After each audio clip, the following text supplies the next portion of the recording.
Water Fountain. Written by River Macdonald, Henry Roots, Henry Little, Aiden Cirillo, ChatGPT, and read by James S. Macdonald, Jr. Water Fountain Mission Statement.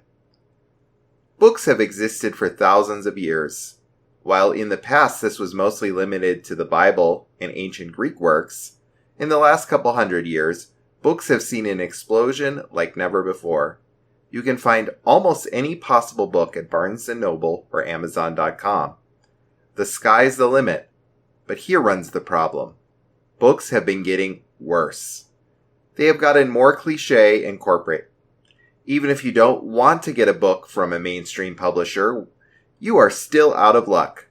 Most books written independently online are filled with spelling inaccuracies, and half of them are steamy, erotic, Draco Malfoy fanfictions. Waiver Properties LLC sees the problem clearly. Books aren't written for fun anymore. They're written for gaining money, fulfilling fetishes, or pushing a political agenda. This is why we are introducing Water Fountain, a book written for fun, telling an epic story and taking the world by storm. Soon everyone will chant the words of this 100-chapter novel, spreading its ideology of greatness all across Bozeman, Montana, the U.S., the world, the universe. This masterpiece will go down as the greatest novel written in human history.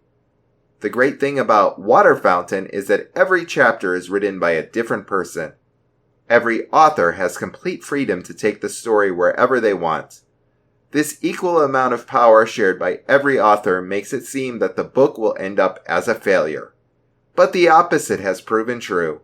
The story is stronger than ever.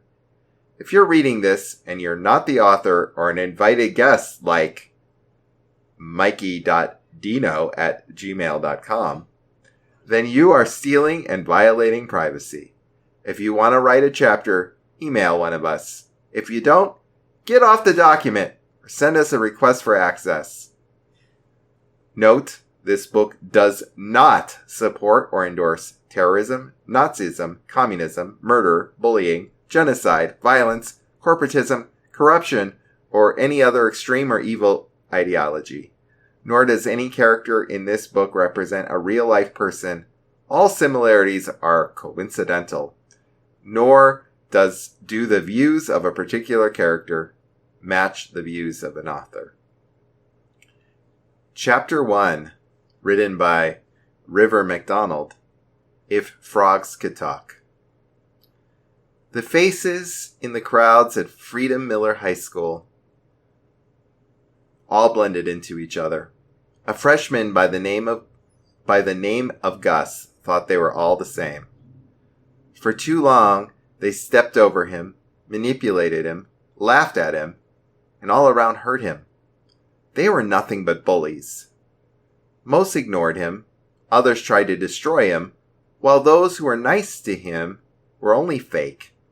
For all he cared, the whole school could burn up, every possible kid poisoned by an air of ash, the roofs collapsed by the hottest flames, and the faculty buried beneath every single one of their stupid rules and regulations. As Gus walked down the halls to his algebra class, he looked away from all those who were around him. He couldn't stand their glares, their smug, condescending attitude. He was at the bottom, and everyone else knew it. As he arrived at room R7, Mr. Donaldson's algebra class, Gus didn't bother faking a smile like he had done every day before. Instead, he walked to his desk, put his face down, his entire face touched by its cold, unclean surface. He wondered why life was so depressing. Why was it so unfair? It wasn't always this way for Gus Blue. There was a time where he wasn't just normal, but even popular and powerful. But not anymore. "Class, may I have your attention?" Mr. Donaldson said as he stood up. "I have some disappointing news." Mr. Donaldson usually was pretty laid back. Today he was the opposite. His face seemed stern and disappointed. His nose was unrelaxed, while his eyebrows were high above his piercing green eyes that seemed to hide his seething rage.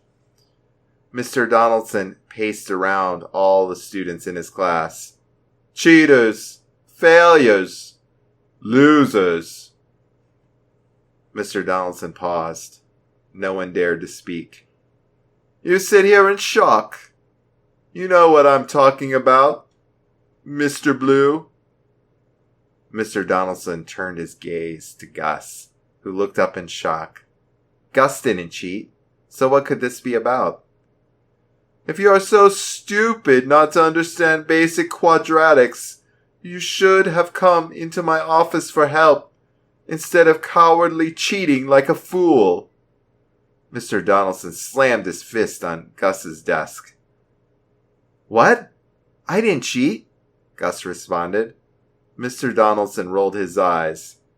Yeah, sure. The class laughed in unison. Gus hunched in shame as Mr. Donaldson turned around in anger. He wasn't the only one to cheat. 3 more of you also did. I have the proof and the receipts. A student named Violet shot out of her desk. What do you mean 3 of us cheated? Do you have evidence? Gus was glad that at least someone spoke up against this, though he found it ironic they only did once everyone else was blamed. If he was the only one to get in trouble, they would have all laughed with glee. Either way, he had no idea why he was being accused of cheating. I do have evidence. In fact, I can show you the evidence right now. Mr. Donaldson pulled out 4 quizzes off his desk. These 4 quizzes on solving quadratics got 99%. They all got the same question wrong. Question 4. The easiest freaking question. Trent, a football player, raised his hand. So, who are the other 3? You were one! Mr. Donaldson put a tally mark on the board. Josh, you were 2! Second tally mark was on the board. Michael, you're 3! A third tally mark was written across the board. And last but not least, Gus makes 4. Mr. Donaldson writes a 4th tally mark across the board with increased fury. I didn't, Gus pleaded. All of you, to detention! Mr. Donaldson stared at the 4 with fury as he fostered for them to get out of the classroom. Gus reluctantly got up and joined Trent, Josh, and Michael. While Gus held his head low, the other 3 wore smug smiles. As they walked to detention, the trio of delinquents stomped hard on the damp floor of Freedom Miller's hallways. Gus rolled his eyes at the 3 boys. How could he be associated with them? He didn't cheat. So was it a coincidence he was accused, or was it a calculated attempt by some individual to frame him? Gus wondered if Trent, Josh, and Michael were the ones to frame him. They were known for their cruel pranks before, one time pushing a kid down the stairs, causing such brutal injuries. Even Freedom Miller's vain Queen Bee, Shannon Porter, looked sympathetic. Not only did they do this once, they did again and again.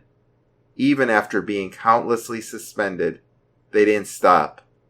Only once Principal Jordan threatened expulsion did they finally stop. Even so, the pranks never really stopped. The 3 just moved on to new things. On the other hand, Gus was never the target of their pranks. The 3 vastly preferred physical violence to something like forging a test. Besides, Gus knew none of them would be smart enough to pull something off like that. Gus, Trent, Josh, and Michael arrived at Principal Jordan's office. Principal Jordan was in the middle of what seemed to be an intense meeting with some influential families in the town of Benko Falls, where Freedom Miller High School resided, including the Vingos, Blackfields, DuPonts, Malcos, and Porters. along with Mayor Thomas Clark. Gus knew that unless Freedom Miller suddenly became less corrupt, they would be waiting a while. All four of them took a seat on a lightly cushioned chair. Trent was a wide receiver for Freedom Miller's esteemed football team. He was strong, muscular, and relatively good-looking. He was also an idiot. While he used to be popular, Trent preferred wreaking havoc with Josh and Michael rather than hanging with his other friends. Soon enough, he was isolated, and if it weren't for his parents' last-ditch effort, he would have been kicked off the football team. Despite all that, he seemed more happy now. Josh was the king of pranks. In 3rd grade, he stole gravy from the school cafeteria and dumped all over his teacher, Mrs. Frosty. His pranks went from wrong to evil. Dumping gravy became dumping cement. Other than that, he had a way with bullying people for no reason. His verbal roasts were so deadly because they had a hint of truth. In 7th grade, he called an obese girl Moby Dick for the entire year. She ended up leaving the school in tears while he was expelled. Now he's at Freedom Miller, and he's worse than ever. Michael was always a quiet person. For many years throughout middle school, everyone, including Gus, assumed he was just a peaceful, timid boy that could do no wrong. The truth was, in fact, the opposite. Michael met Josh in 6th grade, and they immediately hit it off. As their pranks would continue, Michael remained quiet, but his actions got louder. By the time of their freshman year, Michael was more ruthless than ever, being fully integrated with the other two. The three of them were called the Frogs, and they showed no signs of stopping anytime soon. Only the school could try. Gus felt a tap on his shoulder. "Hey, Gus," Trent whispered. "What?" "Why'd you cheat on the test, Gus?" "I didn't cheat." "You can't lie to us, Gus." Josh smirked with ill intent. "Now fill up our water bottles in the water fountain." Gus scrunched his face, confused. "What? No." Josh leaned forward, his smile widening. "If you don't, we'll tell Principal Jordan that you organized this whole cheating plan, and we'll make sure you're expelled." Trent and Michael nodded. A shiver went down Gus's spine. "I'd recommend listening to Josh," Michael said as he handed Gus his water bottle. Gus had no choice. He collected all of their water bottles and walked towards the hallway. He wasn't technically supposed to leave the principal's office, but considering the meeting was still raging on, he felt he was safe to leave. "By the way, Gus, go to the water fountain on floor 2. I want good cold water, not the trash near the administration offices," Trent ordered. And so Gus went. Not to any water fountain, but to the water fountain. During passing periods, the lines to the fountain would be longer than ones at Costco on its busiest day. The water it sprouted was serene, almost holy to many. Gus almost never went to it, for it was too busy, and he hated passing periods anyway. As he approached the marvel of a water fountain, for the first time he saw how it truly was. A water fountain. An ordinary water fountain that delivered slightly colder water. It was not magical. It was just stupid. Gus filled their large water bottles and went back to Principal Jordan's office. No one had even noticed he was gone. He wasn't completely sure that Trent, Josh, and Michael knew he was gone. When he gave them their water bottles, they simply all said, "Ribbit! Ribbit!" Gus had heard them say it 1,000,000 times. That was one reason the three were called the Frogs. Other than them, of course, behaving like a group of frogs, their froggish behavior knew no bounds. They burped in Gus's face, kicked his legs away. They overall just treated him like a fly to eat. "So how's your life been, Gus?" Trent asked. "It sucks, as usual. Not that you would care," Gus rolled his eyes. Josh laughed. It wouldn't be so bad if you didn't cheat. I didn't cheat! Gus yelled. At that moment, Principal Jordan, a tall, balding man with glasses, got done with his meeting. He took a seat at his office and looked the four boys in the eye sternly. Let's be honest. You all know why you're here, said Principal Jordan sternly. Gus stood up. I don't cheat! Sit down, Principal Jordan sneered. Don't try to hide from the truth. You have all done enough of that.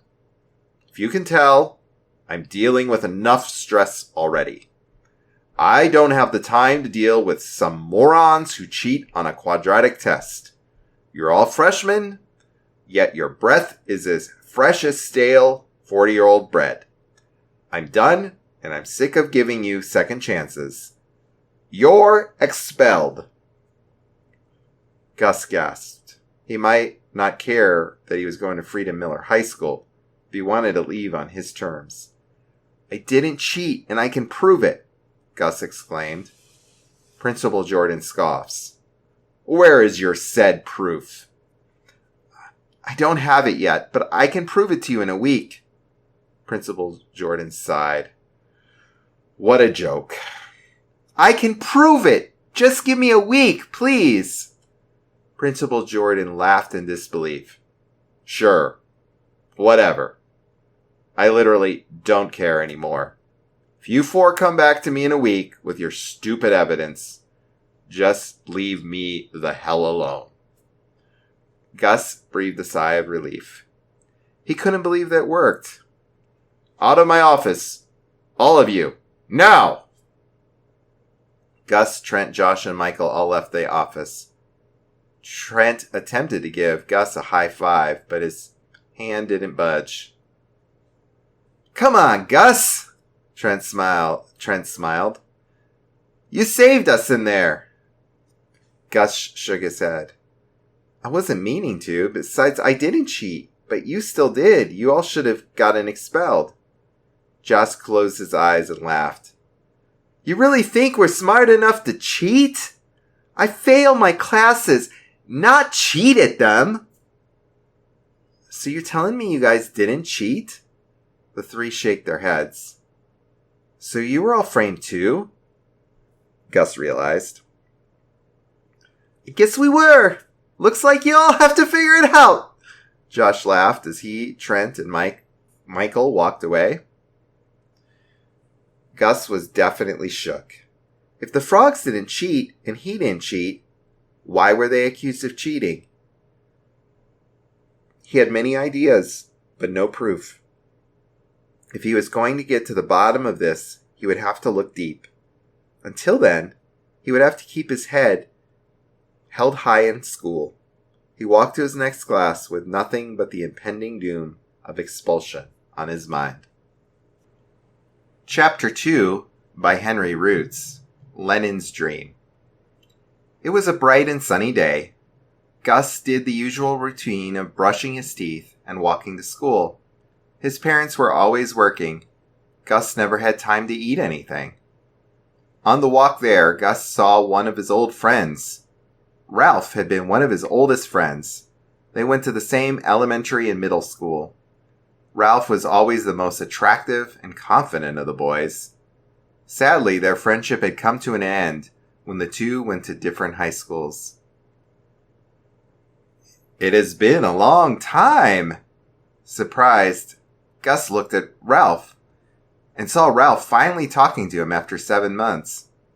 Hey, Ralph. I don't really have time to talk right now, but we can talk later, Gus said, now running to try to make his first period gym class on time. The time was 8:12 a.m. Gus had just barely made it into his gym class. There he saw his crush. Cynthia was one of the most popular and attractive girls in the entire high school. She had blonde hair and blue eyes. Cynthia was one of the nicer freshmen, but she was immensely cruel to every boy who even dared to ask her out. Even Chad Timberton, the freshman prodigy quarterback of the varsity football team, got rejected.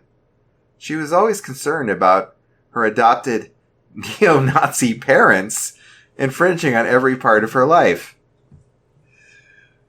Although Gus hated almost every attendant at Freedom Miller High School, there were some exceptions. Cynthia rarely talked to Gus at all. However, she talked to Gus in a calm and peaceful manner. Another exception was Chad Timberton. Chad Timberton was always at least 3 years ahead of everybody else. He became the varsity quarterback at age 14. He was in pre-calculus when everybody else in his grade was struggling with algebra. The vast majority of the 9th graders acted like cocaine-addicted 7-year-olds.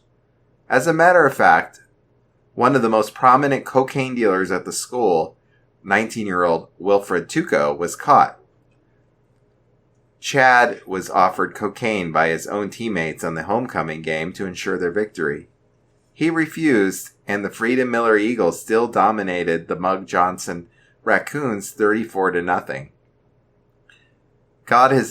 Gus has never spoken a word to Chad. However, he had a legendary reputation for having one of the best minds in the entire school. Chad was inclusive and was always willing to help anyone in need. The time was now 9:03 a.m., while Gus was running laps around the school's rustic gym.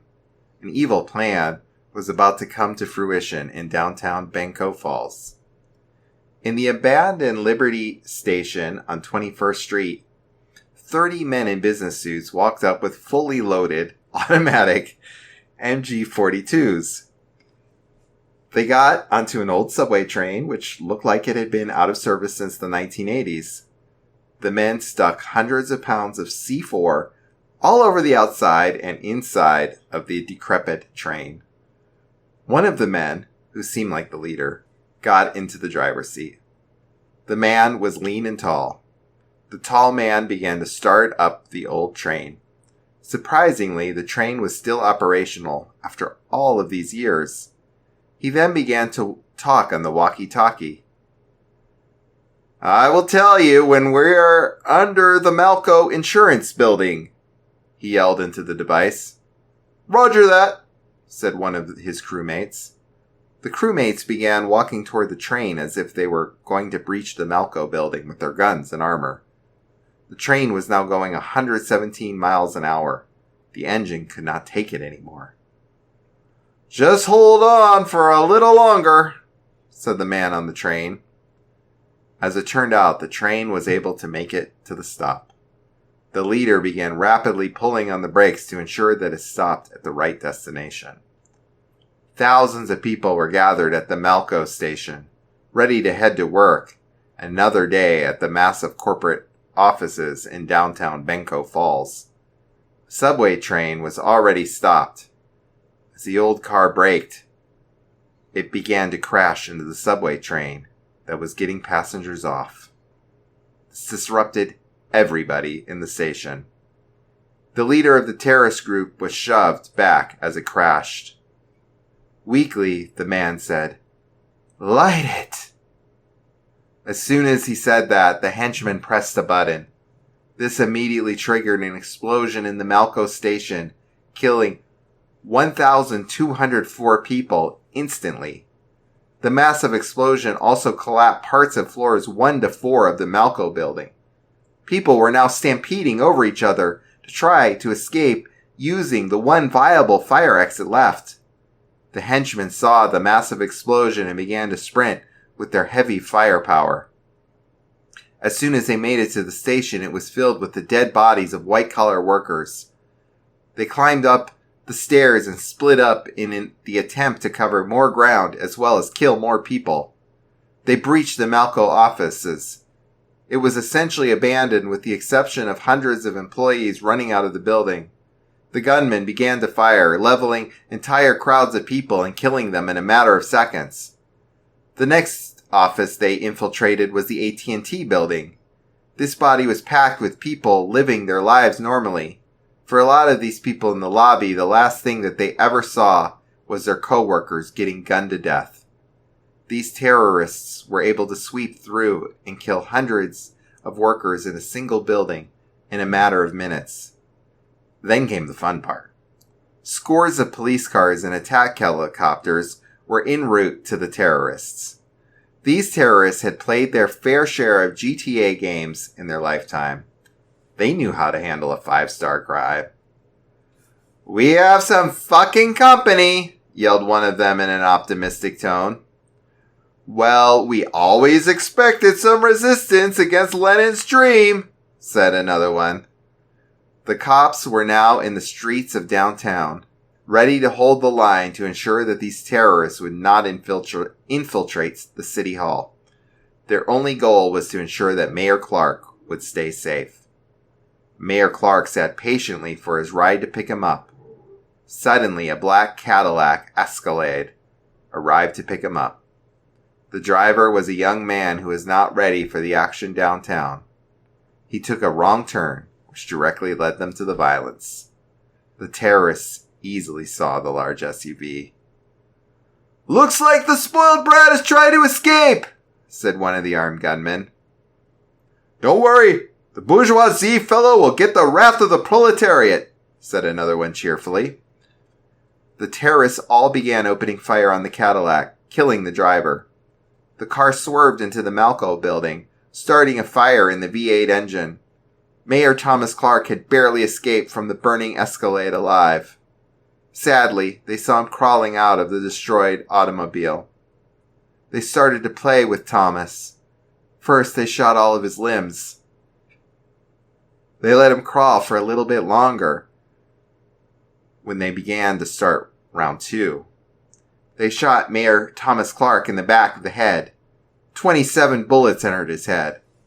The mayor no longer had a brain or a skull left. His face was essentially gone.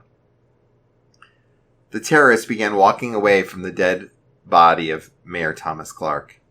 Victorious over their political assassination, the cops began to start shooting more vigorously at these armed criminals. How even their 50 caliber snipers couldn't handle the firepower of the German-made MG-42s. Even with every single cop deployed here, the terrorists were winning against them. Eventually, the remaining cops retreated in fear of losing their own lives. The terrorists had completed their mission of killing white-collar workers and proving to the mass populace that the proletariats can fight against evil. Gus learned what happened at 9 a.m. School was put on lockdown immediately.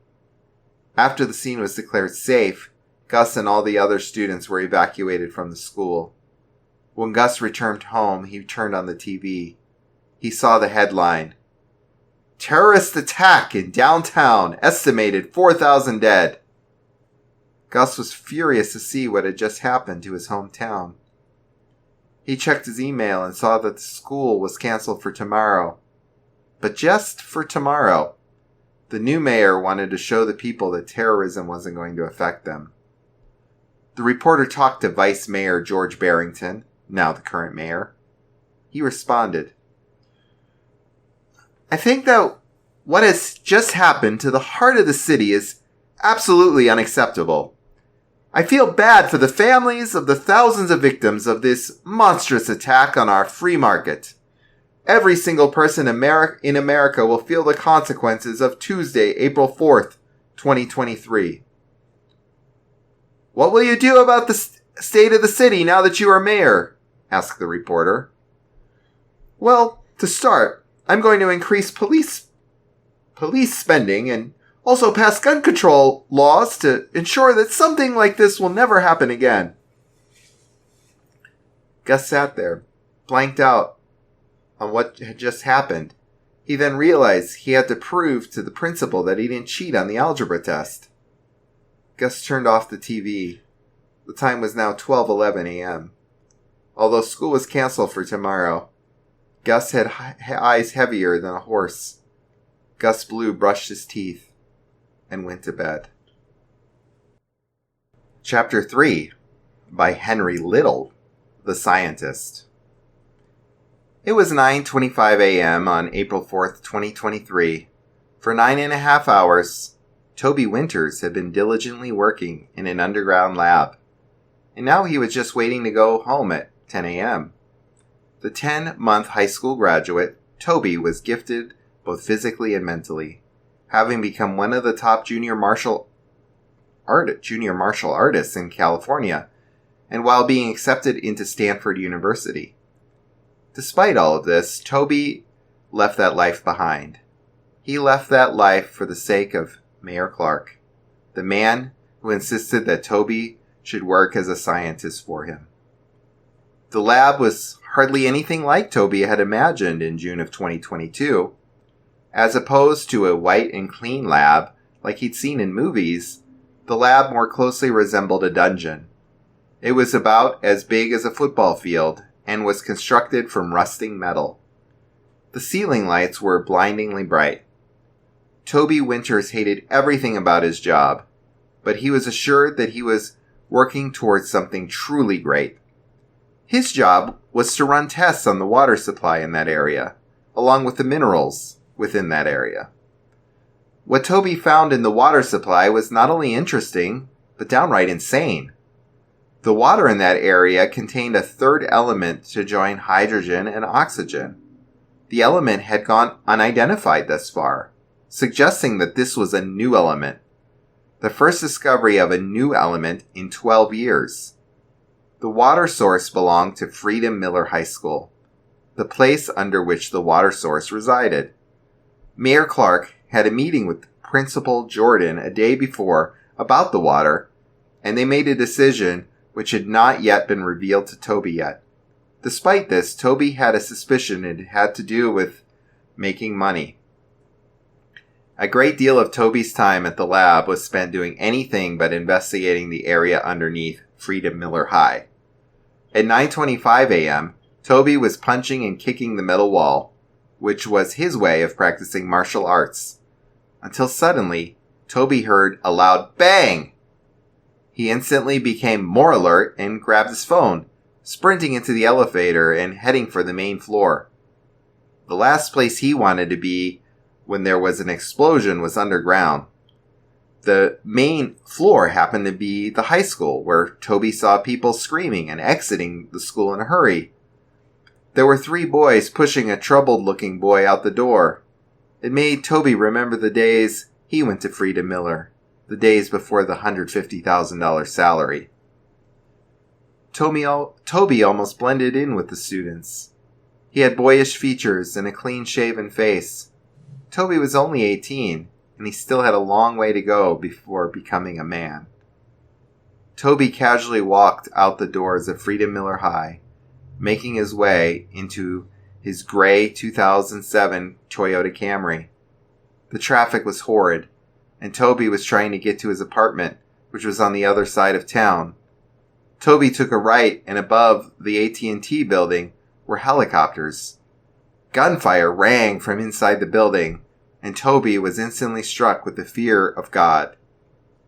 He had nowhere to go. Cars surrounded him, and he was too scared to get out of his car. He released his seatbelt and watched the incident unfold from a distance. Suddenly, a Cadillac came rolling around the corner. It slammed into the Malco building, and a fire started. A group of people shot at the Cadillac from inside the AT&T building, and the driver was killed immediately, and the passenger was a man Toby recognized. The passenger was his boss, Mayor Thomas Clark, who began to crawl out of the burning car. The group of people came out of the AT&T building with their guns and unloaded into Clark's head. Toby was forced to watch as his boss was slaughtered right before his eyes. Toby was only forced to watch further as the terrorists murdered the police that had arrived at the scene. The traffic jam seemed unending to Toby. It must have been 10,000 cars, all in that small area. The terrorists started shooting the cars, and Toby had to watch defenseless as the driver of the car in front of him was filled with lead. Toby had nowhere to go. so he slammed into the car in front of him, pressing on the pedal as hard as he could. Eventually, Toby escaped the traffic jam. He figured he may as well go down with the fight, so he drove straight at the terrorists, killing one and driving away from the danger. Toby thought he was home free, but he heard more gunshots coming straight for him. Suddenly, the car stopped driving. Toby's tires popped, and he was now an isolated target. He opened his car door and sprinted straight into the Malco building, narrowly avoiding gunfire. Toby was cornered in the insurance building and was forced to stop after one of the terrorists shouted at him to do so. Toby put his hands up in defeat. "If we take him to Russia, we can sell him as a slave," one terrorist suggested. The terrorists all murmured in agreement. Toby was now left in the hands of the communist terrorists. It had been 6 days since the tragic events of April 4th. California, especially Benco County, was slowly recovering from the terrorist attack. Things were slowly returning to normal, especially at Freedom Miller High, where the torturing of Gus Blue ensued. The school had reopened on Thursday, 2 days after the attack. Principal Jordan publicly announced, "We cannot let this great nation bow down to terrorists, which is why we're allowing the students to return to school." Gus had to present evidence to Principal Jordan on Monday to prove he didn't cheat, but Gus had nothing. Rather than hopelessly finding evidence that didn't exist, Gus spent his time contemplating what he would do after expulsion. He knew that the 3 frogs would certainly be after his head, since they'd also be expelled. So he had to account for that, among many other things, such as what he'd do for a living after expulsion. His parents were thoroughly upset that their son was about to be expelled, but they believed him, so they allowed him to enroll in another California school online. Gus was now at school and in the principal's office at 8:30 a.m. The frog sat next to Gus as the principal stared at the students with a hint of glee in his face, as if he enjoyed what he was about to do. "So, Mr. Blue, have you come up with any evidence?" Principal Jordan asked. Suddenly, an idea popped into Gus's mind, something he never planned on before. "Principal Jordan, these 3 cheated off of my test answers," Gus cried. "They threatened my life. I swear, you have to believe me." The frogs knew this wasn't true, and they subsequently growled in frustration.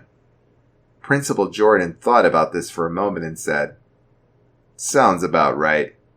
You 3 never come back to this school."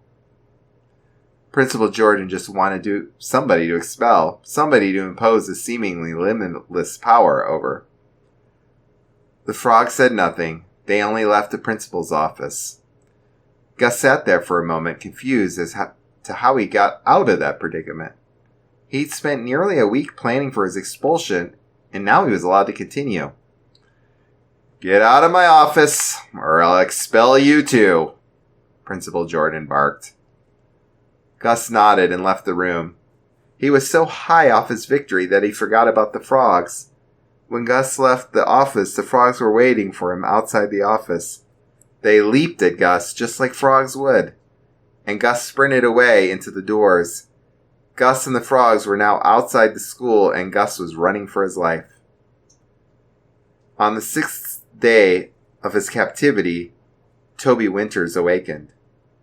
He was laying on a cold, hard surface, handcuffed at the legs and hands.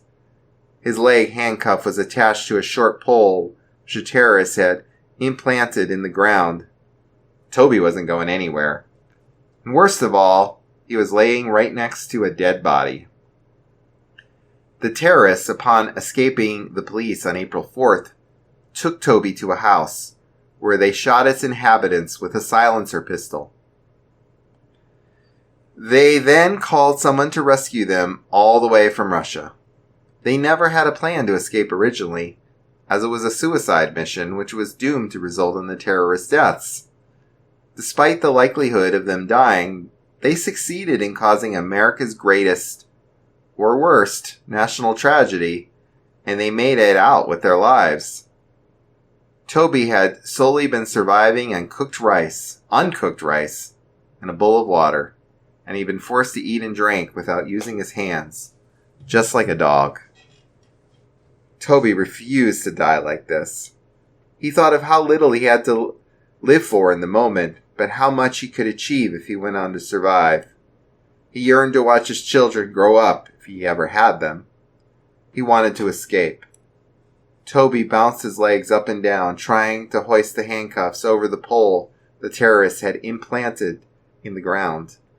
He was hungry and deprived of anything good, but it drove him.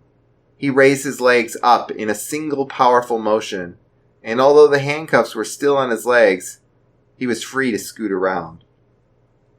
He scooted towards the dead body, which was to the left of him. He rolled over onto his side so he could get his hands to face the dead body's hand. Toby wrapped the chain of the handcuffs around the pinky finger and tied it. Toby pulled and tied the chain tighter. The finger broke off, and now it was time for the worst part. Toby scratched away at the finger, trying to get it down to the bone. He tore the fingernail off and worked on the finger for an entire hour. Every second he spent was in fear that the terrorists would return to check on him. When Toby made it down to the bone of the pinky finger, he used the sharp part to lockpick the handcuffs on his hands. For the first time in 6 days, his hands were free. Then his legs. It was a gruesome process, and Toby felt disgusting for doing it, but he had to.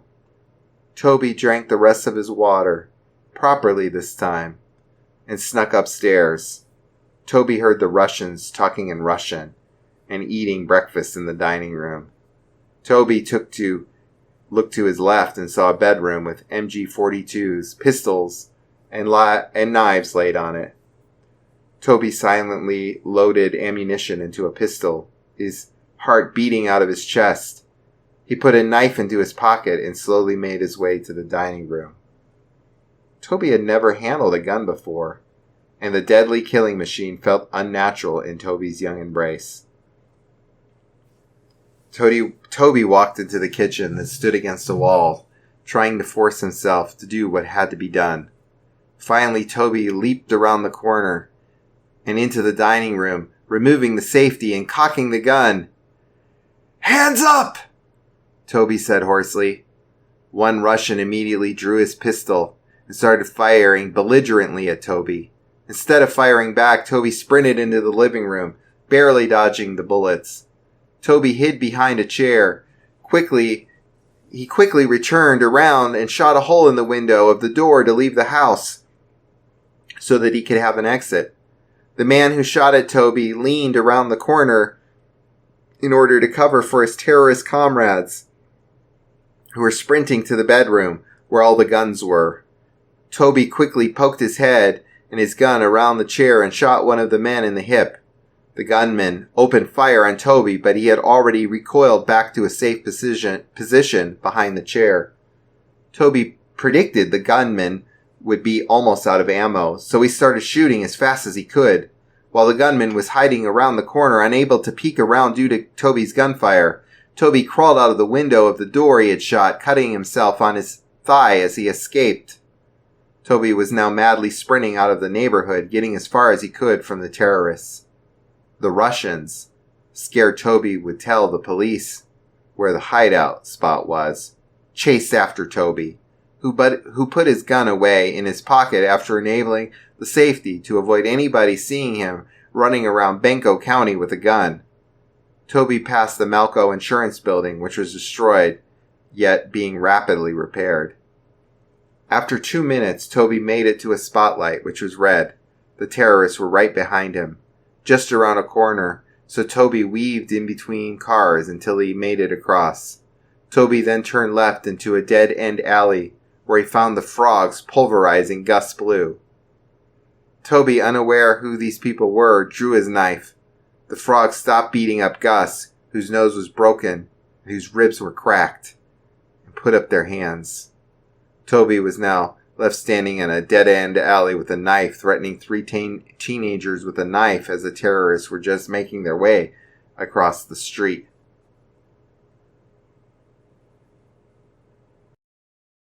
Chapter 4 by Aiden Cirillo, Ballroom Blitz. It was 2017 at 2:30. A dad was teaching his son how to use a gun. "Yes, buddy, that's it. Both hands on the gun. Just aim and pull. You got thick, Nicholas." Nicholas aimed at a large target his father set up. Nicholas pulled the trigger. He missed the target. "Ugh, that's so loud and I missed," Nicholas said as he put down the gun and held his ears. I know, but it has to be loud, and it's okay. I missed the first time I shot a gun. Just have to try again, okay?" Nicholas' dad said as he put his hand on Nicholas's shoulder. "No, I don't want to do that again. It's too loud. You know my ears are sensitive," Nicholas said as he backed away from the gun. Nicholas's dad tried to think. "You know, when I used to be out in the field, I would listen to my music with my very special earbuds. I would listen to my favorite music and shoot at the beat. Helped me a lot when I was in combat." Nicholas's dad pulled out his special earbuds from his pocket and handed them to Nicholas. Nicholas put the earbuds in his ears. "Just try again. One more time," Nicholas's dad said as he hands Nicholas the gun. Nicholas took the gun and held it with two hands. "Here, I'm going to start up one of my favorite songs. Just shoot at the right beats," Nicholas's dad said as he got his phone out and ready to start the music. "What are the right beats?" Nicholas asked as he was still a bit nervous. "You'll know. You got this, bud." Nicholas's dad started the music. Nicholas was listening to the music. He got ready and aimed his gun at the target. Nicholas listened for the right beat. Once he heard the right beat, he started shooting. He shot a full bullseye. "Yes! Look at you! You did it!" Nicholas's dad said with such joy. Nicholas was speechless. Nicholas's dad ran over to Nicholas and gave him a hug. "Oh, I'm so proud of you! I knew you could do it!" Nicholas's dad gave Nicholas a loving kiss on the head. Nicholas was proud of himself for what had happened. It was 8 a.m. at night at Nicholas's beautiful house. Nicholas and his dad sat on the couch with popcorn. They started up a movie. Suddenly, they heard the doorbell ring. Nicholas's dad quickly walked up to the door. He looked through the window to see who it was. He was suddenly in fear. He ran back over to Nicholas.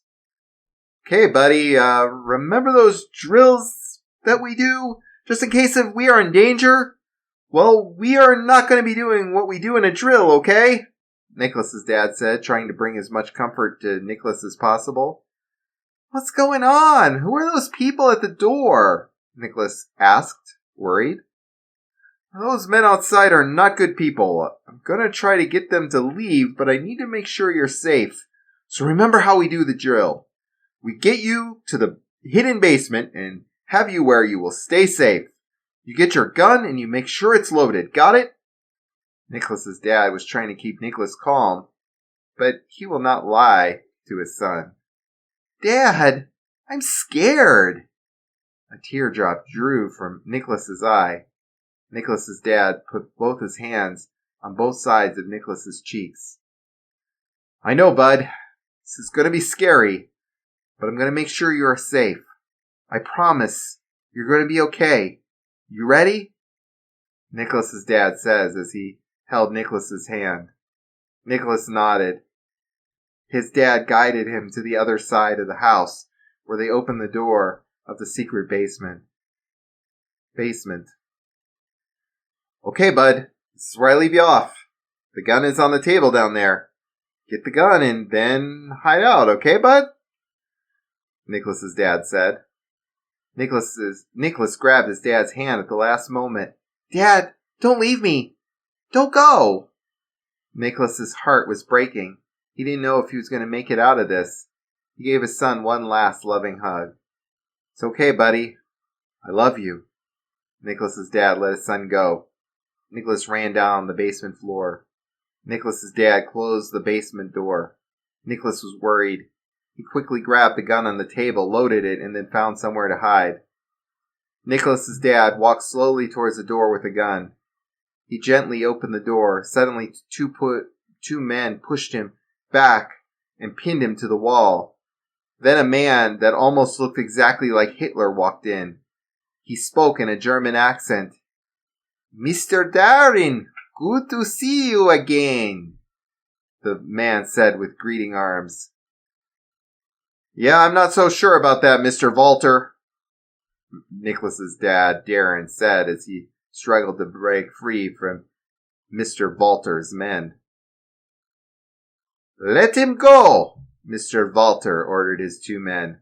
The two men let Darren go.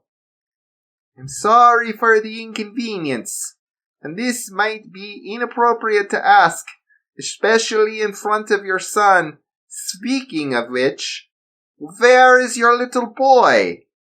Mr. Walter asked. He's in bed. No, do you mind me asking what the hell do you want? Darren was prepared for whatever was going to happen next. I need you to kill someone for me, Mr. Walter said with a smirk. I don't do that anymore. I retired, Darren said. You're the best assassin in the world, so I ask you as a friend. We are not friends. You're a psychotic piece of shit. Plus you're a Nazi. I even hate Nazis, Darren said with no fear. Be careful of how you speak to me. Don't do this, Darren. Just do what I ask of you. Please, Mr. Walter asked for the last time. If I came back to do this one job, I would do more jobs.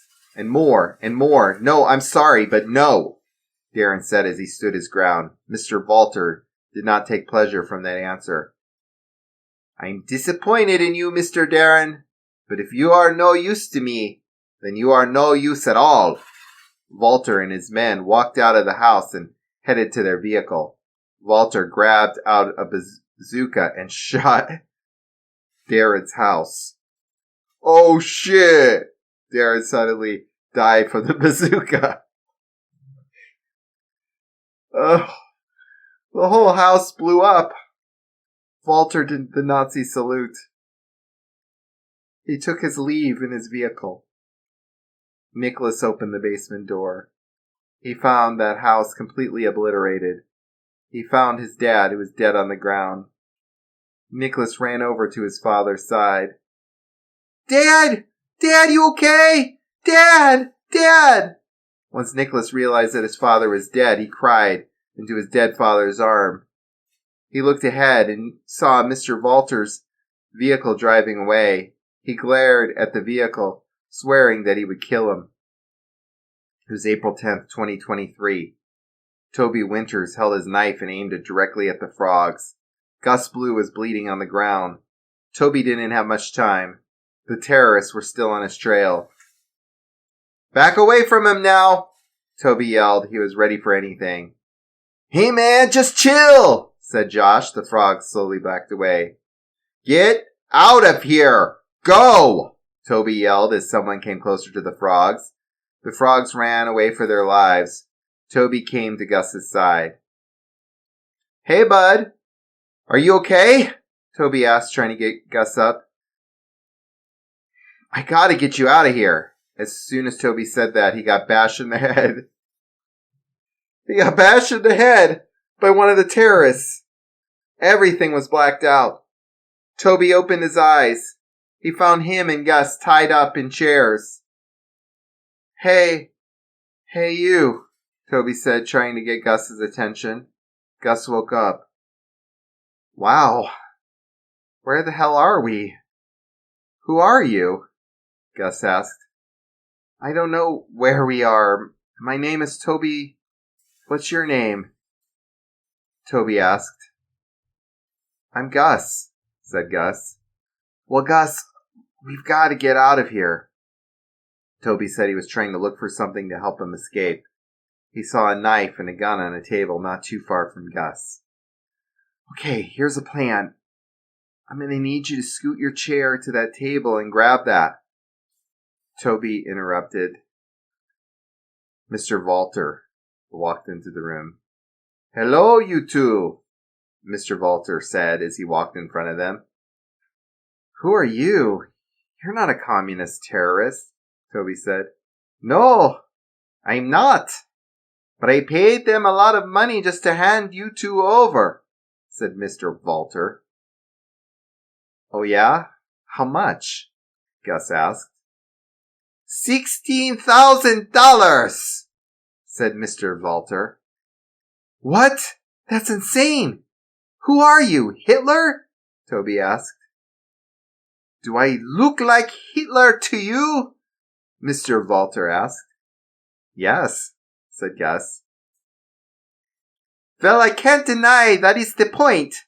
See, that is my big plan. See, Adolf Hitler was an admirable man. He did great things for our country. It was only until World War II that drove him to put a bullet in his head. We need more people like him. So that's why I will take the mantle. That is my big plan. I will become the new Hitler. Mr. Valter exclaimed with an evil grin. You're such a sick fuck, Toby said. Toby spit right at Mr. Valter's face. Mr. Valter slowly wiped off the spit, not impressed. You know, you should show me some more respect. I take you to one of my very own clubs, and this is how you thank me? Guess you won't have fun dancing then. Well, I guess we can give you what you're asking for. Mr. Valter pulled out a taser. Pain! Mr. Valter tased Toby's leg. Ah! Toby screamed. You son of a bitch! Leave him alone! Gus yelled at Mr. Valter. Mr. Valter then tased Gus's shoulder. Fuck! Gus yelled in pain. 6 years after his father died and 4 years since he started his plan of assassination, Nicholas arrived at the club. He wore a very special tuxedo. He walked into the elevator that would take him into the dance floor. Once he arrived at the dance floor, he walked next to a servant of Mr. Valter to blend in. 2 other servants walked up to Nicholas and the servant next to him. Identify yourself, one of the servants said, in front of Nicholas ordered. Hans, said the servant to Nicholas. Nicholas, said Nicholas. The servant next to him realized his name. Wait, we don't know a Nicholas, the servant said. Suddenly, Nicholas pulled out a knife and stabbed the servant's mouth. The 2 servants in front of Nicholas pulled out their guns. Nicholas pulled out his pistol. He shot both of the servants down. Once the servants fell to the ground, Nicholas shot them both in the head. He quickly put his father's earbuds on and listened to one of his father's favorite songs. More servants with guns came running at Nicholas. Nicholas shot them down at every single beat of the song he was listening to. As he moved through the dance floor, he battled servants at the dance floor. Bang! Bang! It only took 2 shots for Nicholas to kill a servant. One shot got close to Nicholas with a pistol. Nicholas quickly stole the slide off a pistol and jabbed it into the servant's chest. After he jabbed it in for a couple times, he put the slide back on the pistol, stole the pistol, and then shot the servant down. Another servant came to Nicholas with a shotgun. Nicholas found a service plate on the ground and quickly threw it at the servant, slicing the servant's head in half. Nicholas picked up the shotgun and blasted his way through the servants. Bang! Reload. Bang! Reload. Nicholas used about 50 shells. Suddenly, a servant attempted to shoot Nicholas in the back. But little did the servant know that Nicholas's tuxedo was bulletproof. Nicholas quickly turned and blasted the servant's head into smithereens. Nicholas continued his mission to get Mr. Valter. Sir, one of the servants said as he banged his head into the room where Mr. Walter was torturing Toby and Gus. "What is it? I'm in the middle of something," Mr. Walter said. "It's him! He's here!" the servant said with fear. "Who? If it's Trump, then you don't need to fear so much. He's on our side," said Mr. Walter. "No, it's him," said the servant. Mr. Walter then realized what he meant by that. He was filled with fear. He quickly walked out of the room to see what was going on. He saw people screaming and running out of the club, and Nicholas painting the room with servants' blood. "Scheisse!" Mr. Walter ran back into the room and barricaded the door. "What's going on?" Toby asked. "Nothing you need to know. Now please, for you and your friends' mercy." Walter put a knife to Toby's throat. "Don't say a fucking word," said Walter. Nicholas continued to blast his way through every servant that came at him. Nicholas finally got to the door of the room. Mr. Walter, Toby, and Gus, into the room Mr. Walter, Toby, and Gus were in. Nicholas couldn't open the door. He searched for another way in. Mr. Walter was scared, but he was prepared for anything. He still held the knife to Toby's neck. Suddenly, Nicholas's pistol was right up against Mr. Walter's head. "Hi, Walter," Nicholas said with a smile. Mr. Walter slowly moved back from Toby and Gus, while Nicholas still had his gun on him. "Good to see you, Nicholas. I see you managed to get yourself in here," said Mr. Walter. "It wasn't hard. You probably should have had something covering the vent in the ceiling. How have you been?" said Nicholas. "Good. How have you about you, Nicholas? You're so much bigger since the last time I saw you," said Mr. Walter. "Yeah, I was 8 when you last saw me, and I was 12 when you blew up my house and killed my father. But I'm doing good for the most part," Nicholas said as he was ready to pull the trigger. "Your father was a messed up man, but I am even more fucked up." Mr. Walter whacked the gun out of Nicholas's hand, kicked him back. Nicholas punched Mr. Walter in the throat. Nicholas saw the knife on the table near Gus. He quickly got the knife and threw it at Mr. Walter's hand, pinning him to the wall. Mr. Walter screamed in pain. Nicholas grabbed his gun from the floor. "Come on, Nicholas! We can talk this out," Mr. Walter said. Nicholas aimed the gun at Mr. Walter's face. "You killed my father, so now you're going to get what's coming to you," Nicholas said. "I have friends. If you kill me, you will be a target to them. They will hunt you down, Nicholas," said Mr. Walter. "Let them hunt me down. I'll be waiting. I'll be ready. But I'm going to be following a new name now, Bloodshot." Nicholas, or also known as Bloodshot, said as he shot Mr. Walter in the eye. Walter's dead body hung from where his hand was still pinned with a knife. Bloodshot turned around and saw Toby and Gus tied up in the chairs. He pulled the knife out of Walter's dead hands. He walked over to Toby and Gus and set them free. "Get out of here, and don't speak about this with anyone," Bloodshot said as he walked away. Chapter 5 by ChatGPT, Trepidations. Gus and Toby stood on the deserted street corner, shivering in the cold night. They had just been released from their kidnappers, and now they found themselves in the most dangerous suburb of Banco Falls, the town of Firo.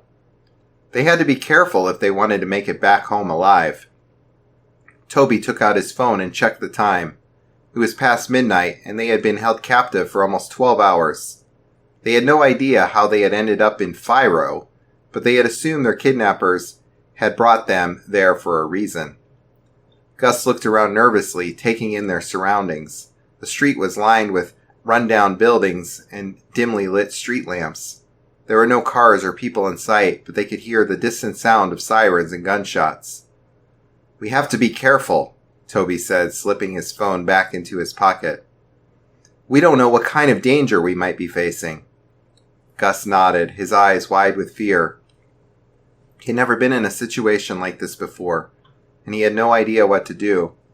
Toby took charge, leading them down the street with a determined stride. He scanned the buildings and alleyways, looking for any sign of danger.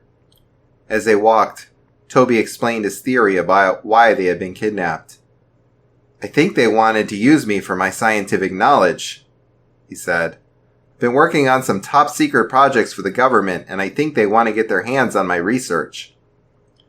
Gusson listened intently, fascinated by Toby's work.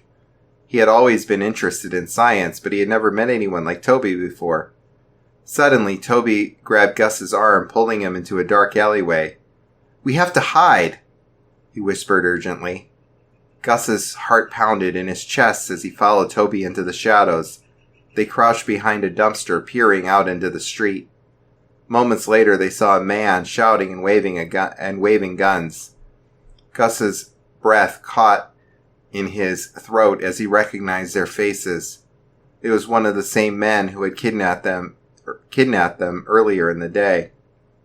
They waited in silence as the men passed by, their footsteps fading into the distance. Toby breathed a sigh of relief, but Gus could still feel his heart racing. "We have to keep moving," Toby said, standing up and dusting himself off. "We can't stay here." Gus nodded, his hands shaking. He followed Toby out of the alleyways, his eyes darting nervously around the deserted streets. As they walked, Toby explained his plan. "We need a map or something," he said. "We just have to figure out where we are and how to get back to Banco Falls." Gus nodded, feeling a glimmer of hope. Maybe they could make it out of Firo alive after all. But as they turned a corner, they were confronted by the same man they saw earlier. Their faces twisted in anger. "You two!" one of them shouted. "You're the ones who got away!" Gus and Toby froze, their eyes locked on the men's guns. They had nowhere to run, no one to call for help. This was it. They were going to die in Firo, just like the kidnappers had planned. Gus and Toby stood frozen as the Nazi servant approached them. The man's eyes were cold and unfeeling as he pulled out a knife and lunged at them.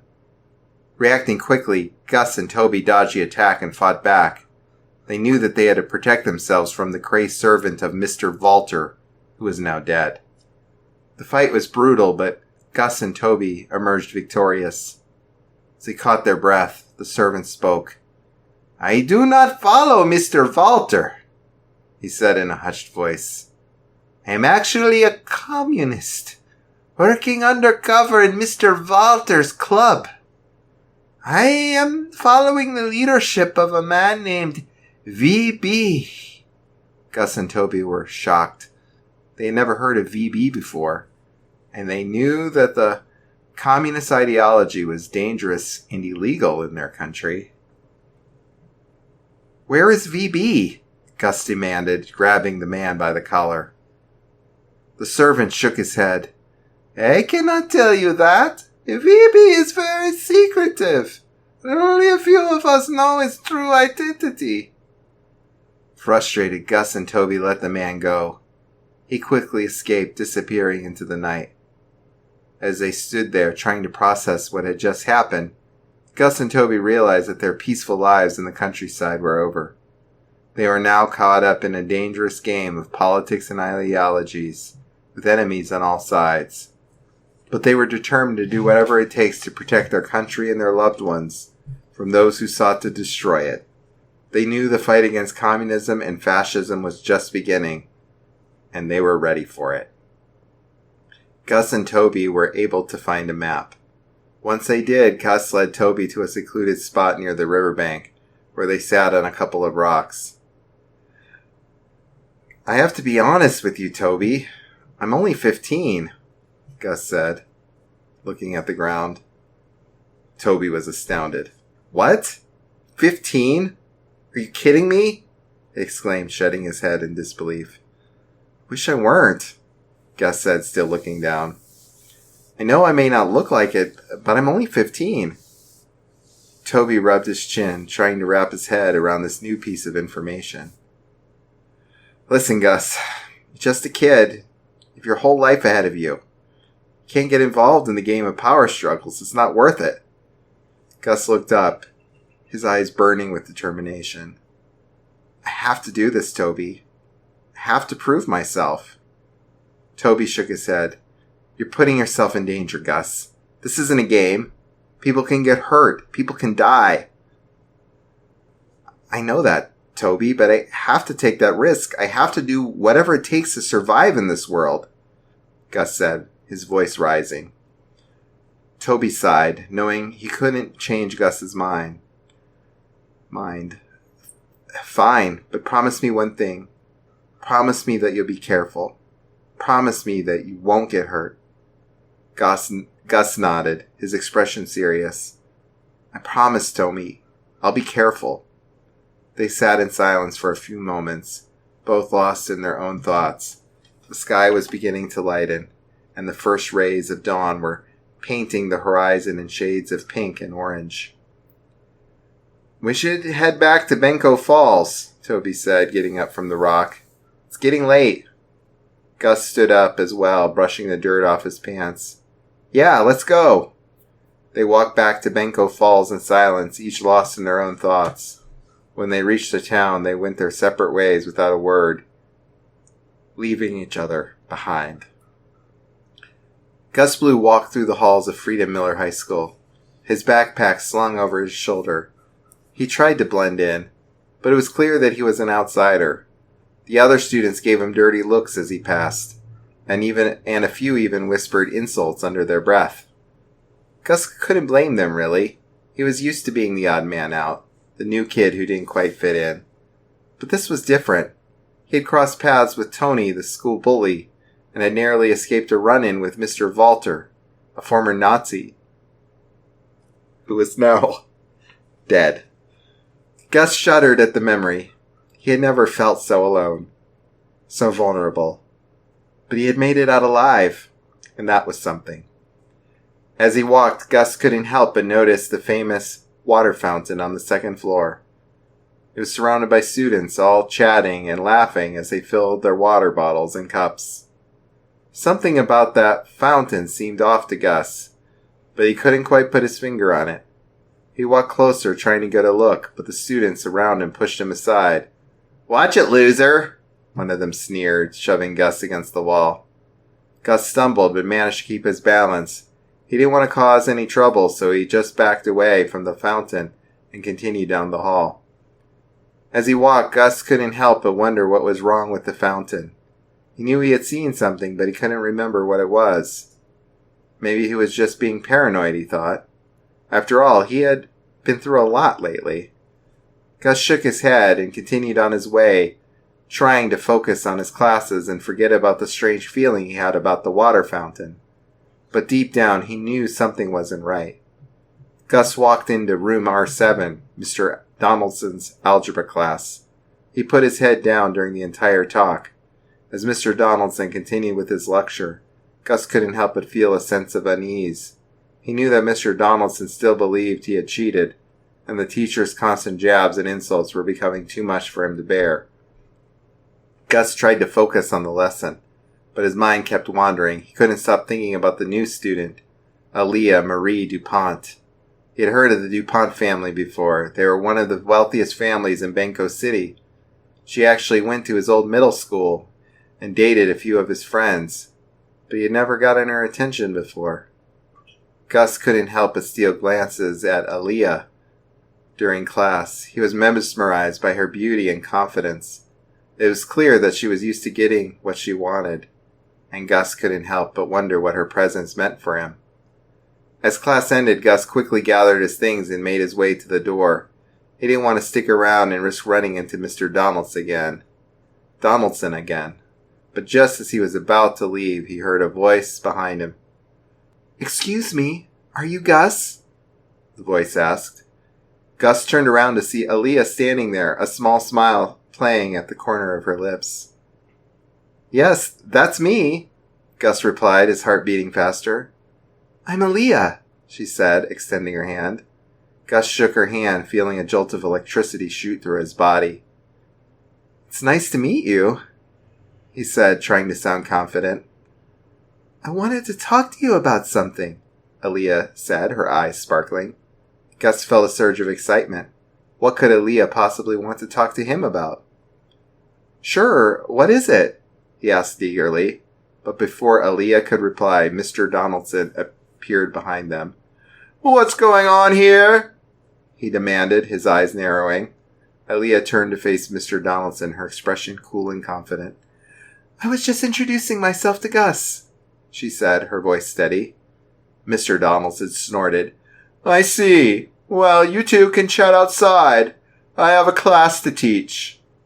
With that, he strode away, leaving Gus and Aaliyah alone in the hallway.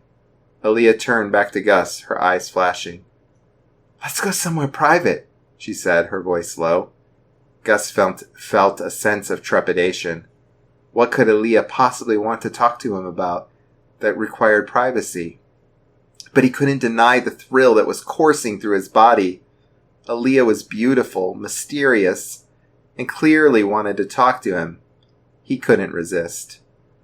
Okay, he said, his heart racing. And with that, Aaliyah led him away, their footsteps echoing down the empty hallway. Aaliyah turned to Gus with a mischievous smile on her face. You better watch your back, Gus, she said in a low voice. Something wicked this way comes. Gus furrowed his brows in confusion. What are you talking about, Aaliyah?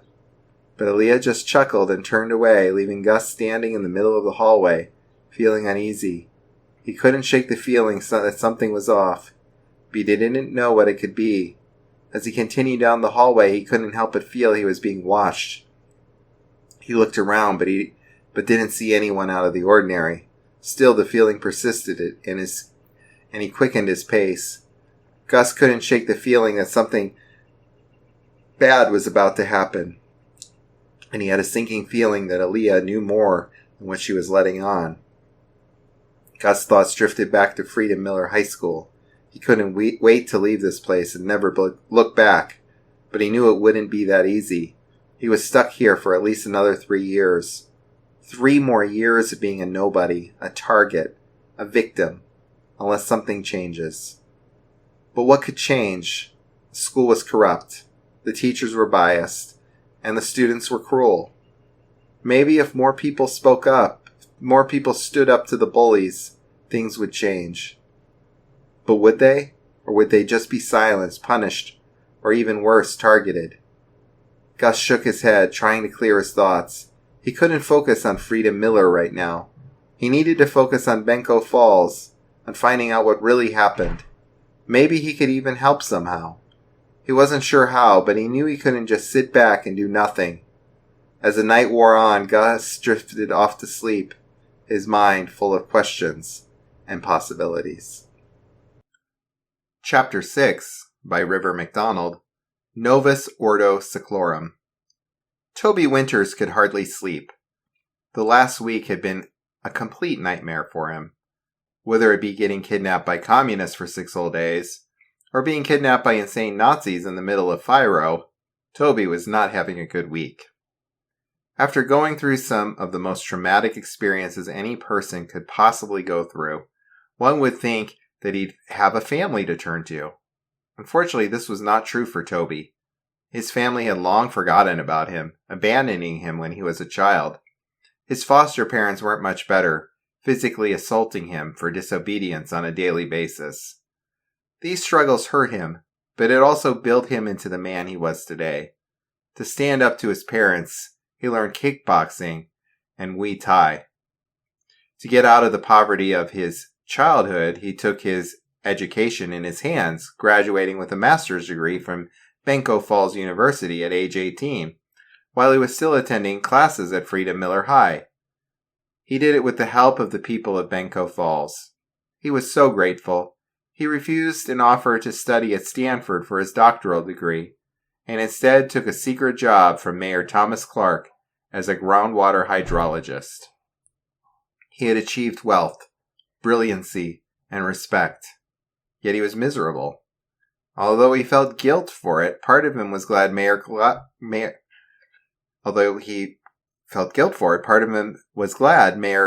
had kicked the bucket. Mayor Clark controlled every aspect of his life, being clearly only interested in power. Toby thought his life would be better after what had happened, but he was clearly wrong. The terrorists had scarred him both physically and mentally. What he saw there could not be erased from his mind. But it gets worse. The new mayor, George Barrington, had increased his workload tenfold as a way of reprimanding Toby for being gone from work for a week. He couldn't tell anyone what happened. It was too dangerous, with it being very likely they wouldn't believe him. Besides, he had no alibi, no irrefutable evidence. No one shared the experience with him except Gus, the 15-year-old kid he saved from a group of teenage delinquents. But he was too young to bring into this. He needed to stay safe, away from the power struggle of these extreme ideologies. On Thursday, April 14th, Toby Winters returned to the lab. To his surprise, it was good as new. The once rusting metal and blinding lights that had consumed the place in the past were nowhere to be found. Instead, the lab was perfectly lit, with clean floors and equipment. The walls were freshly painted white and smelled of redwood pine. In the middle of the lab, by his main research quarters, a note was left.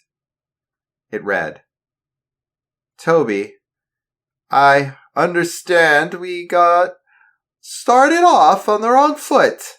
These recent attacks had an effect on everyone, including myself. I understand you might have felt unsafe returning to the lab.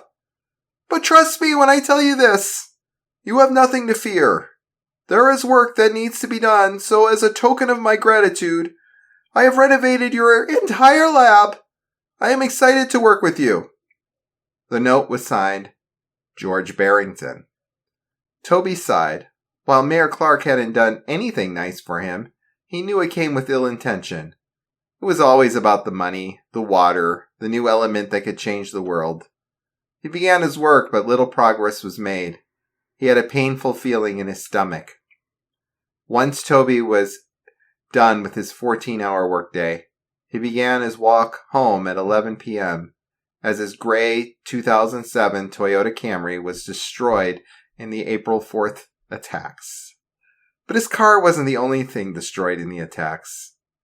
His confidence took a hit as well. Toby made sure to avoid all unsafe and backwater roads in Benko Falls. To be kidnapped a third time would be just embarrassing. But even with his best efforts, Toby ended up taking a wrong turn and ended up surrounded by two massive gray walls. Even in the dark of night, he could read out the words written on the walls. "Join the revolution. Destroy the bourgeoisie. Follow VB." VB, the name of the communist working undercover to spy on the Nazi Mr. Walter said he worked for. Toby realized he wasn't lying. VB was the leader. A chill went down his spine. VB had caused us 6 days of suffering and sold him to the Nazis. Who could he possibly be? Toby heard a group of men talking in Russian. He ducked behind a trash can. "Hito, od Balietsky," one of them with a black hat said. "Ne tolko perka kotoroti slishal," the other responded. "Ya mogo to kazat, choto koto nas shoshlesyet," the black-hatted man exclaimed. The black-hatted Russian made his way to the trash can. He looked Toby in the eye and knocked the trash can over, revealing him to the rest of the communists. "Kill the capitalist spy!" they all yelled in anger. As they all approached him with fury, Toby was not ready to get up. He was armed and knew how to do Muay Thai roundhouse kick. "Hold it!" a man with an American accent yelled. The Russians listened immediately, pulling back and let the American come through. He smiled at Toby. The dimly lit street revealed his glasses and crooked teeth. "You look new around here. I know these Russians can be intimidating, but they're just well-meaning. Anyone can join VB's revolution. Even Americans like me and you. Lenin's dream is alive, and we feel it every day when capitalist pigs like Mayor Clark bleed, the man said with passion. You mentioned VB. Yes, the leader of our movement. He's also American. He's actually from Banco Falls himself. I'm his personal assistant, Sylvester. Nice to meet you, Sylvester. Are you excited for his speech? Toby squinted in confusion. Speech? Sylvester chuckled. Yes, I assume that's why you're here. That's why we're here. He's speaking in a few minutes. Toby forced a smile. Yes, that's why I'm here. I just spaced out. There Toby was, forced to wait. He couldn't leave. The communists would kill him if they found out who he truly was. Toby was certainly curious to see this VB in person. Even so, he needed to stay as hidden as possible. VB must know who he is and why he is so important. After only a few minutes of waiting, the crowd of about a dozen communists began to erupt into cheers. It must be VB. Toby barely got to take a look at him, but his appearance did surprise. VB only seemed to be in his early 20s, looking almost as boyish as him. VB waited for the crowd to calm down and began his speech. Workers of the world, proletariats of Banco Falls, my loyal followers, Lenin's dream thrives every single day. Mayor Clark is dead. Malco Insurance struggles in the aftermath of our attacks. The Blackfield family has lost 70% of their wealth. The days of capitalism are numbered. The days of injustice are over. With your help, we can unleash communists across the entire globe. For us! The crowd cheered. Toby joined in to blend in with the crowd, but his cheers were obviously fake. Toby's mind lingered on the speech. It felt wrong. Something was off. Work still needs to be done. Mayor Barrington proves himself to be just as corrupt. With your help, we can beat him too. The crowd cheered at VB. This time even Toby's cheer was a little more jovial. VB's personal assistant, Sylvester, walked up to VB and whispered in his ear. VB smiled with joy. Comrade Sylvester just told me something that really warmed my heart, VB said to the crowd. We have a new member of our group who came to see us for the very first time. Whoever this is, may I speak to you? Toby's heart raced in panic. He was talking about him. Toby tried to hide, but the group of happy communists pushed Toby to the front of the alley, where VB could get a good view of him. Toby sweated profusely as VB glared down at him with piercing green eyes. VB stared with confusion. Toby Winters? As soon as those words came out of VB's mouth, Toby ran for it. The communists chased after him. For whatever reason, VB called them off. The last thing Toby saw of VB was him quickly calling someone on his phone. Toby ran all the way to his luxury apartment, but it didn't matter. He needed to get out of this town. He started to pack his bag, hoping to catch the next airplane out of Banco Falls. But as he packed his bags, he noticed something. Everything was moved around him, especially the kitchen. He opened the refrigerator to find the gallon of milk he bought only a day prior was almost empty. His leftover Swedish meatballs were eaten, along with an entire baguette. Someone was in the house. Toby looked around but saw nothing. The lights went out. Darkness fell upon the entire apartment. The only source of light was from the full moon. In the moonlight, he saw a silhouette of a man's body. He got out his gun and pointed it at the figure. Who is it? Are you VB? Toby yelled in fear. The man chuckled. No, but he is a good friend of mine. So you're a communist? No. Are you a Nazi? No. Toby pushed the gun in the man's face. Then who are you? Tell me or I'll shoot. The man laughed hysterically. That's not your concern. Besides, you and I both know there are no rounds in that gun. Toby knew that couldn't be true, but he looked, and the man was right. Toby raced towards the door in horror, but Toby's heart ended up sinking deeper when he realized the door was locked. The lights turned on again and accepted his fate. As Toby waited for his imminent death, he realized the man wasn't coming to kill him. He walked to the kitchen where the man was eating a can of Pringles, making a mess like a slob. The man was old, fat, white-bearded. After ingesting a few more potato chips, the man smiled at Toby. Mr. Winters, what a nice apartment you have, the man said as he opened the refrigerator door and grabbed the rest of the milk. What are you doing here? Who are you? Toby asked with frustration. Always quick to the point, are you? The man chuckled. I'm just a guest in your restaurant. Who the hell are you? Where are your manners, my friend? The man drank a sip of his milk. You can call me Mr. Dominus. Mr. Dominus continued to drink the milk as Toby looked in confusion. You said you were friends with VB, Toby asked. I'm friends with lots of people. Mr. Dominus poured himself another glass of milk. VB was a student of mine. A student? As you will be, Mr. Winters. What? Mr. Dominus laughed so hard he choked on his milk. For someone so smart, you are very dumb. What? It's always you asking the questions. You are very curious. So let me explain. Mr. Dominus walked out of the kitchen. VB is one of my 5 students. I train all of them to gain power and influence, to control a society above all else. So you're one of those power-hungry nut jobs like Mayor Clark. Funny that you mention him. He was also one of my students. In fact, my very first. He was like a son to me. Mr. Dominus looked Toby dead in the eyes. But he got greedy.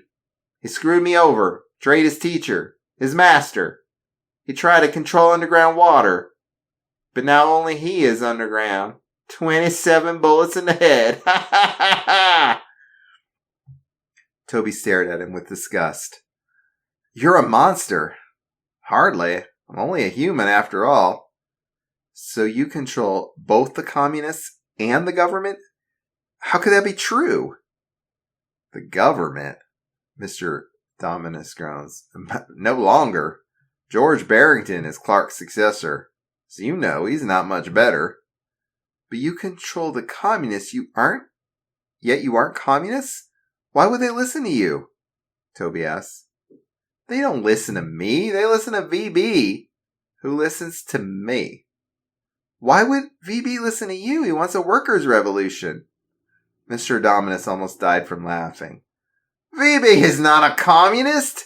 He's an imposter pretending to be a communist, just like I trained him to be. I trained all 5 of my students to control an aspect of the city. VB controls the labor. Clark controlled the government. One of them is an economist who controls the state of the economy, while my youngest student of DuPont heritage controls Banco Falls' powerful elite. Mr. Walter controlled the far right and the neo-Nazis. Wait, what? Toby yelled. You trained Mr. Walter?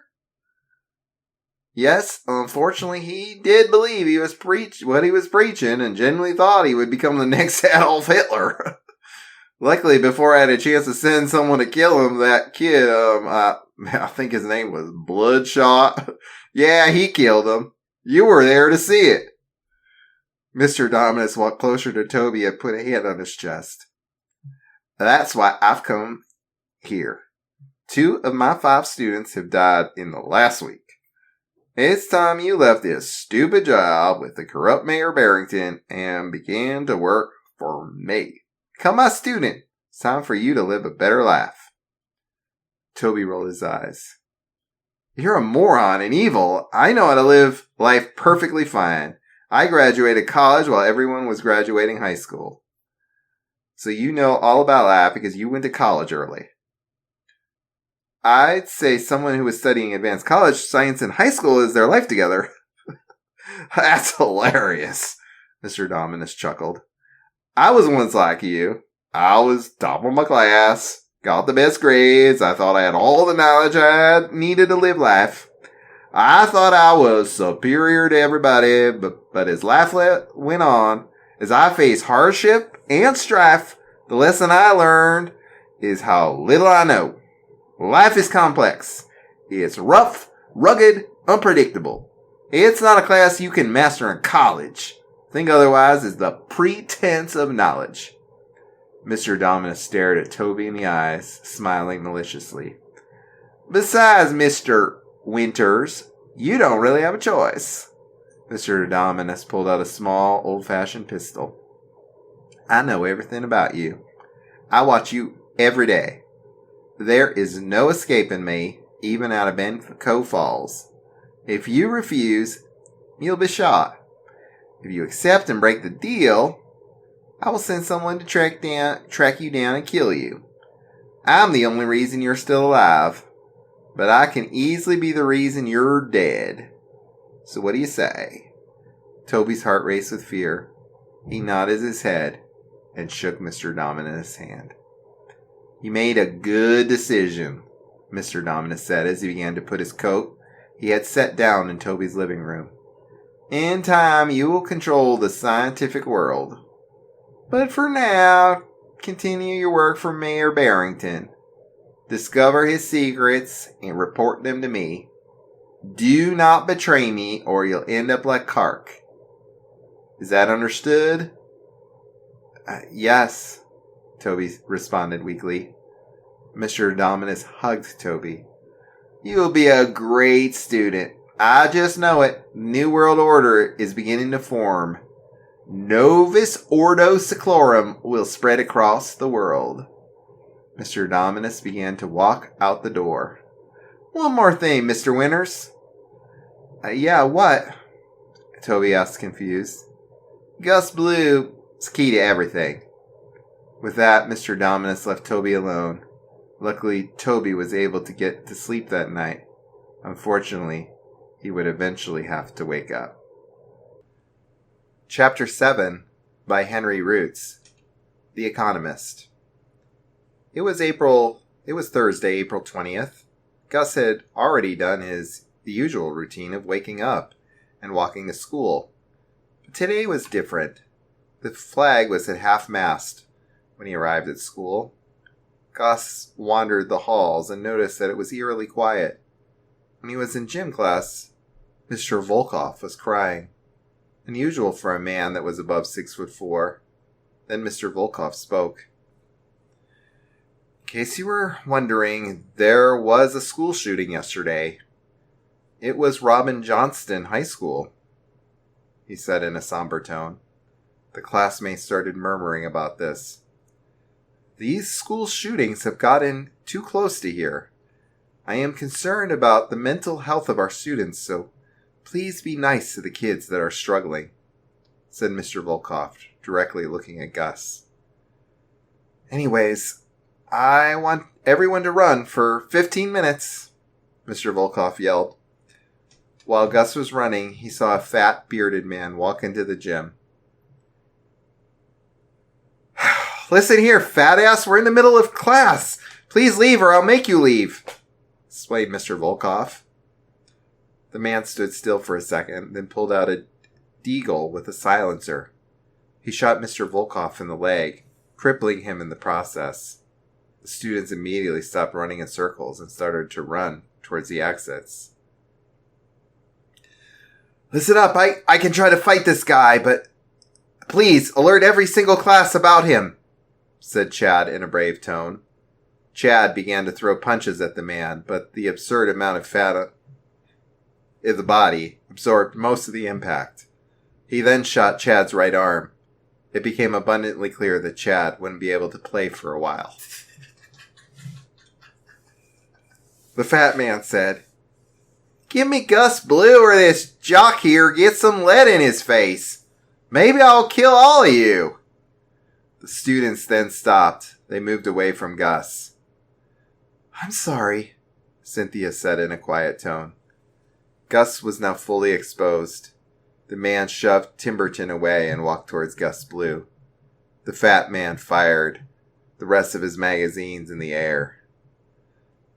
You will not tell anyone of this. Do you understand? Or I may come back with some support, the old man said. The rest of his class trembled in fear and ran away to their second period. Nobody dared to combat this old, fat man, especially Chad. Gus wasn't pleased with being kidnapped for the second time. He was put into a white, windowless van. The fat man began talking. Gus Blue, you know I've been looking for you for a while after Toby joined my side, the man exclaimed. Who are you? Gus asked. I can't tell you my real name, but you can call me Mr. Dominus, he said. Why did you have the audacity to shoot my fucking gym teacher and Chad Timberton? She's one of the few people at Freedom Miller High that I don't hate to bits, Gus said. If you were wondering, I know how important you are to my plan, Mr. Dominus said. Plan? What plan? You going to try to conquer the world like Nazis? Are you trying to spread your religion across the world like the Spaniards? Are you going to try to enslave 25% of the world like the British? Are you going to kill every... Listen up, Gus. Mr. Walter was a Nazi. I disagree with everything Hitler said. But if I told you my plan, you wouldn't do business with me. But you will work for me, said Mr. Dominus in a sinister tone. Or what? Gus asked. Well, let's say if you do not comply, I will kill everyone you love in front of your own eyes. Then I'll kill you too. Then I will pee on your grave, said Mr. Dominus, chuckling at his joke. And what do I gain from working with a man who just kidnapped me? Gus replied. Power. Toby Winters was walking down the city hall since his car was gone. It's still gone. Toby was given a suit with a built-in camera so that Mr. Dominus could see what Barrington had to say. The time was 10:23 a.m. Toby was 23 minutes late to his meeting with George Barrington. At last, he arrived at his office. Hey, I apologize for being late, Toby said. No problem, but the way you need a car since the subway has been down since the attacks, so I delivered a 2023 Tesla Model Y, Barrington said in an optimistic tone. Thank you. You know, I was just going to buy a car with my own money, Toby said. By the way, the meeting is not just with you. I also brought in some businessmen to have invest in your scientific ventures, so I would like you to meet with Harry Roots, the legendary billionaire economist. Suddenly, a tall black man entered the room in a cowboy's hoodie. Well, I just heard my name, Harry said in a loud tone. Pleased to meet you. I have heard of your legendary stock market tips, said Kobe, attempting to shake his hand. Harry turned his back behind Toby. I don't shake hands with brokies like you, Harry said it arrogantly said. Anyways, I have to go back to New York, see my wives again. They really do miss me. Harry then winked at Toby and discreetly put a note into his back pocket. Harry then left the office, leaving the space for Toby and Barrington. I'm sorry, Toby, but that is just the way he is. It took 12 years for him to become moderately nice to me, Barrington said. But I am thinking of calling it the new element that you discovered under Freedom Miller High School, Tobonium, in honor of you. I mean, thank you, but I think the word Tobonium sounds a bit stupid. No worries, Toby. I will definitely change it, Barrington said. Hey, Barrington, I have a question for you, Toby said. Why are you being so nice to me? I mean, I am just a small part of this entire town. There are so many more important industries out there. Why not do more business with Harry? Oh, well, Toby, I have 3 reasons for why I would rather not work. Why I would rather work with you. Reason number 1 is that Harry is a bit of a douchebag. I mean, you saw for yourself. Reason number 2 is that I see a lot of potential in you and the development of science in Macdonald Falls. Lastly, I don't exactly like how the extremists have been rioting in the city streets lately, and they would be very unhappy to see me investing in business, George Barrington said. Time was now 10:53 a.m. George Barrington had to go to a hearing at 11. Well, I apologize for cutting this short, but I really need to get going to ensure that our city doesn't turn into complete anarchy, George Barrington said. Barrington briskly walked out of the office and into his red 1987 Lamborghini Countach. He began speeding on the road, narrowly missing the oncoming traffic. It seemed clear that Barrington was much more of a speeder. Toby took the note out of his back pocket. All right, Toby, you have to listen to me very carefully. I was lying about going back to NYC. In case you didn't know, one of Mr. Dominus' students. But I can talk to you about Mr. Dominus and how things will work out. You need to be at my strip club on 2710 Nisbo Street, the Donna, 5:09 p.m. tonight. Be in my office. If you're even a second late, then too bad. So sad, better luck next time. There I can tell you everything. The Donna is safe and private. Also, the women there are some of the hottest in America. I'm willing to teach you like former Mayor Thomas Clark before he was shot 27 times in the head. Now, before I end this note, I want to remind you, go to the Donna on 2710 Nisbo Street at 5:09 p.m. tonight in my office. Do not be late. Signed, Harry Roots. Chad was in the nurse's office. Principal Jordan walked in. I know that you were shot by that fat man, he said. Same with Mr. Volkoff, but I have a request that sounds a little extreme. Mr. Jordan, please do not mention this story ever. Delete the tapes. Never mention this to anyone. Chad said in a passive-aggressive tone, I know that you want to ruin the reputation of this school to remain positive. If anyone finds out, the reputation's ruined. That man that shot me in the arm may also come back. I want the students to be safe. I will make up some excuses for how both you and Mr. Volkoff got injured. Luckily, the gunshot isn't that bad, and you should fully recover in 6 months. Just before the football season starts up again. These foolish students will believe every lie that I tell. I will say that you were in a car wreck and your right arm was injured. With Mr. Volkoff, I can make up any excuse. He has type 1 diabetes, you know. I will claim that Mr. Volkoff tripped and fell while he was hiking, Principal Jordan said. Cynthia was waiting for her parents to arrive. Finally, a white sedan rolled around the curb. The car had Blue Lives Matter bumper sticker and a Confederate flag in the car. How's your day at school? Her parents asked. It was fine, I guess, Cynthia said, responding quickly. She didn't mention the events in gym class because Principal Jordan had told everyone to keep it a secret. Hey, it is really that Mr. Walter was killed. How horrible was that? I mean, Walter, he was really brilliant man, Father said. I mean, that is kind of sad, but that was over a week ago, Cynthia said, thinking about how she moved away from Gus. She hoped that he was okay. Gus Blue made the right choices, then he would come out in one piece. Chapter 8 by Henry Little. Electrolysis.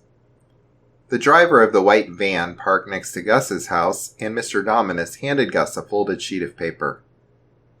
Tonight at 5 p.m. Tonight at 5 p.m. you will go to Freedom Miller High, Mr. Dominus instructed as he handed Gus a key. You will go to the elevator in front of the entrance and insert the key into the bottommost floor. From there, you will find one of the stores of water, and you will use an electrolyzer. Mr. Dominus handed Gus a bag. The instructions to use it are in the folded sheet of paper.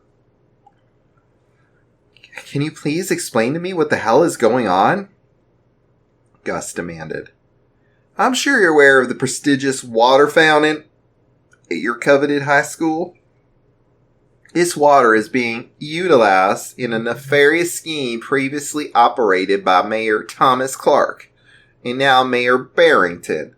There is an element in the water and you must separate it from the hydrogen and the oxygen. Won't I be killed if I try to oppose the literal mayor? Gus asked. No. I've come up with a distraction, and I assure you, the scientists will not be working there or ever again. It was 5:04 p.m. and Toby Winters had arrived at the Donna Strict Club. He made sure to arrive early as he didn't want to arrive late and miss out on this seemingly golden opportunity. Truthfully, Toby was tired of working as a pawn in the games of the powerful men in Banco Falls.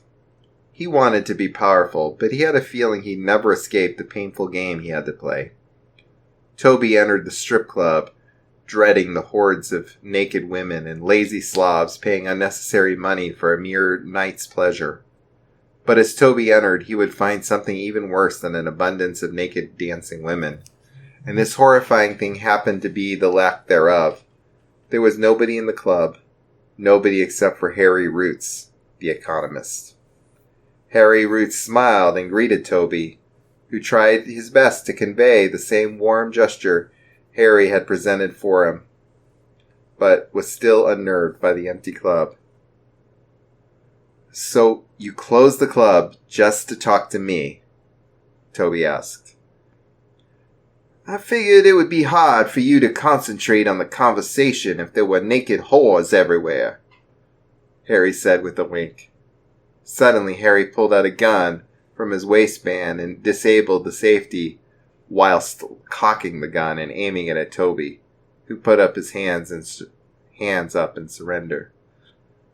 Mr. Dominus needs you dead so that we can steal the water. So it's nothing personal, Harry declared. But I'm a student of his, Toby whined. I guess I came first, so say your last words. Suddenly a loud bang came from above and Harry had been shot in the leg. Toby looked up and there he saw Bloodshot, coming to save him again. Bloodshot! Toby shouted. Bloodshot immediately started to leave, so Toby rushed towards Harry to take his gun as he pointed it at Bloodshot. Don't move! Bloodshot stopped running away. How did you know I was here? Toby questioned him. Can't tell you, Bloodshot said. Tell me or I'll shoot, Toby announced. Bloodshot took a long pause before finally saying, Mr. Dominus sent me to kill Mr. Roots to stop him from killing you, and I was supposed to get away, but I guess not. He groaned. Toby was beyond confused at this point. Whose side was Mr. Dominus playing for? How did VB come into this? You're a student of his too? Toby inquired. He sent me to protect you, Bloodshot replied. Then Toby realized something. He realized that somebody was going to the lab to steal the water fountain. The fountain water. And the work he had spent so much time on would be for nothing. I need help with one more thing, Toby said. Put the damn gun down, Bloodshot argued. Toby lowered his gun and Bloodshot came down. Toby explained the situation, and the two got into Toby's Tesla and headed straight for Freedom Miller High. Gus made it into the lab. It was just like the lab he'd seen in the movies, with it looking all futuristic and science-y. Gus came prepared with a bag of materials needed for electrolysis. Gus did some research on the topic and also read the instructions, but he ultimately did not trust himself. A 15-year-old operating top-secret scientific equipment while at the threat of potentially being killed did not sound small to him. Why was Mr. Dominus having Gus do it, when he could have simply have a well-equipped scientist or even somebody skilled in combat do it? On a table there was a bucket of water. Gus grabbed a plastic water bottle from the bag of equipment and filled it up with the highly coveted water. He screwed a cap, which had 2 holes in it, onto the water bottle and stuck 2 graphite pencils into the water bottle. He then grabbed a set of devices from the bag, plugged one into the wall, fiddled around with the wires for a few minutes until finally the contraption looked exactly as it did on the diagram. Gus was sweating, and his heart was beating incredibly quickly. But he was used to it. After all, it wasn't his first life-threatening experience. Gus pressed a button to begin the electrolysis, and the water began warping and splashing around the bottle. Then water started disappearing from the bottle, but Gus had to look away as he heard the elevator make a noise. 2 individuals came out of the elevator, 2 individuals that Gus knew very well, Toby and Bloodshot. Bloodshot aimed his gun at Gus. "Stop! Gus!" Toby shouted. "What are you doing here?" Bloodshot didn't recognize Gus fast enough and shot a single bullet from his pistol, but fortunately, Gus was already running away, trying to duck behind a table. The bullet hit the water bottle, and an explosion occurred, launching Gus into a table and launching Toby and Bloodshot back into the elevator. Debris fell from the ceiling, but nobody was injured, other than a couple bruises. Once the shock from the explosion dissipated, Toby forced Bloodshot's gun from his hands. "Don't shoot! That's Gus Blue!" Bloodshot wrestled the gun away from Toby and hesitantly nodded. Gus was now hiding behind a table. "Don't shoot! They forced me to come here." "We're not going to shoot you anymore. Come out from behind the table," Toby said. Gus reluctantly walked towards Toby and Bloodshot as they walked towards him. "Who sent you?" Bloodshot demanded. "Don't tell anyone, but a man named Mr. Dominus sent me," Gus replied. "What the What?" Toby explained. Toby and Bloodshot wrapped their hands over their heads and paced around, experiencing anger, sadness, confusion, and pain all at once. "What's wrong?" Gus asked. "Doesn't matter," Toby groaned. "Why was there an explosion?" "Shot a bottle of water and everything went to hell," Bloodshot muttered. I was separating a third element from the water using electrolysis," Gus explained. "Electrolysis? God, Dominus is such an idiot.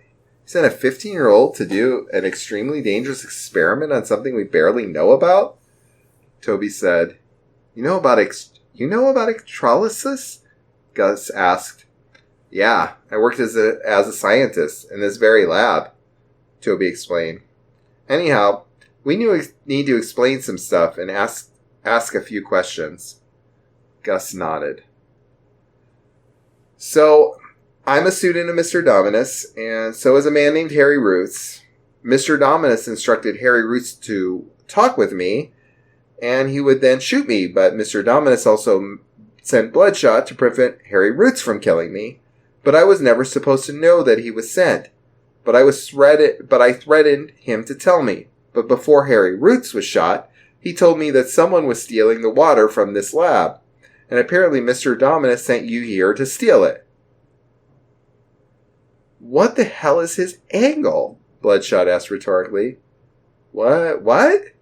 Gus said confusedly.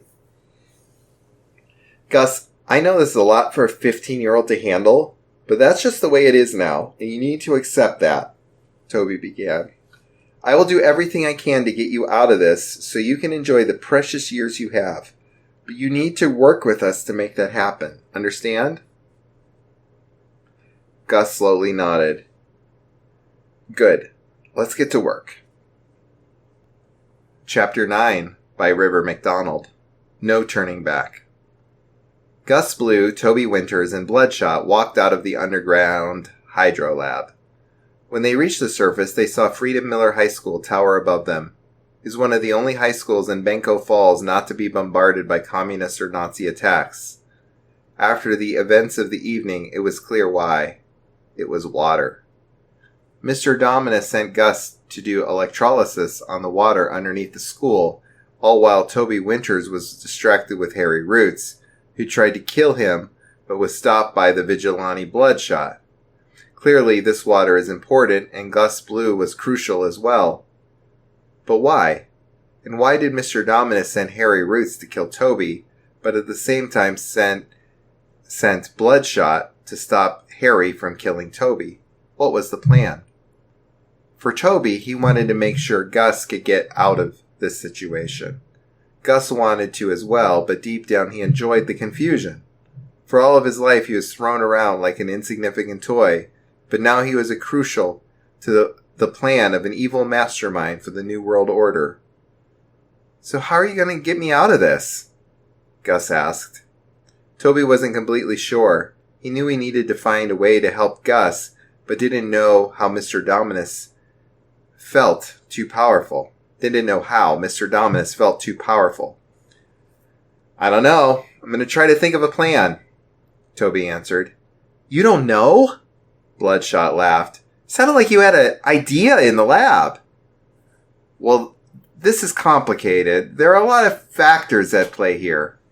Toby looked to Gus. But still, trust me, we will help you get out of this. Bloodshot scoffed. You can't get out of this. Once you enter this rabbit hole, there's no getting out. He's a kid, Toby responded with anger. I was once a kid, too. Once you enter this war, there's no going back. My dad was killed by Mr. Walter. Do you know why? Why? Asked Toby. He tried to turn back. He tried to get out of this. Bloodshot looked Gus straight in the eyes. You can't escape these people. They will destroy you.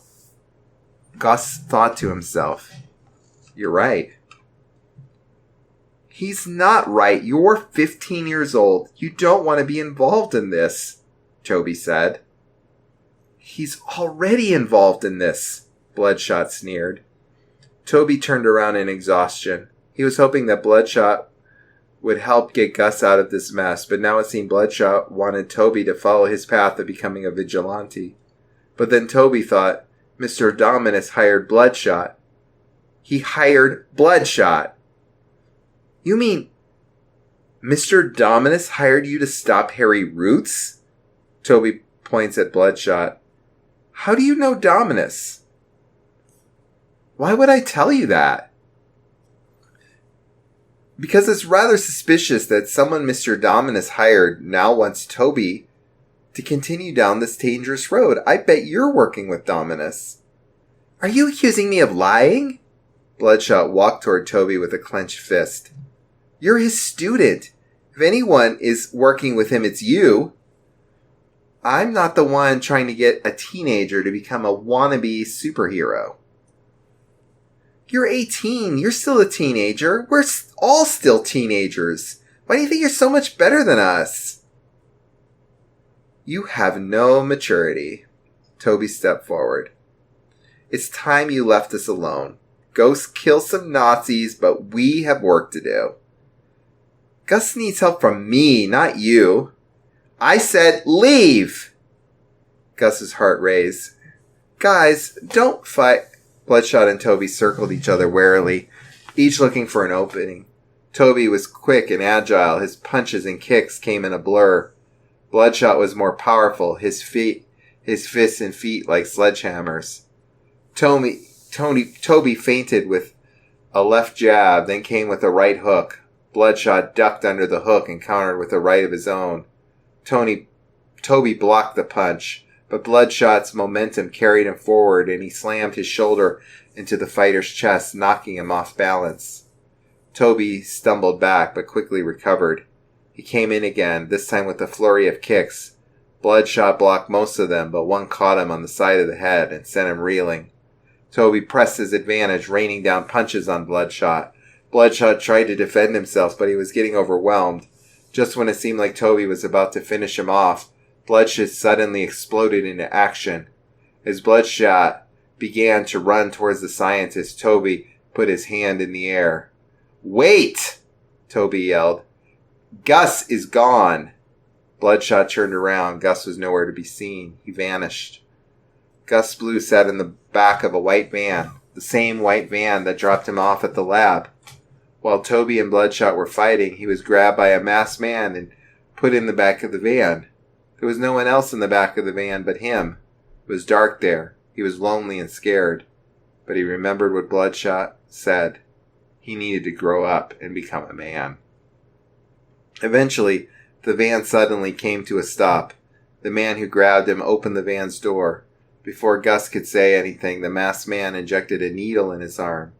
Gus passed out. Gus awoke on the table. On the sides of the table sat 3 hooded figures, one of them with a shark mask, one of them with a peacock mask, and one of them with a pig mask. At the head of the table sat a large cloaked figure with a whale mask. "Gus, welcome," said the man with the whale mask cheerfully. Gus couldn't recognize the voice. It seemed to be deepened by some sort of voice modulator. "What?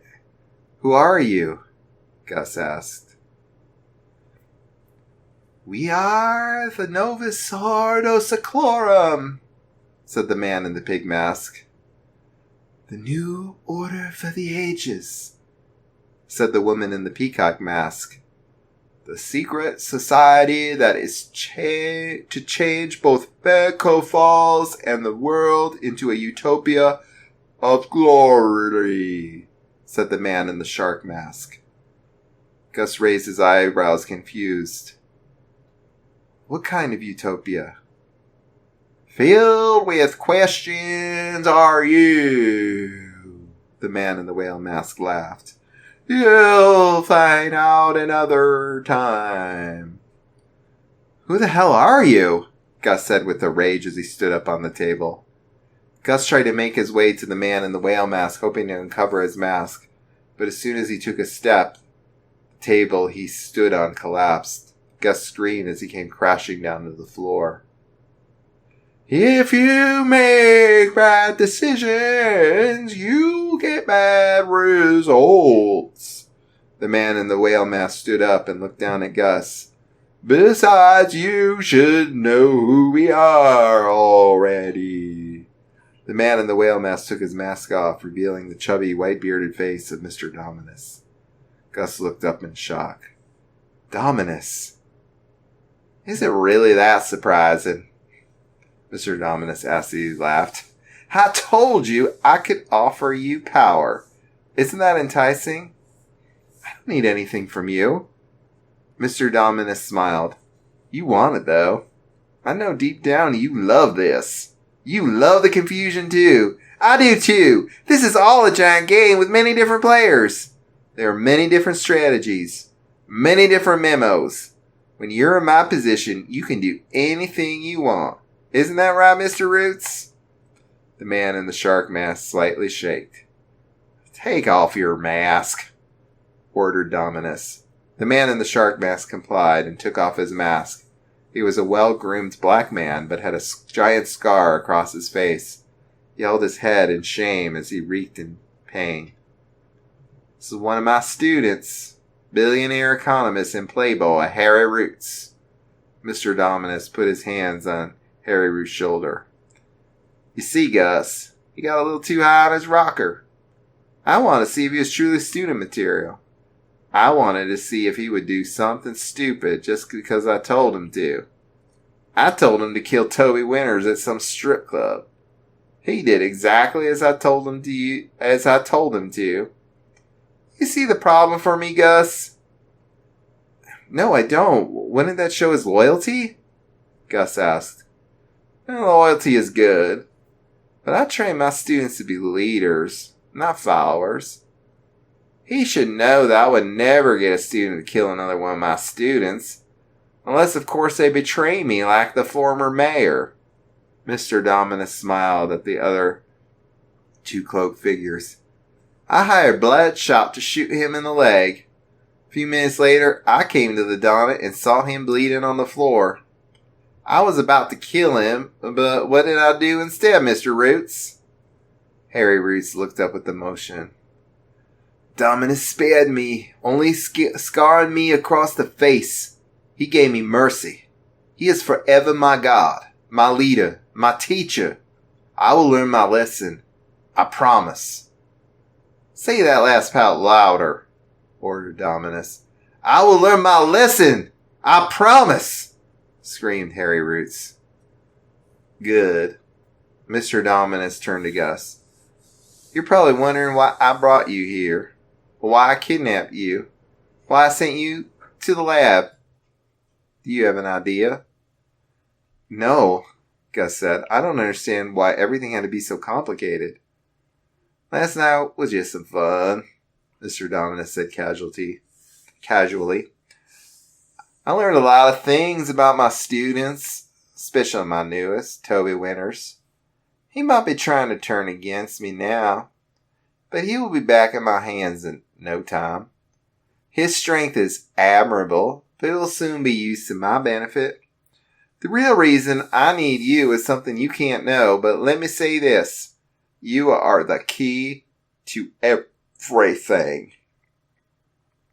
So what do you want to do with me? Gus stood up with a mix of anger and fear. You can tell me now. It's not like I can refuse. You threatened me and my family. I have big plans for you, but for now, I'm going to turn you over to my students. Mr. Dominus pointed at the calendar. I'm out of town for the next 3 weeks for some personal matters. In the meantime, you'll be helping my students with their own goals. This week, you will be helping my youngest student, the master of Benko Falls Elite. Mr. Dominus pointed at the woman in the peacock mask. She stood up and walked toward Gus. Escort him out of here, ordered Dominus. The woman in the peacock mask held Gus's hand and guided him out of the main room. As they shut the door behind them, they entered a grand hallway. On the ceiling, beautiful yet disturbing art was painted. This included hundreds of eyes, triangles, and swords. Between every symbol was painted with red blood. On the sides of the hallway, there were 5 large golden doors, one of them marked with a hammer and sickle, one of them marked with a swastika, one was marked with the symbol of the mayor's mansion, another marked with the symbol of cash. The final door was where the woman in the peacock mask was leading him towards. It was marked with the symbol of a diamond. The woman in the peacock mask opened the door into the room. What Gus saw was magnificent. The room was awash in light, the sun streaming in through the tall windows and reflecting off the walls, which were covered in jewel-toned fabrics. The floor was made of polished marble, and the furniture was upholstered in the finest silks and velvets. The room was filled with expensive artwork, and the chandelier overhead was made of crystal. In the center of the room was a large bed, piled high with pillows and covered in a silken comforter. The bed was surrounded by a profusion of flowers, and the air was filled with their sweet scent. Gus was so mesmerized by the room, he almost forgot about the woman in the peacock mask. She was in the middle of taking off her mask as Gus's eyes wandered the room. As he turned to face her again, he was shocked with what he saw. The woman was beautiful, with raven-colored hair and piercing blue eyes. More importantly, he knew who she was. She was the new girl in Mr. Donaldson's algebra class. She was Aaliyah Marie DuPont. Aaliyah, Gus said with shock. You're a student of Dominus? I told you something wicked this way comes, Gus, Aaliyah said as she smiled sweetly. What? I'm going to be clear. I only graduated from training with Mr. Dominus earlier this year. but my job is rather simple. Aaliyah began to elegantly pace. We are going to take control of the socialites, the famous, the elites of Benko Falls. Being the only child of Pierre DuPont makes it easier, but there are a lot of powerful people in Benko Falls social scene. Shannon Porter, Jacob Vingo, Tony Barrington, Richard Malco, among others. So what are we going to do? Asked Gus. Aaliyah smiled wickedly. We're going to humiliate them. You're going to help me become the most popular girl at Freedom Miller High School. Then we will spend my social influence across the whole city. Can you help me do that? Gus nodded. The next week was about to be a complete roller coaster ride. Good, Gus, Aaliyah purred. Let's begin. Chapter 10 by Henry Roots, A Dance of Drugs. It was Friday, April 21st, 2023. The students at Freedom Miller High School didn't seem to care about the kidnapping of Gus Blue, for they had their own problems to worry about. Cynthia felt relieved that he wasn't killed or tortured, but she said nothing to Gus.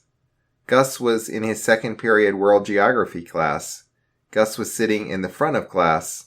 Right now, the teacher, Mrs. Sherman, was talking about the Soviet states leaving in 1990 to 1991. You see, Kazakhstan was actually the last state of the USSR. Russia actually just left before them. It is kind of sad to see what happened to one of the great superpowers and our main rival. Gus could barely keep his eyes open after everything that happened in the past week. He closed his eyes and it stayed closed until Mrs. Sherman yelled into his ear at the top of her lungs. Wakey, wakey, nerdy, nerdy! She exclaimed. The class began to explode in laughter, especially Tony Barrington, who had been bullying Gus constantly. Tony was the son of the now mayor, George Barrington. He was a short white kid with a stubble. He was a little bit tubby and had massive leg muscles. He was one of the popular kids due to his father's political status in Benko Falls. Imagine being so fucking stupid that you fall asleep in class, Tony said. The class began murmuring in agreement. Gus was sick of this antagonizing from the majority of his peers. He thought about how he was going to be able to gain power, like he did with Ralph back in the day. Maybe Aaliyah knew a lot about gaining power in schools, but everything had to be this way. For now, Gus had to deal with Tony and his grip on the common student. Tony whispered something to one of his friends sitting nearby. The friend complied with what Tony said. The friend wrote something on an orange sticky note. Kick me and suck my micropenis. The friend got out of his chair. When Gus wasn't looking, the kid stuck the note onto Gus's back. The bell rang. It was now time for third period English. Luckily, Gus didn't have it with Tony. Gus packed his things up and started walking in the commons. Then another one of Tony's friends, Johnny Wilson, approached Gus. He kicked Gus with all of his strength. Gus fell on the floor, humiliated. Gus Blue checked his back and felt the sticky note. He was furious about what had just happened and was eager for revenge. Suddenly, an announcement on the intercom came on. All students, please go to the auditorium. Do not go to your third period class. Gus was relieved because there was an English test today about the hero's journey. The students began piling up in the auditorium. It was a large theater that was built back when Freedom Miller High School was first constructed. The walls and the chairs all had a feel from the 1920s. At least the auditorium was still the same way it was, even after the constant renovation and modernization of the school. I have a lot of things to say, Principal Jordan said. First of all, there have been some recent injuries. Mr. Volkov tripped and injured his leg while hiking. And you all probably know about the car accident that Chad was in. Fortunately, Chad will fully recover just before the next football season starts. But the main reason that I called this assembly is because I am proud to announce a surprise dance tonight at 7 p.m. You can bring a friend along if you wish. Admission is $5. Do not be late. Gus scoffed at the idea of going to the school dance, but he remembered that he'll probably be forced to go due to the pressure of the Novus Ordo Seclorum. The problem with Gus was the logistics of the plan. He needed backup and support. Luckily, Gus knew the person to talk to. Gus opened up his computer while Principal Jordan was babbling about school news and holidays coming up. He opened his email and composed an email to ralph.colombo@bfsd27students.org. Hey, Ralph. It really has been a while, but I have a little bit of a problem here at Freedom Miller High. Is everything still going okay with the crew? The problem here is that I've been forced to attempt to gain influence and power in the school. I thought that I was done with all of this popularity bullshit back in 8th grade. But I guess some things have to be brought back. Anyways, there was a school dance tonight, and I was thinking you could come so that we could bring back the members of the 8th grade table. Maybe recruit some members, but I can't do it alone. Signed, Gus Blue. Gus's 4th and 5th period classes were the same mediocre periods that they always were. But now Mr. Donaldson's 6th period algebra class, Aaliyah was talking to Gus about the plan and the dance. But Gus was barely even listening after the recent drainage of his energy from yesterday. Mr. Donaldson saw that Gus needed sleep, but Mr. Donaldson thought that Gus needed an Algebra 2 problem for him to solve. Mr. Blue, I have an extra tricky question since you have been so good lately, Mr. Donaldson said in a snarky voice. Find x if 2 log x minus log parentheses x plus 2 parentheses equals 2.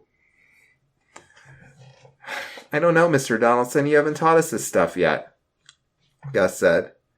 If the jock Chad Timberton can do it, you can, you idiot, said Mr. Donaldson, clearly picking on Gus after the test.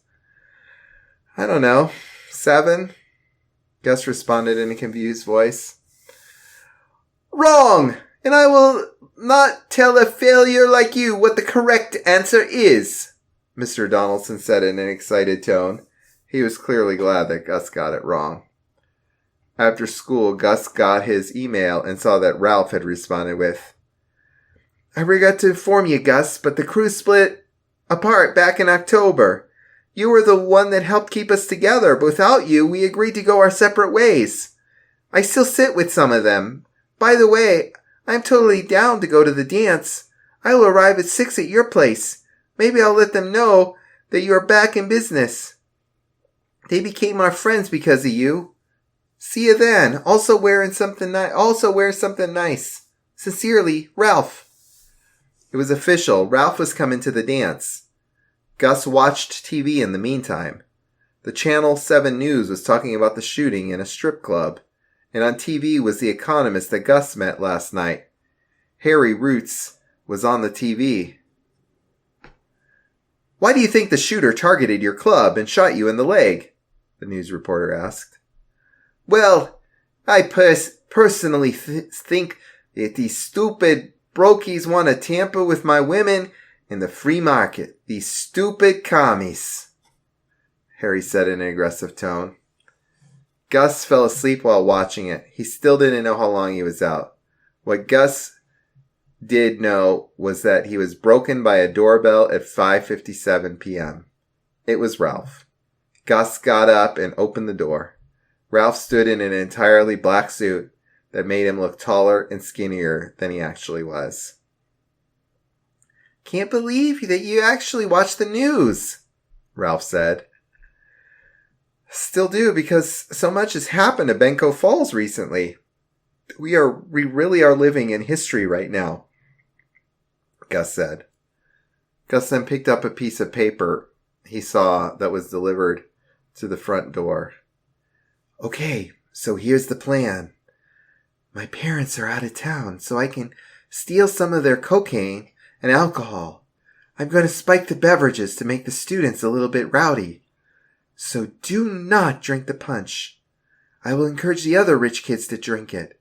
But to make sure the plan goes well, I'm going to incite a riot with the stimulation of their senses. It will be a flight and the dance will go wrong. They will be humiliated in front of the entire school. Also, if you brought any friends, tell them about the plan. I could use some help. Aaliyah Marie DuPont. Gus read the note and took a shower. He put on his best suit, ready to enact the plan. It took Gus 20 minutes, but he wanted to get there early to prepare. All right, let's go to the dance, Gus said. Oh, by the way, do you have your $5? We need the money to get in. Yeah, I got the money. Also, I noticed the little note you had there, Ralph said. Gus instantly reacted in fear. Did you read it? I did. I can't help it.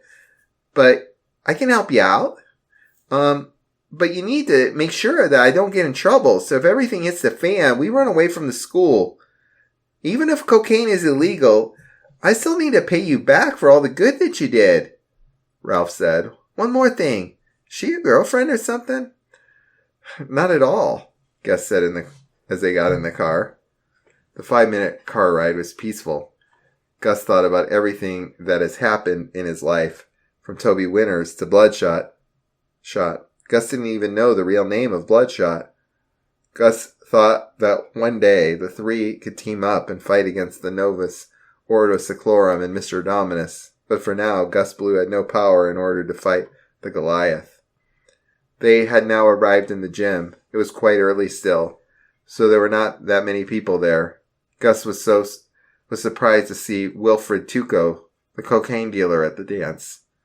Wilfred walked up to Gus and whispered into his ear, "The drinks have a lot of good old WT recipe and some vodka to make them rowdy and to make them riot." Wilfred walked away from the gym. It was clear that Wilfred wasn't allowed there. After a lot of drinks from the not-contaminated water fountain and some dancing, the time was now 9:27 p.m., and Aaliyah was now ready for phase 2. She met up with Gus and Ralph. "Who is the friend with you brought, Gus?" she asked. Gus responded with, "He's my old friend Ralph, and he is down to help with the plan. You're going to start the riot, but what are we going to do?" "Fuel the riot. Throw some punches at them. Try to mock and insult them. Make sure that they will hate each other for the rest of the night," Aaliyah said. As Billie Jean by Michael Jackson was playing, Aaliyah walked up to Tony Barrington. "Hey, I overheard Dake Malco calling you a trigger trash can." "What? I thought he was friends with me! The drug affected Tony. The drug affected Tony said in an aggressive tone. "Shannon Porter and Jacob Wingo were agreeing with Richard and also spreading misinformation to the other popular kids," Aaliyah said. "Well, I'll have to give those pricks some justice," Tony said, walking away. Gus walked up to 17-year-old Shannon and said, "By the way, I heard Tony wants to suck your dick." The wasted Shannon shoved Gus away from her and yelled, "I don't have a dick, you fucking dumbass." Ralph then walked up to Jacob and told him, "Heard that Shannon and Richard are thinking about giving you a swirly. I would totally beat them up to ensure that they don't do that." "I will totally beat their asses in a fight. Bring it on," the intoxicated Jacob screamed. It was inevitable that the fight was going to happen, but the question who was going to throw the first punch. Tony Barrington saw a dazed Richard sitting near the refreshments. Tony sprinted towards him and punched him in the face. "What the fuck is wrong with you?" Richard said. "You called me a trigger trash can!" Tony exclaimed in rage. But before Richard could respond, Shannon kicked Tony in the balls. Tony screamed in pain as he fell to the floor. At this point, essentially everyone noticed what was going on. Then Jacob blitzed into the area, shoving Shannon into Richard. Richard, who was now pissed at the aggression of Jacob and Tony, decided to grab both of their scalps and bang their heads into each other. However, Tony ran away into the DJ stand. Richard and Shannon chased behind. Shannon shoved Richard into a crowd of bystanders. Some of the bystanders also had consumed the tampered drink, so they joined in. Shannon had made it to the DJ stand, which was playing Together Forever by Rick Astley. She grabbed Tony's coat and threw him into the turntable. The music abruptly stopped, but before Shannon could dominate Tony, a mob of 10 people charged at Shannon into the DJ stand. The entire setup was destroyed by the pile of people. Tony realized an opportunity arose. He picked up one of the speakers and slammed it straight into Richard's face. Richard fell onto the ground where Jacob would begin punching him in the face until Tony shoved Jacob away. Richard used the time to get up and yank Shannon into another crowd of bystanders. The bystanders got up and started punching Richard in the gut. One student told Principal Jordan, who tried to end the fight. However, as he grabbed some of the kids away, the other members would kick and punch him as his hands were exposed. The rest of the faculty tried to end the conflict, but they met the same problems. It became clear that the fight had turned into complete chaos and anarchy. The sober Ralph and Gus both decided to run. Aaliyah stayed and filmed the fight. She was glad that her plan had worked. It was her magnum opus. The plan had made all of them seem like clowns, and even some of the other popular kids joined in, ruining their reputation. Gus and Ralph were now outside of the school. "Well, that hit the fan pretty quickly," Gus said. "Definitely. I kind of expected the plan to fail, but I mean, whoever made those drugs is a madman," Ralph replied. Hey, I have a question for you. So you said that the crew split because I was gone, but I am now back in business. My question is, are you? Gus said. Ralph said, "Absolutely. I can talk to Jesse and Rico. Maybe we can bring the crew back together. Problem is that Jesse hates Rico now, and I'm stuck on both sides. You're the only thing that can bring the crew back. Rumors are not enough. My suggestion is you head to Banco High School and talk to them both of them. They both want Gus Blue back." Ralph and Gus got in the car and drove to Gus's home. Ralph drove off into the distance. Gus was excited for the weekend coming up.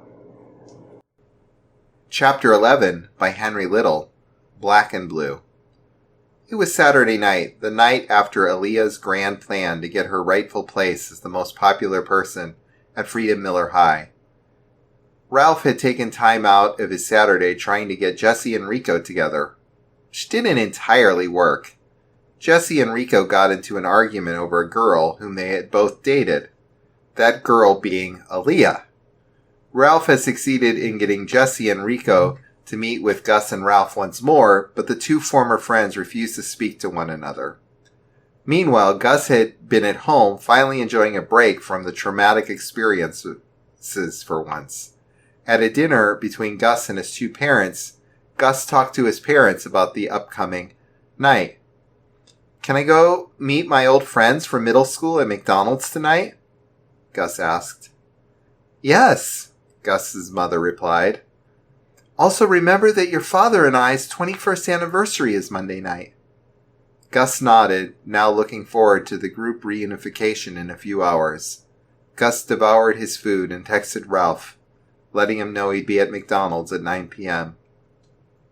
Gus entered the fast food store, where he saw Ralph and Rico sitting at a table waiting for their food. "Hey Gus, it's been a long time," Rico explained. "Hey guys, where's Jesse?" Gus asked.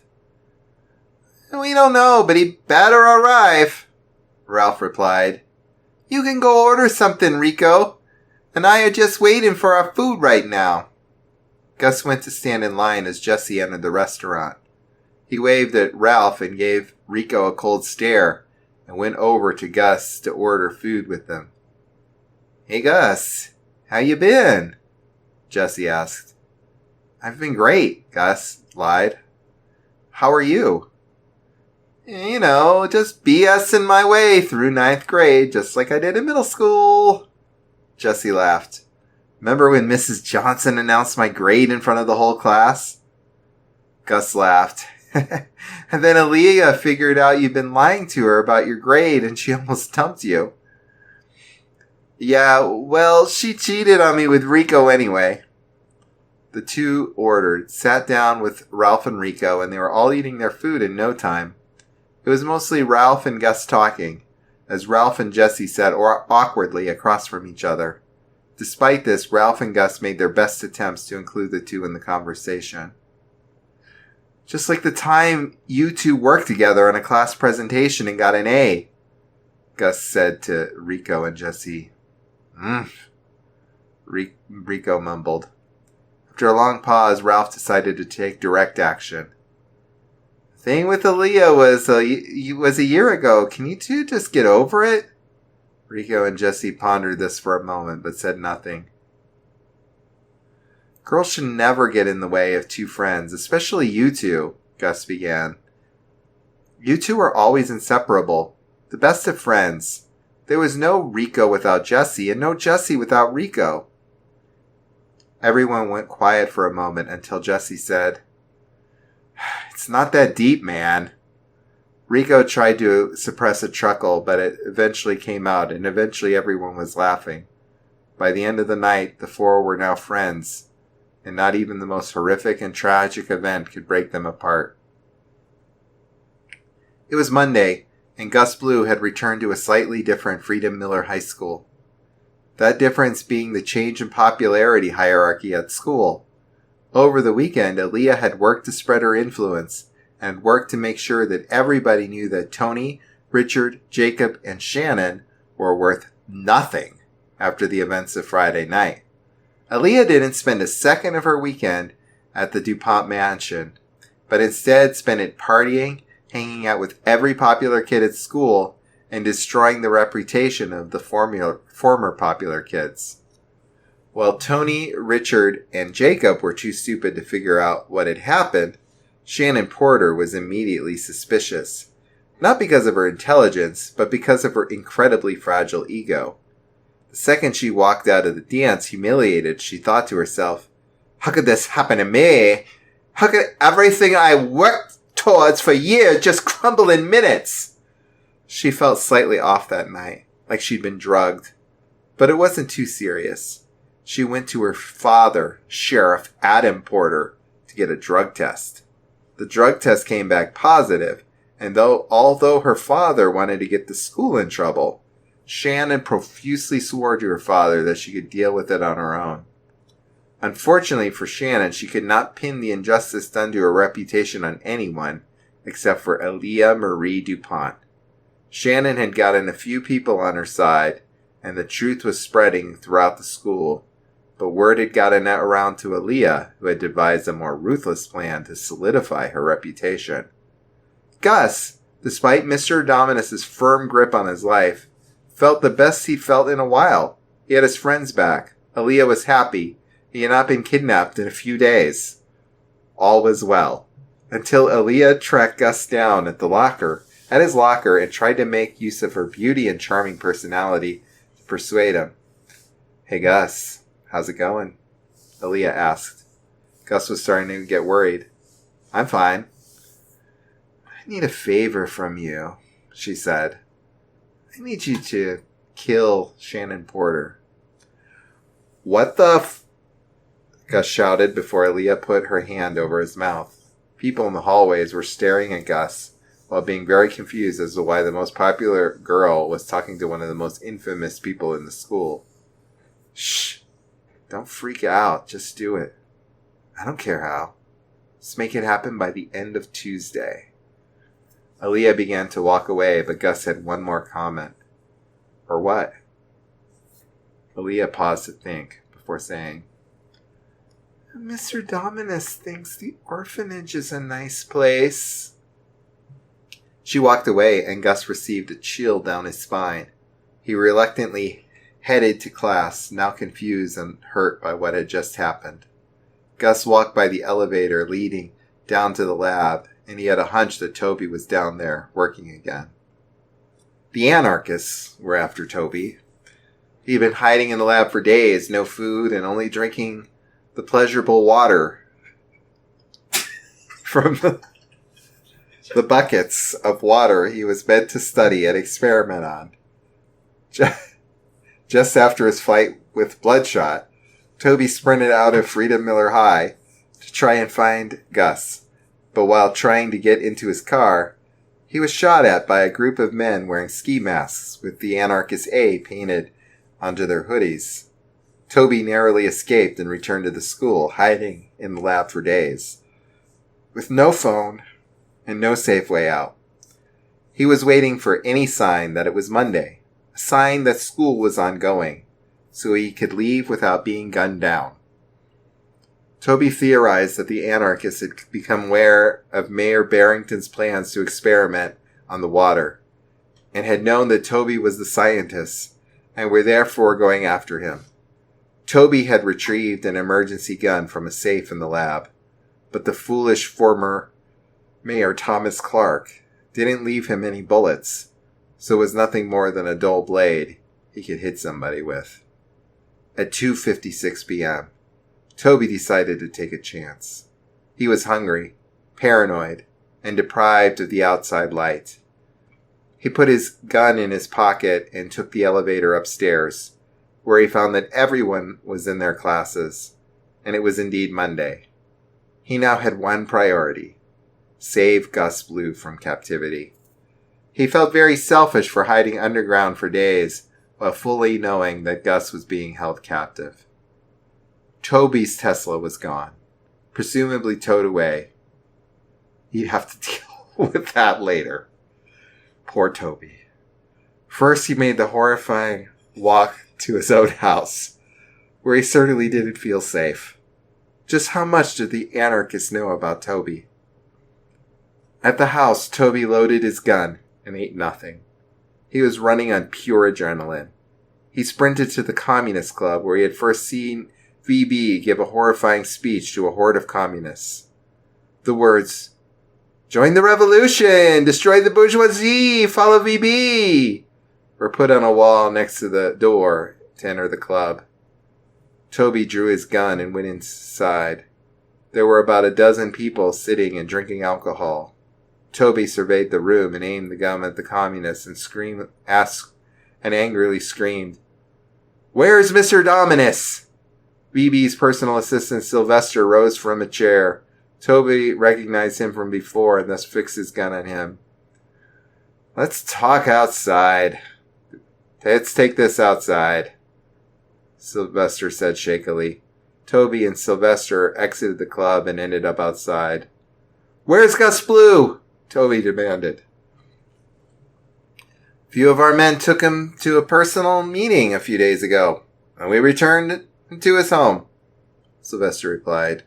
"What is his address?" Toby asked, a little calmer now. "Wait out here. I'll be back," Sylvester said as he went back into the club. As Toby waited, he became much calmer, and the adrenaline he was running off of a few minutes ago was mostly gone. He began to feel hungry and tired, so he'd have to go stay somewhere, but assuming the anarchist knew where he lived, Toby's apartment was an unsafe option. Sylvester returned with a file in his hand. "Gus Blue's address is 939 Mahogany Street, which is just over by..." "You have a goddamn file and a 15-year-old kid? You people are sick!" Toby shouted. Toby raised his gun at Sylvester and forced the file from the man's hands. Toby walked through the city with a file in hand and a gun in his pocket until he reached 939 Mahogany Street. Gus's house was just as he imagined it to be. Incredibly mediocre. Toby knocked on the door, and Gus opened it. Toby was very relieved to see Gus once again, after helplessly worrying about him for days. "Gus, can I please stay at your house just for one night?" Toby asked. "My parents are going on their anniversary date tonight. So yes, but why?" Gus asked. "These anarchists. Toby looked around, surveying the area for anarchists. They're trying to kill me, and I just need to stay here so I can think of a plan. I'll be gone tomorrow, I swear. Gus led Toby inside, and Toby was treated to some plentiful instant ramen and chocolate Pop-Tarts. They talked about recent events, including Gus's task to kill Shannon Porter. God, she's worse than Dominus, Toby said sorrowfully. Is there any way out of this? Gus asked. Toby thought and thought, but the only solution came to him. I could do it for you. That's insane! Shannon Porter did nothing wrong, Gus argued. Clearly, morals aren't relevant in this world anymore. People like you and I were made to follow orders right up until the day we die. We just have to survive this cruel game for as long as possible. So I'm going to shoot Shannon Porter tomorrow because somebody has to do it. What if we kill Aaliyah? Gus asked. Yeah, we somehow managed to kill one of the richest people in Banco Falls. Sounds great. Toby and Gus argued, ate, and planned until 10 p.m. when Veronica and John Blue began to drive back home. Toby heard the sound of rainfall just outside Gus's house. I think it's raining, Toby commented. Gus replied with a nod. The rainfall sounded odd and very inconsistent, so Toby checked outside the window, and there was no rain. Huh, it's not raining. This continued for a little longer and then stopped. Toby and Gus could hear the sound of Gus's parents arriving. I should get going. I'm going to tell Barrington about the anarchists tomorrow, and then I'll kill Shannon on her way to school, Toby declared. Oh my God, Gus complained. If I don't do this, your parents will die. I don't want to do it, but I have to. Suddenly, the two heard a click, and then the sound of an object rolling on the floor. The two barely had any time to realize what was going on until the walls around them erupted into a great blazing fire, and an explosion deafened the two and caused the house to collapse.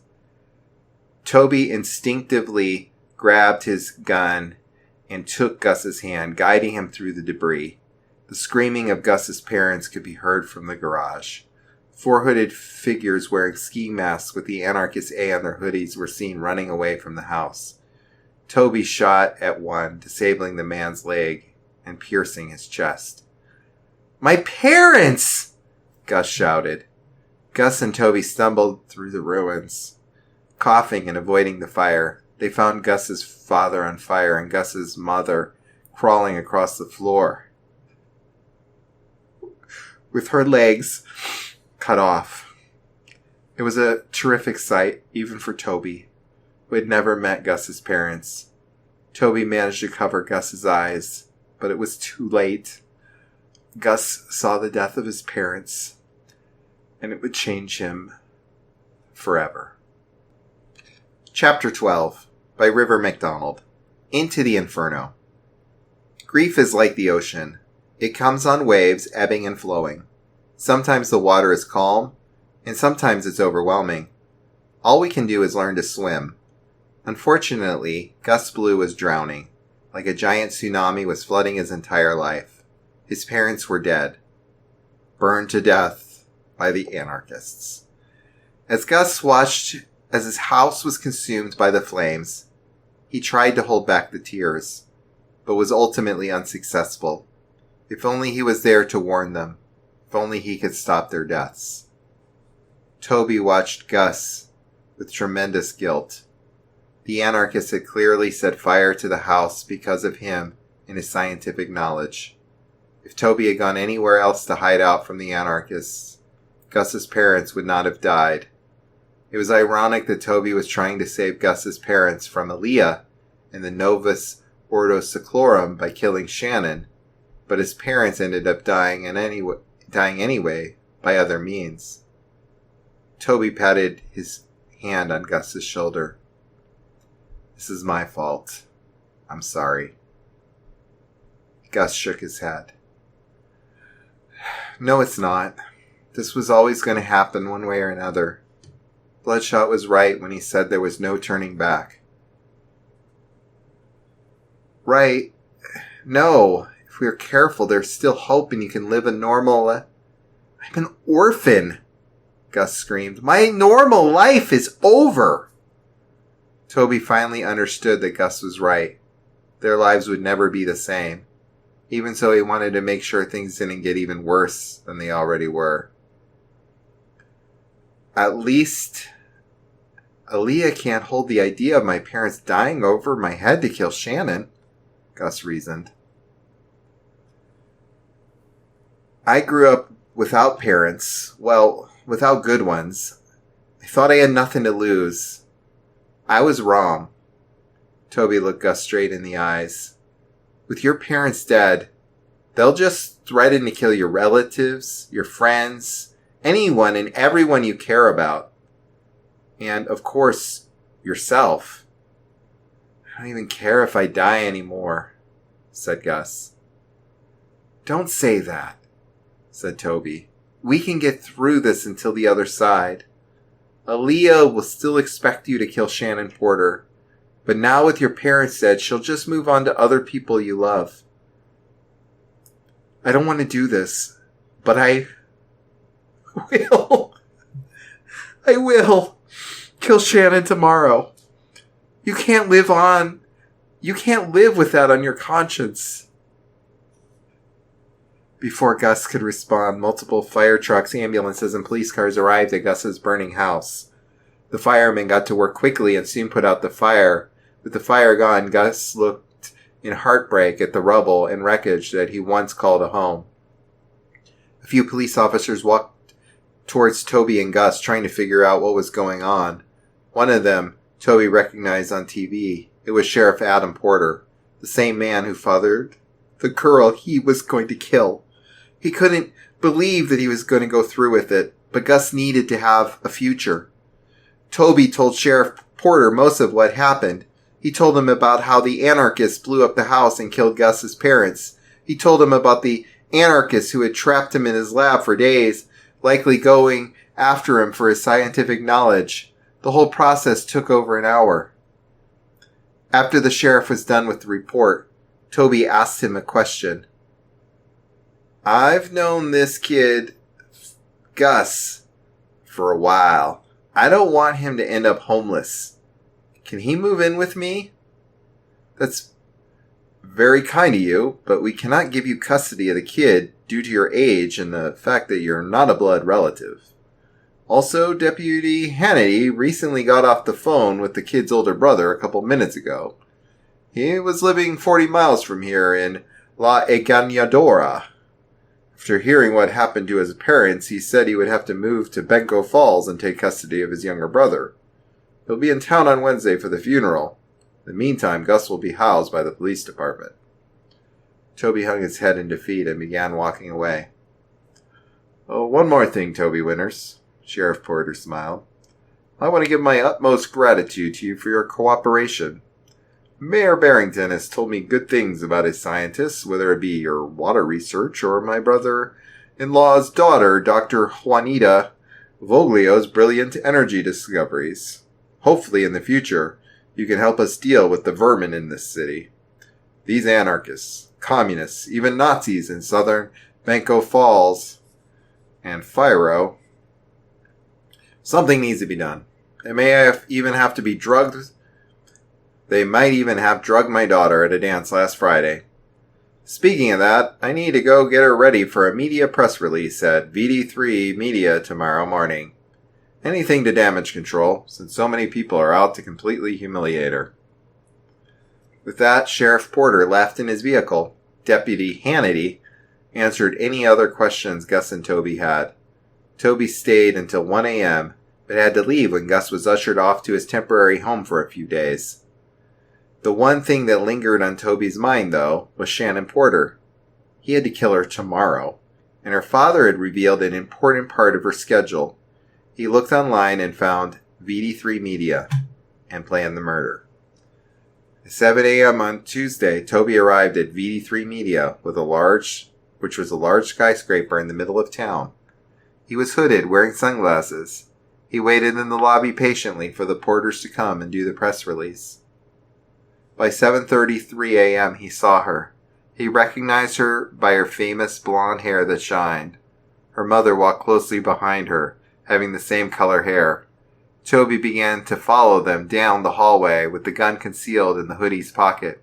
He didn't know if he had the strength to actually kill someone unprovoked, but he had to try. He began to raise his weapon as Shannon and her mother entered the room.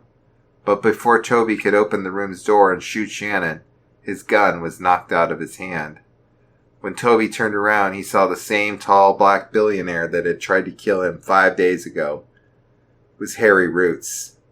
Harry smiled at Tony. I know we got off on the wrong start last time, but don't be a crybaby. I'm sorry for trying to kill you. I was just doing what I was told. But I learned my lesson. I won't try to kill another student of Dominus. I'm not a student of Dominus, Toby protested. Dominus would disagree. You're just still in training. Whatever, Harry. I don't trust you. What are you even doing here? Asked Toby. I own VD3 Media. I know your peasant brain can't believe that, but I'm rich. I own a lot of businesses. Harry gave a condescending smirk. I'm also here to stop you from doing something dumb. What? This is none of your business. It is literally my business. I'm very excited for the porter's little press release to backfire spectacularly. Also, as a student of Dominus, I can't let you interfere with other students, or you may end up like me.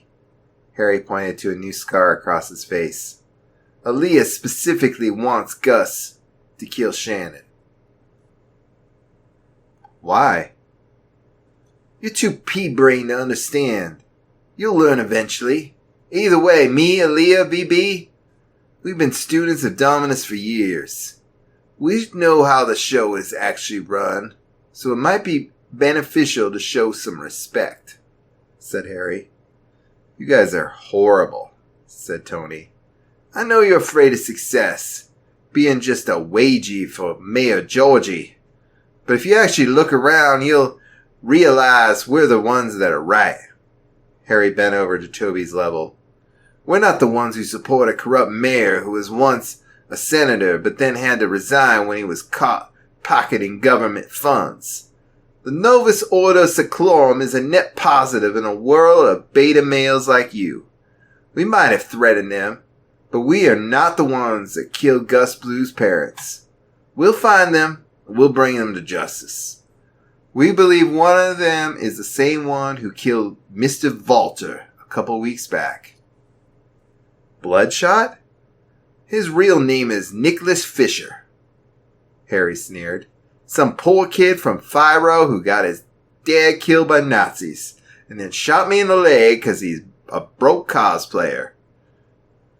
You're not really convincing me that you're actually the good guys, Toby said. It's all part of your training. Harry handed him a note. This is not a choice. Thursday at 7 p.m., you need to go to the abandoned Voglio Ranch on the northern outskirts of Benko Falls. Meet me at the creek. There you will learn an important lesson. I promise I won't try to kill you. Harry walked away, leaving Toby alone in the hallway without his gun. He dreaded Thursday, but realized he dreaded returning to work in the lab almost as much.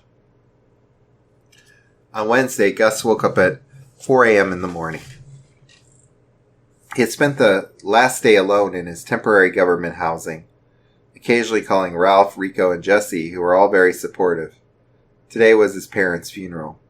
He was still grieving over their deaths, but now he was more numb than anything. His life had taken such a brutal turn since the beginning of April. The funeral was held in the early morning from 6 to 7 a.m. Gus was not religious, but many of his family members were devoted Presbyterians, so the funeral was held in the Presbyterian church off of Maple Street. When he arrived at the church, he saw their caskets at the narthex. There, inside the church, he talked with a few of his cousins, uncles, and distant relatives. Eventually, he made his way through the aisles to see someone he recognized. It was his older brother, Vinny. When Gus was 12, Vinny turned 18 and began traveling the globe, going to Russia, Cuba, South America, and Madagascar. Vinny would occasionally visit him and his parents, but usually he was very busy, even for Christmas. Even so, Gus always looked up to his brother. Vinny was a kind and charming man, who always could rile people up for a good cause. Vinny looked at Gus, heartbroken. Gus, I'm so sorry I haven't been the big brother I should have been. Sorry I haven't been there for you. Gus sighed. It's okay, Vinny. I love you. They hugged each other in a warm embrace. Gus was glad he was going to finally be able to get to know his big brother. He was even more excited when Vinny gave an inspirational speech about their parents, leaving the whole room in tears. Gus was inspired even in the face of the Novus Ordo Seclorum. He felt hope. After the funeral, Vinny was given full custody of Gus. They were driving to Vinny's home. Gus noticed that they were going on the same route he would take if he was walking to Freedom Miller High School. So you live close to Freedom Miller? Asked Gus. I don't. Dropping you off at school. No, you haven't been since Monday, answered Vinny. What? It's hard to explain, but I don't think I should be going to school right now, said Gus. I know, grieving is hard. The best way to move forward is head first. I'll pick you up at 3:30, said Vinny. Gus had no choice. He got out of the car and started another school day at Freedom Miller, his least favorite place. It was no surprise to Gus that no one heard about his parents' death. The only thing anyone cared about was the dance that happened on Friday. The one good thing that came out of that dance was the fact that his bullies were now the ones who were being bullied. For example, Tony would usually spend his days bullying Gus, but now he was being ostracized, forced to eat lunch alone because his dad cut off his allowance, meaning he couldn't afford to order fancy meals he usually would. While that might be positive, Gus still felt fearful. He knew that he was supposed to kill Shannon Porter by Tuesday, but now it was Wednesday. Gus hoped Toby did it, but he overheard in conversation that Shannon did a press release on Tuesday, which apparently didn't go very well. While Shannon might not be literally dead, her social life was. On the other hand, Aaliyah Marie DuPont had the whole school wrapped around her finger. Her beauty and charm had left every boy at her feet, while every girl tried to be her friend. Aaliyah had always been popular, but never at this level. Her social influence was spreading across all of Benko Falls, being called by many the jewel of the town. There was a dark side to this. While Aaliyah presented herself as a virtuous angel that refused to fight at the dance, the truth, of course, was the opposite. While Aaliyah did not bully people like Gus, she instead targeted those she viewed as a threat to her power. She made sure to use her influence to always exclude Tony, Jacob, Richard, and Shannon, while pretending to be nice to their faces. She used her family's immense wealth to financially favor anyone that allied with her, or financially destroy her enemies. Worst of all, she spread false rumors about the once popular Blackfield twins, Katie and Morgan. The Blackfield family had been on the verge of bankruptcy due to their businesses being destroyed during the April 4th terrorist attacks. So Aaliyah convinced everybody that the real reason their parents were going bankrupt was that they were caught secretly embezzling money from the California state government. Aaliyah made sure never to appear as the aggressor, but many started to see through her facade. This was because of Shannon Porter, who was beginning to tell her side of the story and gathering evidence of Aaliyah's schemes. Aaliyah was confident, but was getting a little bit nervous when Shannon still wasn't dead by Tuesday. In response, she and another student of Dominus came up with a plan. Gus tried to avoid Aaliyah, but at lunchtime she tracked him down. Gus, Aaliyah's blue eyes twinkled. Sorry about your parents. You threatened to kill them, Gus responded. I'm sorry for making that joke, but we have work to do. Shannon Porter is still not dead. Before Gus could respond, a large crowd of students began to rush towards them, all smiling at Aaliyah. There you are, Aaliyah. Where have you been? Asked one of them. Sorry about disappearing. I just needed to ask my friend Gus about our algebra homework, Aaliyah said. Gus, if he's your friend, why not invite him to sit with us? Said another. That's a good idea, Aaliyah said as he walked over to Gus. She whispered in his ear, I can make you one of us. Popular. Gus began to walk through the school with Aaliyah and her posse, who all adored over her every move. Eventually, they collide with another smaller group of students. In front of this group of students stood Shannon Porter. All of Aaliyah's posse began whispering. I know what you did, Aaliyah. Shannon walked towards Aaliyah. And soon I'll expose it in front of everybody. I don't know what you're talking about. Despite being 3 inches shorter, Aaliyah mentally dwarfed Shannon. I think the people realize you're just a washed-up has-been who participates in barbaric fights. If your dad wasn't the sheriff, Principal Jordan would have expelled you. Shannon sneered. Well, if there's one thing my dad taught me, it was to never trust a DuPont. Your family makes money from slave labor in Madagascar, mining precious jewels that you flaunt. Your father forced my mother's family off her rent. Principal Jordan suddenly appeared and walked between the two girls. Shannon, Aaliyah, break it up. I have zero tolerance policy after what happened on Friday. The two girls and their posse separated. Aaliyah handed Gus a note. Come to the abandoned Voglio Ranch on Thursday at 7 p.m. Meet me outside the barn house. There we begin our plan. Aaliyah. It was finally Thursday. Toesby was exhausted from work, but he knew disobeying Harry would be a bad idea. He got to the creek outside the abandoned Voglio Ranch 6 minutes early, but he only had to wait 3 minutes for Harry to reveal himself. Why do you want me to come here? Asked Toby, confused. It's just a ranch. You'll see soon, Harry said with a large smile. But first, I'm hoping to start to get to know you better, Toby. I'm sorry, but I don't like you. I like your honesty, but if you want to be more honest, you can say you don't like me it's because you're a brokey, said Harry. You're not getting me to like you, said Toby. Here's the truth. You can't escape the Novus Ordo Seclorum, so why not try to make the most of it? Why not try to have some fun? It's hard being a student in Dominus. It's even harder when you're only starting when you're 18. Some students like Aaliyah, she's been a student since the age of 5. But me, Dominus found me when I was a broke 16-year-old, failing in every business I started. Now look at me. What do you see? A douchebag. Harry laughed. You're right. I'm a billionaire with 40 wives. If you want to learn to be successful, you need to shed your idiotic morality. Gus arrived at the barn house outside of the abandoned Voglio Ranch exactly on time. He had spent the last 2 days fiercely studying during school and at home getting to know his new guardian, his older brother Vinny. When Gus arrived at the barn house, he noticed that some 20 people were in it. He heard chatting and yelling. Outside the barn house stood a tall cell tower.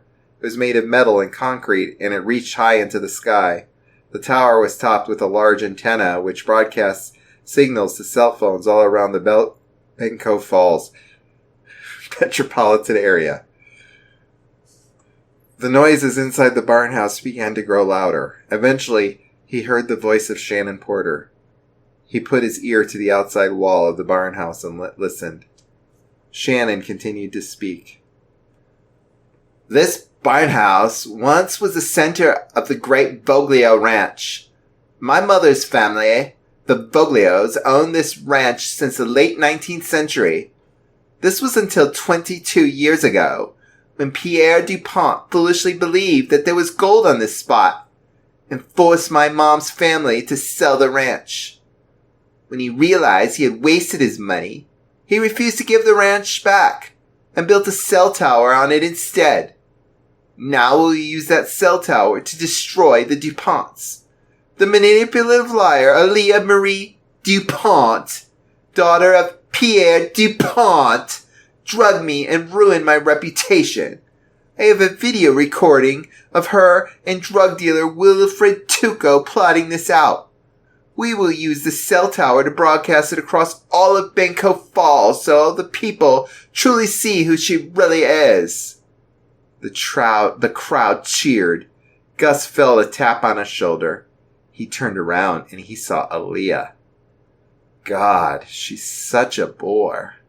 How can you even stand listening to her? Aaliyah rolled her eyes. Her annoying scientist cousin is just as bad, but that's a story for another time. What do you need me to do? Asked Gus. See all that gasoline? Aaliyah pointed at a few barrels of gasoline. I need you to dump it all over the special wire that surrounds the barn house.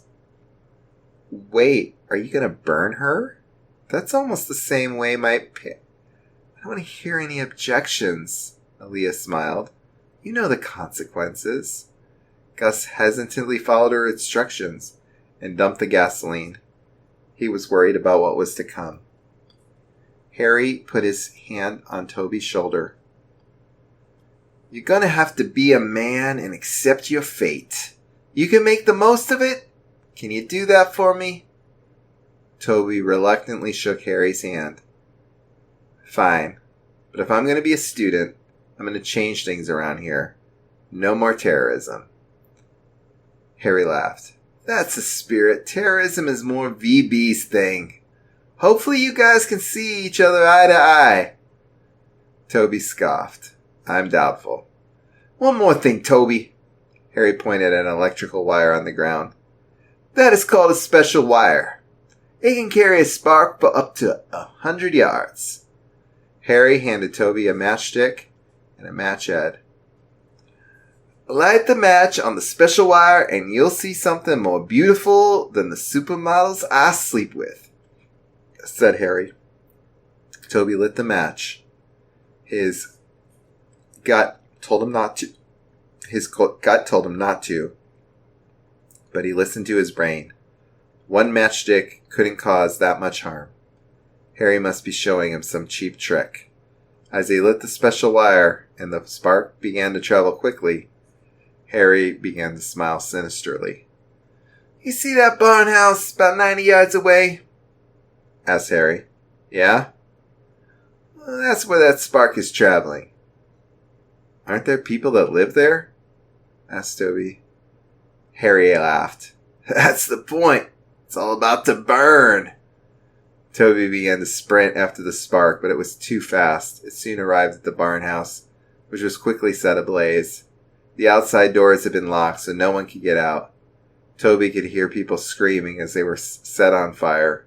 He was going to try to save them. He sprinted to the barn house, ignoring two people in the corner of his eye that were standing outside of it. He unlocked the door, preparing to rescue everybody. He was too late. Everyone inside was on fire. A deadly red fire that was collapsing the entire barn house. One of the figures that were burning was able to make it to the outside. It was a blonde woman. It was Shannon Porter. Toby turned around, watching Gus and Aaliyah stare at them. While Gus looked horrified, Aaliyah was laughing with glee. Well, Aaliyah said. It's time for Gus to finally kill Shannon Porter. No, Toby said. Let me kill her. Didn't Harry tell you? Aaliyah grumbled as she handed Gus the gun. That's not happening now.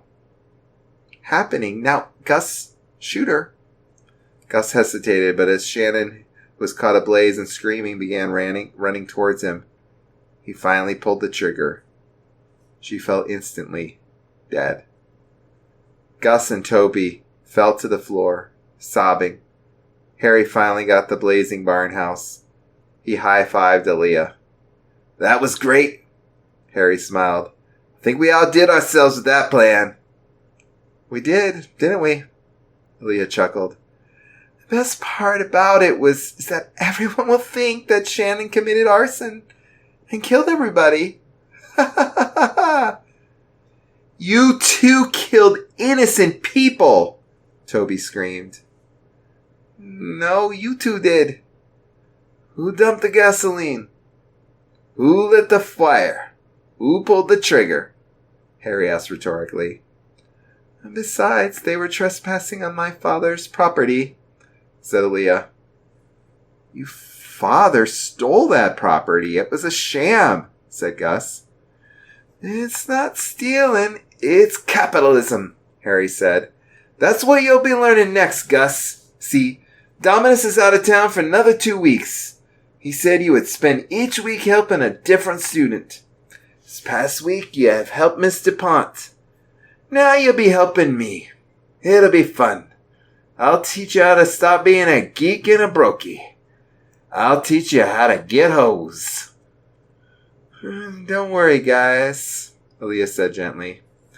First few weeks are always going to be very hard. But now that you've gotten your hands dirty, you'll be like us in no time. The rewards are great. When you come to school, Gus, you'll be popular. And once Barrington is gone, Toby, you'll have the scientific freedom you could ever want. Aaliyah and Harry both began to start chanting. Pro futuro quod lucidum totis fibras terram regibimus nos novus ordo seclorum. Aaliyah and Harry walked away in unison. Toby tried to approach Gus, but Gus wouldn't speak. He was in too much shock. From losing his parents to a fire, he was now a cause of a fire. As Gus watched the barn house burn, he realized things were only going to get worse. Chapter 13 by Henry Roots.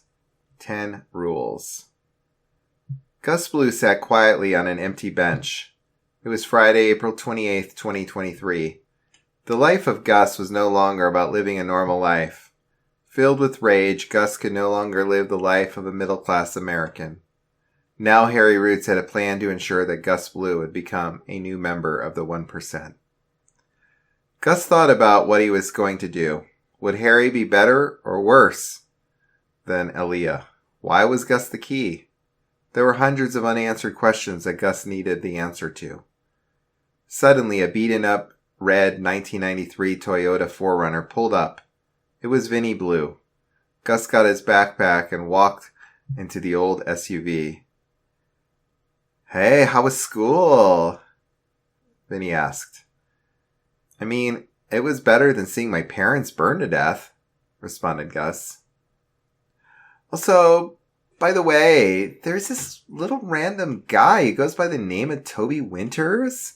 I don't know him. He wants to have you at his place over the weekend. Gus remained silent. He thought he was going to be with Harry this week, but maybe it was a way to ensure that Vinnie didn't know a thing about the Novus Ordo Seclorum. The 4Runner arrived at the house. It was nothing like the house that he had lived in with his parents. The paint on the walls was wearing away. The kitchen looked like it had not been renovated since it was built. The house was also a complete mess. It was surprising that Vinnie Blue was able to essentially trash his apartment in 2 days. Suddenly, a Porsche 911 pulled into the apartment complex. Vinnie took one look at the car and scoffed. I would go now if I were you. Gus complied and walked into the sports car. There he saw Toby and Harry. Gus was surprised to see both of them in the car. This isn't actually my car. I just currently don't have one right now. But supposedly, Mr. Dominus is going to get me one, Toby said. Yeah, this stupid brokey can't even buy a car anymore. You know, I have more cars than wives, responded Harry. All worth more than $100,000. But get in the car. This weekend is going to be both busy and profitable. Gus sat in the back seat of the car. The 911 was clean with black leather seats. One thing that caught Gus's Blue's eyes was an old newspaper with the date August 29th, 2004. The headline read, 16-year-old makes $16 million. There was a picture of a young Harry. He looked slightly shorter, and he also had smaller muscles. Harry Roots noticed that Gus was looking at it. That was me back when I joined the Novus Ordo Seclorum. I was an absolute nerd. Kind of like a broke Mark Zuckerberg. Like you, Gus. But don't stress, because after this week you will be less of a nerd and less of a brokey, Harry said. Tell you about your mission. Trust me, you're going to hate it, but you're going to learn a ton about the free market. The car suddenly stopped at a large penthouse downtown. Harry, who was driving, pulled into a parking garage under the building. Harry parked under the car and got out. Toby and Gus followed suit. Now I'm going to give Toby a mission. So Gus, you are going to have to wait a little bit. I have some servants that you can give you some food and water, Harry said. Gus agreed and walked into the entrance of the penthouse. The house had nice paintings and a large flat-screen TV. Gus explored and saw an elevator with 27 stories. He took the elevator up to the roof. He saw a large swimming pool and 3 women in the pool. Gus guessed that these were some of Harry's wives. All right, Toby, this is going to sound insane, but you probably know about the Malco Insurance Corporation, correct? Harry asked. Of course I do. Even the common fool know about just how many people they have employed, responded Toby. Yeah, well listen. I need your broke ass to do away with the competition. Joshua Malco is holding a meeting with some other prominent CEOs, and I will be attending this meeting. So? Toby asked. So I want you to fucking kill all of them. Do you not want to kill these men? Also, don't worry about me because I will escape at the last minute with Pierre Dupont. You're going to breach the boardroom and gun them down with some old MG-42s. I hired some police officers to work with you. You will all be seen as those communists that killed around 4,000 people, Harry said. What about the government? I mean, wouldn't this meeting be well protected in case this was happening? Trust me, Mr. Winters, said Harry with a sinister tone.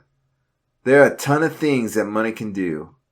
The cops are more corrupt than most of the CEOs here. And Mr. Barrington will never know that his own guys were bribed. Anyways, the meeting is going to be at 7:30 tonight at Joshua's Manor. Gives me enough time to teach Gus a couple of things on how to be like me.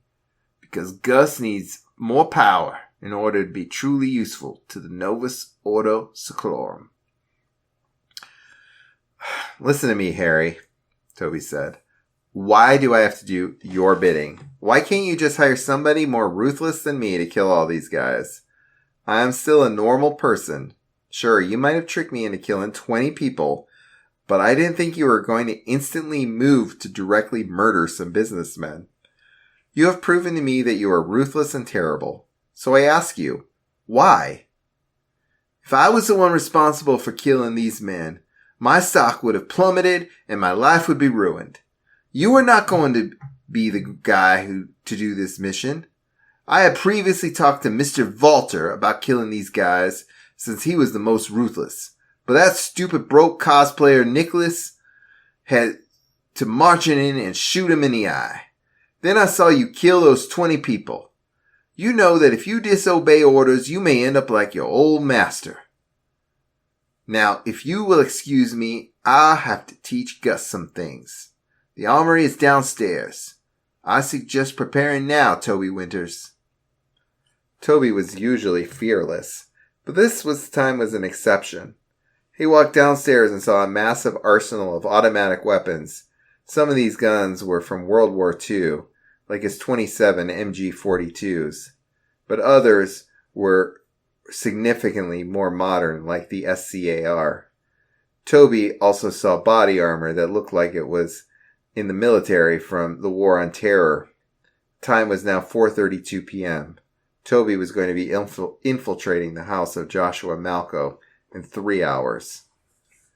Gus continued wandering around the vast and expensive penthouse. Then one of Harry's servants asked Gus a question. "Would you like some $5,000 ice cream?"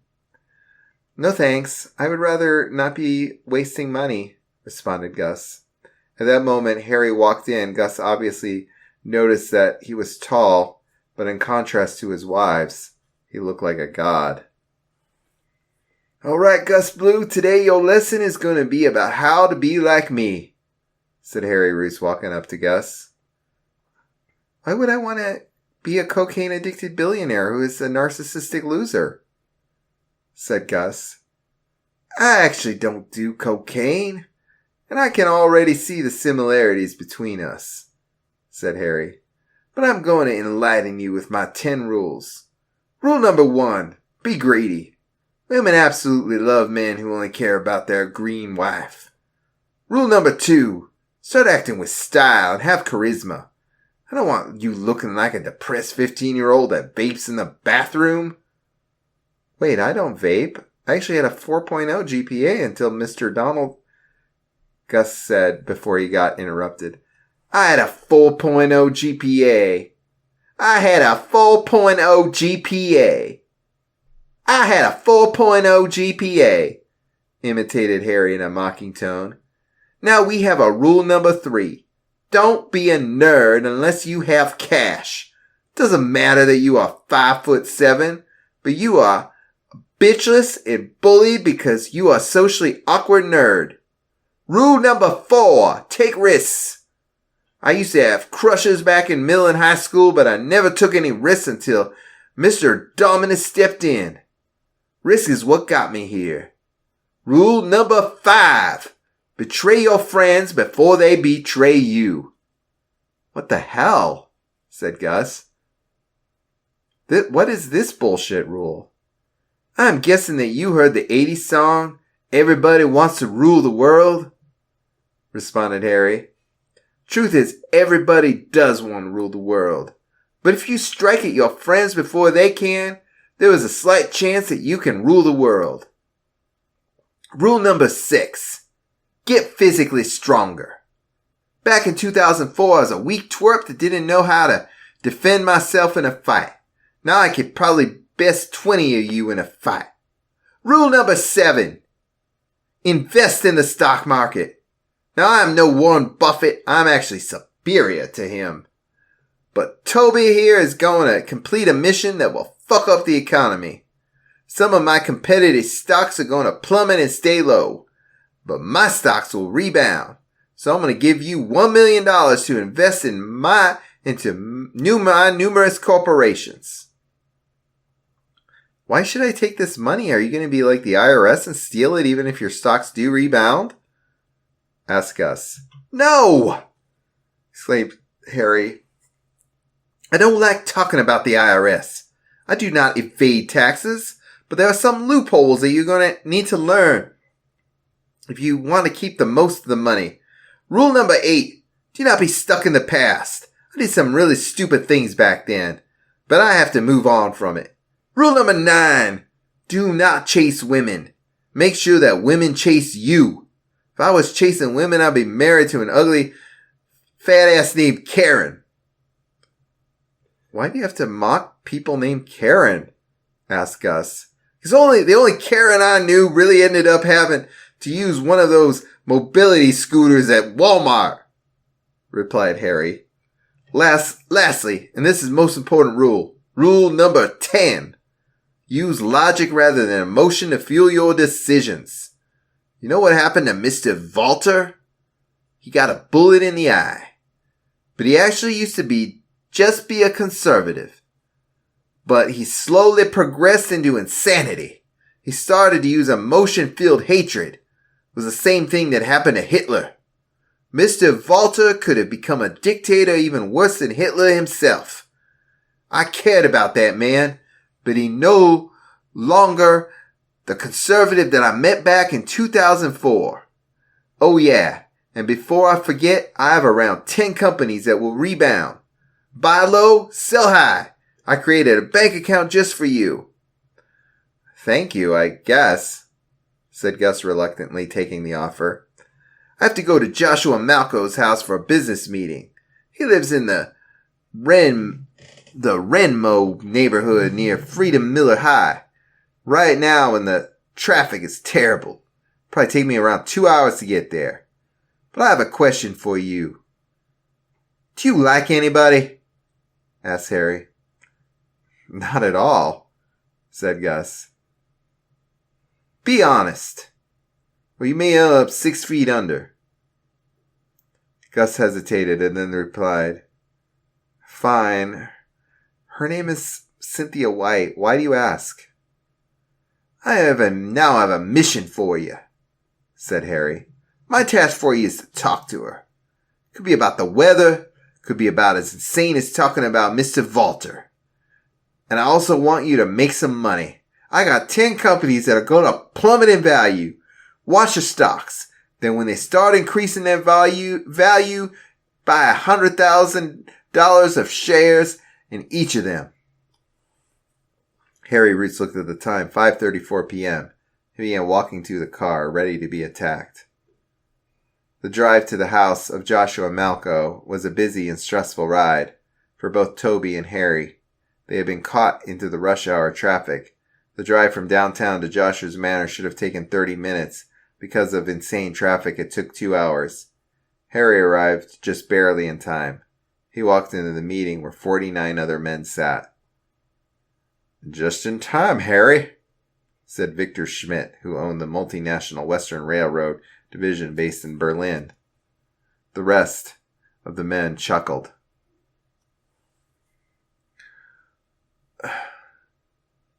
Who's talking here? Joshua Malco. Well, this meeting is about hatred between many corporations all over the developed countries. We held this meeting when there were just 10 businessmen back in 1993. And Mr. Roots here has been a member of the billionaire business organization before you. He actually had a meeting at his place last year to celebrate his 10th anniversary in this association, said Joshua Malco. But anyways, first order of business, and this is to Pierre DuPont. I noticed that the fire caused by Shannon Porter on your property slightly dented your stock price.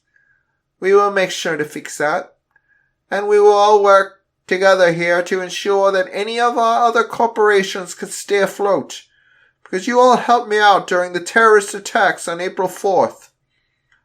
The crowd started murmuring in agreement. What about my company?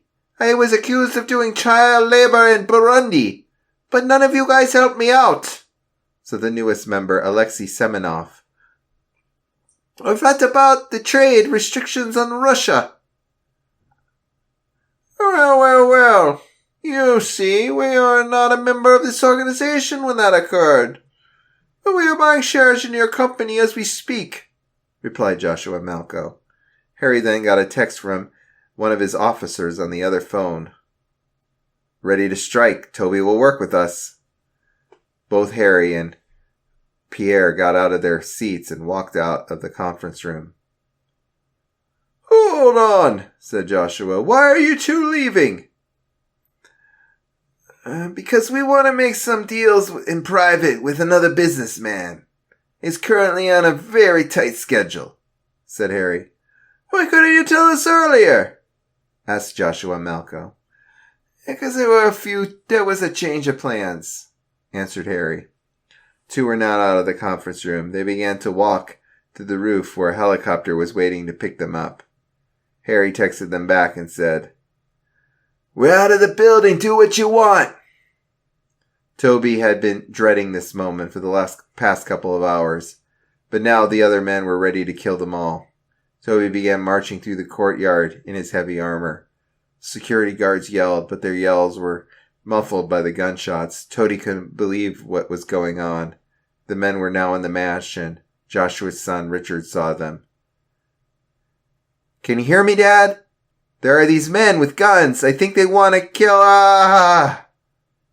Richard laid on the floor, bleeding out of his leg. He begged the terrorists not to kill him, but they decided to let Toby do the honors. Toby refused, but pressure from the other men forced him to kill Richard.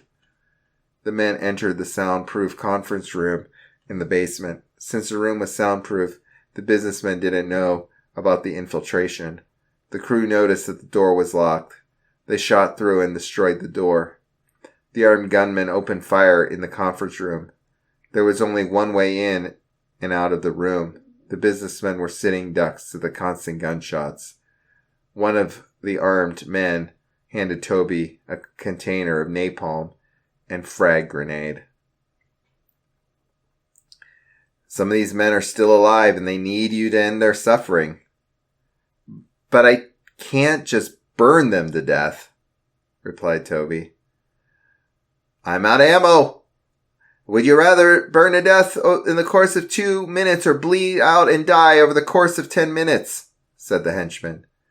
Fine, okay, I'll throw the napalm and throw the grenade, said Toby. Toby Winters threw the napalm barrel and lit the fuse of the grenade. He threw the grenade and stepped back. The entire room burst into flames. Gus Blue had been watching the stock market values of Harry's companies for the past 48 hours. After it was proven that Harry and Pierre had survived the attack, the stocks had finally started to rebound after the initial plummet in value.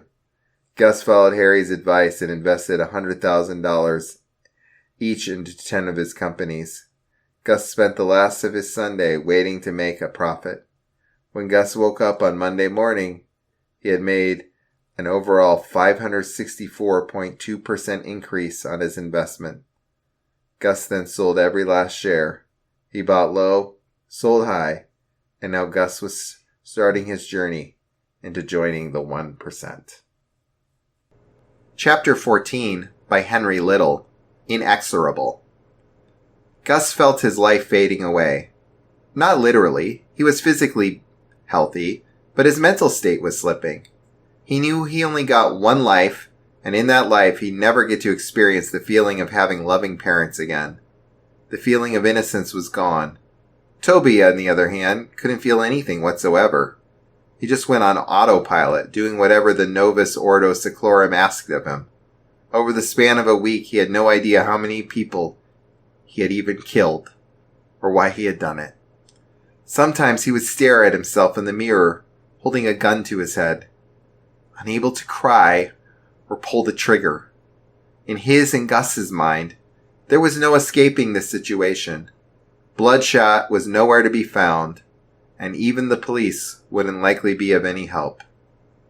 Meanwhile, Mr. Dominus was in deep trouble. He had spent 2 weeks recruiting more Novus Ordo Seclorum members from foreign countries. Like a legendary salesman, he had gotten over 1,000 new members. The Novus Ordo Seclorum was now globalized, and even more resources from foreign countries can now be exported directly to Banco Falls. The anarchists had received word of Mr. Dominus's whereabouts, and they were natural enemies of the Novus Ordo Seclorum. Order was literally in its name. The anarchists were certainly just as globalized as the Novus Ordo Seclorum, as anarchy was a belief held by some people in just about every country. Mr. Dominus had made his last stop in Japan and had just successfully recruited more people. He packed his items from his ryokan, a Japanese hotel, and made his way to the airport. He booked 3 tickets on a first-class plane, 1 seat for him and 2 for his bodyguards. About 14 hours into the flight, Mr. Dominus had fallen asleep, but his bodyguards were wide awake. The plane was just over Great Britain when screams erupted from the economy class of the plane, awakening Mr. Dominus and everybody else in the plane.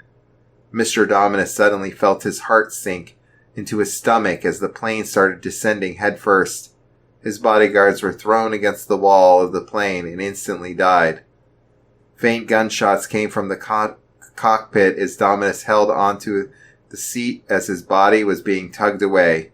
He pulled himself up, trying to find a parachute or something to help him escape. There was nothing. Dominus continued to climb down the seats, despite his concerning obesity. Not a laughing matter. He made it to the door of the cockpit. He swung the door open in the cockpit, and there were 4 dead bodies. 2 of them were black-hooded men, and 2 others were pilots. Dominus grabbed hold of the pilot's seat and sat himself in it. The plane broke through the clouds, and the land of Clifton, Ireland came into view. Dominus steered the plane up, causing it to narrowly avoid the city. But now the plane was barreling straight into the Atlantic Ocean. Dominus kicked a hole into the glass of the cockpit and held onto his seat. The plane made contact with the icy water, and it flooded with the water of the Atlantic Ocean.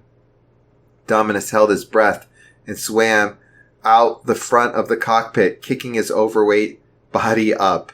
He finally connected to the Irish air, and he looked to the south and saw the great city. The plane was now sinking, and there were no survivors, except for Dominus. He swam to shore, and when he made it, he felt the great sense of victory he had ever experienced. The greatest sense of victory he had ever experienced. Someone had almost certainly tried to kill him, and he beat them. He felt like even the most powerful god couldn't take him down. Mr. Dominus trudged through the city until he came into a bar, where he asked the man for his phone. He made a call and prepared to stay in Ireland for a while. Gus was eating lunch with Vinny, whilst Toby was testing God by playing a singular round of Russian roulette, when they were both called into the Communist Club to have a discussion. Vinny, is it okay if I meet up with my friends at the park right now? Gus asked after receiving a text message from a Novus Ordo Seclorum member. Yes, I could drive you, Vinny offered. No, I'll walk. Gus and Toby both went to the club, and they talked with Sylvester. You two, along with Miss Aaliyah Marie DuPont, will fly by private jet to Ireland, where you will rescue Mr. Dominus immediately, Sylvester announced. Just us? Gus asked. Yes, Sylvester replied, along with a trained pilot. Why? Okay, Toby said blankly. Gus stared at Toby in confusion, wondering why he was so open to just blindly following orders. I can't just leave. What do I tell my brother? Gus asked. I'll handle that, but your flight leaves in about an hour. Mr. Winters will drive you and himself to the jet, and we'll make sure your car is safely taken care of. Toby nodded unenthusiastically, and Gus went along reluctantly. Gus and Aaliyah sat together on the jet as Toby stared out the window, hardly blinking, or taking his gaze off the vast expanse of clouds. God, Ireland. Can't believe this is happening, Gus mumbled to himself. Our great leader needs our help, so we shall, Aaliyah stated. Gus kept trying to catch Toby's gaze, but he wouldn't look back. Gus finally decided to get out of his seat and go sit next to Toby. Toby? Gus whispered. Toby snapped out his thoughtless trance. Huh? When we land, we can kill Aaliyah and the pilot, and we can run away from the Novus Ordo Seclorum. We can start a new life, Gus whispered. We have no money, no passport, and we'll just be jailed, Toby responded. I have millions of dollars invested in the companies. I can find out how to withdraw it, and we can hide it somewhere. They'll never find us. I don't know, Toby said. Gus walked away, disappointed. He went to the bathroom, where he sat for half an hour just thinking. He remembered everything he had been through. He'd been bullied his whole freshman year, almost faced expulsion, and had been kidnapped 3 whole times. First at the hands of Mr. Walter, then Mr. Dominus, and then Mr. Dominus again. Worst of all, he lost his parents. but at least he had Toby and Vinny. Gus wasn't sure he could go through any more heartbreak or distress, which was why he needed to end this. He needed to kill Aaliyah, whether or not Toby wanted to. Gus walked back to his seat, pretending to fall asleep as the plane flew over the Atlantic Ocean. He planned and plotted, and when the plane landed in Clifton, Ireland, Gus was ready. Chapter 15 by River Macdonald, the Archbishop. The private jet landed smoothly on the tarmac at Clifton Airport in Ireland. Gus Blue and Toby Winters were escorted off the plane by Aaliyah and her 2 loyal bodyguards. They looked in awe at the town in front of them. Clifton is located at the head of Galway Bay and is surrounded by mountains and lakes. The landscape of Clifton is rugged and beautiful, with towering mountains, lush green fields, and sparkling lakes. It was very different from Banco Falls, California, yet still had the same mysterious vibe. Unfortunately, Gus and Toby could not for long linger on the town of Clifton. They had a job to do. They needed to rescue Mr. Dominus, who was on a plane that crash-landed in the ocean a few miles outside the city. But while Toby was rather gloomy about their inevitable fate, Gus believed that they could escape. It was the perfect opportunity. Gus walked up to Toby, attempting to whisper in his ear, but before he could say anything, a limousine pulled up outside the plane at the apron of the airport where he, Toby, Aaliyah, and her guards were standing. The driver parked the car and got out, flashing a smile. He was tall, with short red hair and sunglasses. "Welcome to Clifton," the driver said cheerfully in his thick Irish accent. "We hope to be able to accommodate the Nose's mission here." "Nos?" Toby asked. "Novus Ordo Seclorum? Wait, how many people know about your so-called secret organization?"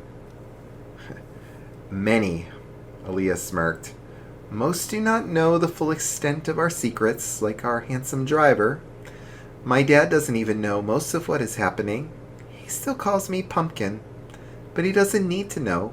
It makes him money and makes me happy, and that's all that matters."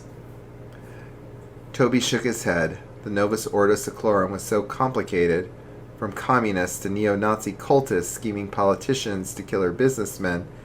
Everything felt like a house of cards. This couldn't be sustainable. Toby thought he needed to play the long game in order to destroy the tyrannical secret society. "Now, let's get going," Aaliyah said. "Grand," said the driver. "Mr. Blue, you will take the Before the driver could finish what he was saying, Gus jumped and punched him in the face. The driver collapsed to the ground, his nose bloodied. Aaliyah gasped in horror. Toby shook there with shock. "What are you doing, Gus?" Toby asked in shock. "Get in the limousine! Drive us out of here!" yelled Gus. Toby stammered in confusion. What? "Do it!" Gus interrupted.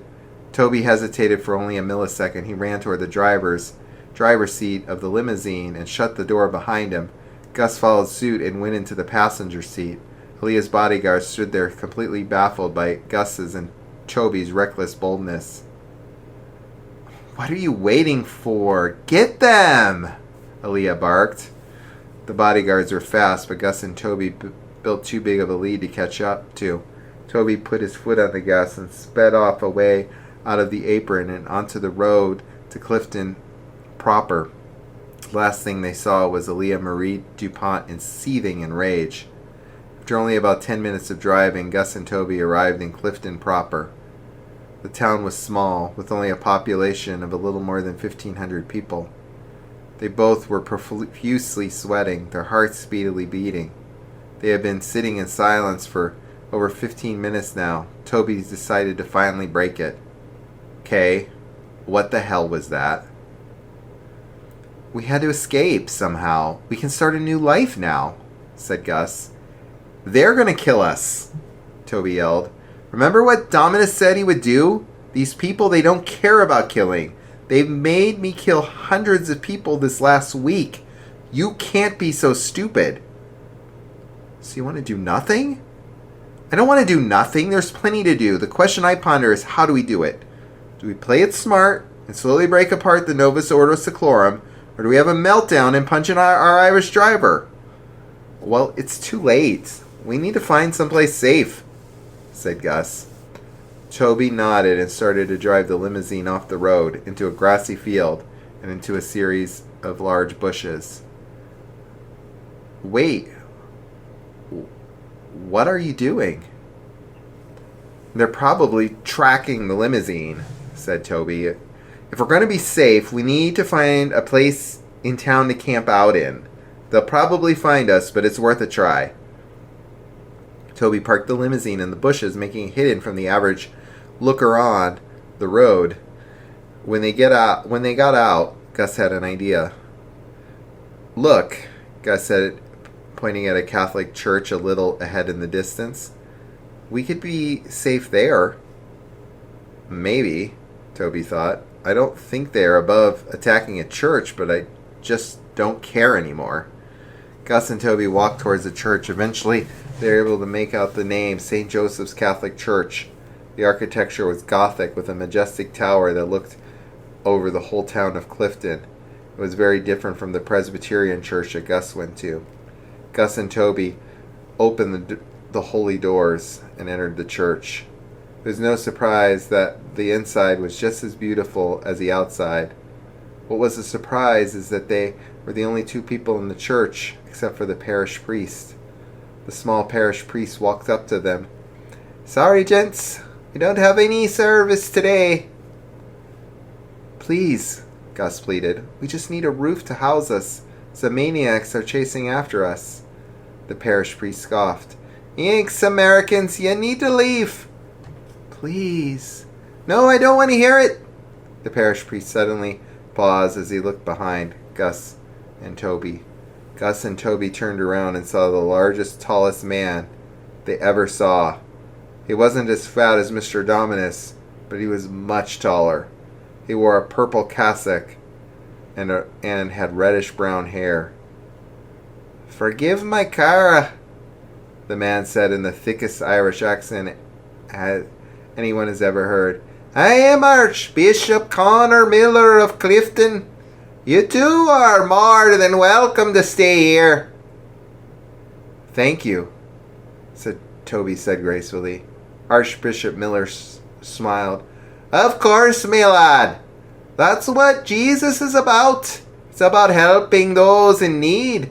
Stay as long as you like." Archbishop Miller walked away with the parish priest, leaving Gus and Toby alone in St. Joseph's Church. Aaliyah Marie DuPont stood outside Clifton Airport. She felt humiliated, so she took her anger out on her bodyguards. "You are incompetent imbeciles, morons," Aaliyah insulted.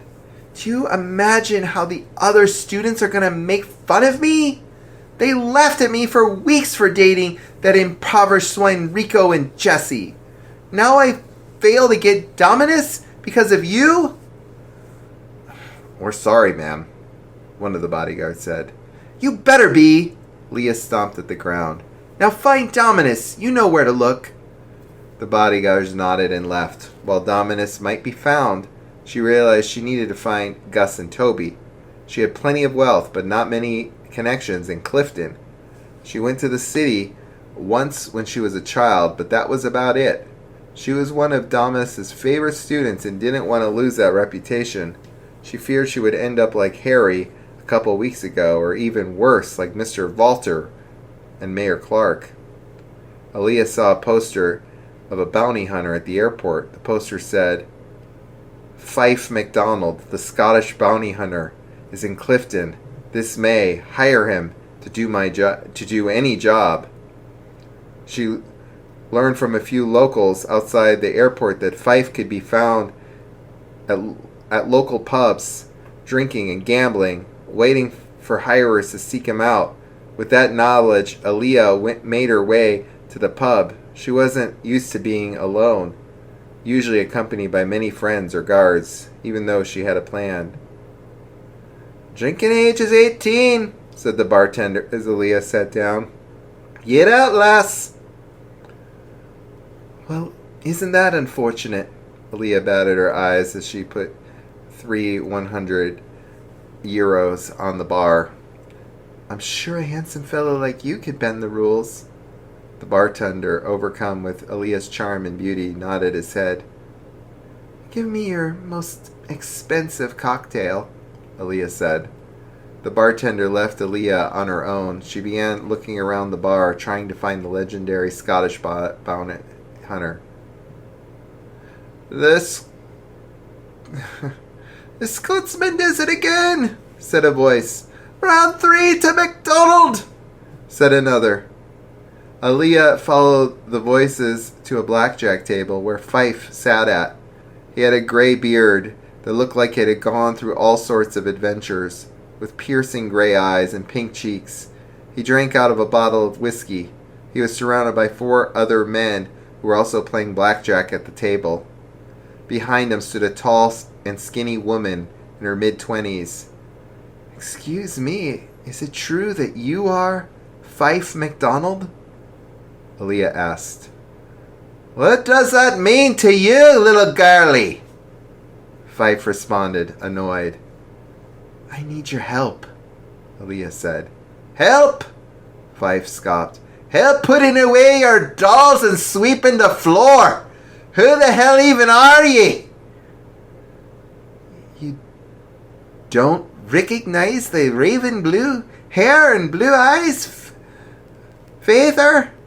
Said the young woman behind Fife. That's the only kin of Pierre Dupont. Dupont! Fife spat out his whiskey. I hate the French!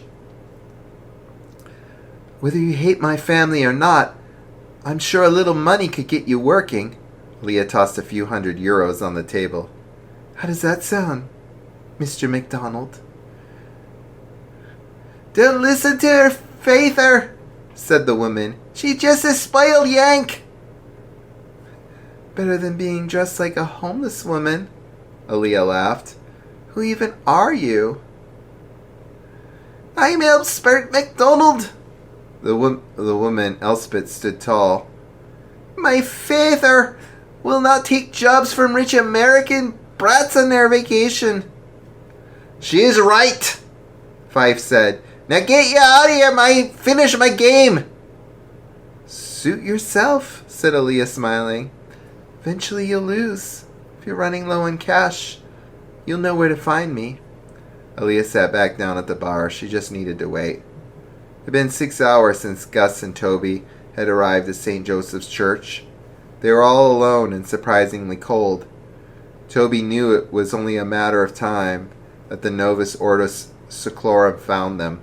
Gus realized that they needed to come up with a plan, so he and Toby decided that they would try to escape during the night and travel to Dublin. They came up with new identities and cover stories. Gus knew that this was the best option, but he felt bad for his brother. Hopefully he could get in contact with Vinny and tell him about the insanity of the last month. As Gus and Toby sat in the pew chairs practicing their Irish accents, they saw the tall, jolly Archbishop Connor Miller enter the room. Hello, lads! Archbishop Miller smiled. You've been here a long while now. May I ask you why? Basically, it's kind of complicated, said Gus. I can keep a secret. I used to be a priest. I've sat through many confessions, said Archbishop Miller. The problem is, if we tell you, that danger could danger you. We don't want to do that, said Toby. I understand. Archbishop Miller graciously sat beside them.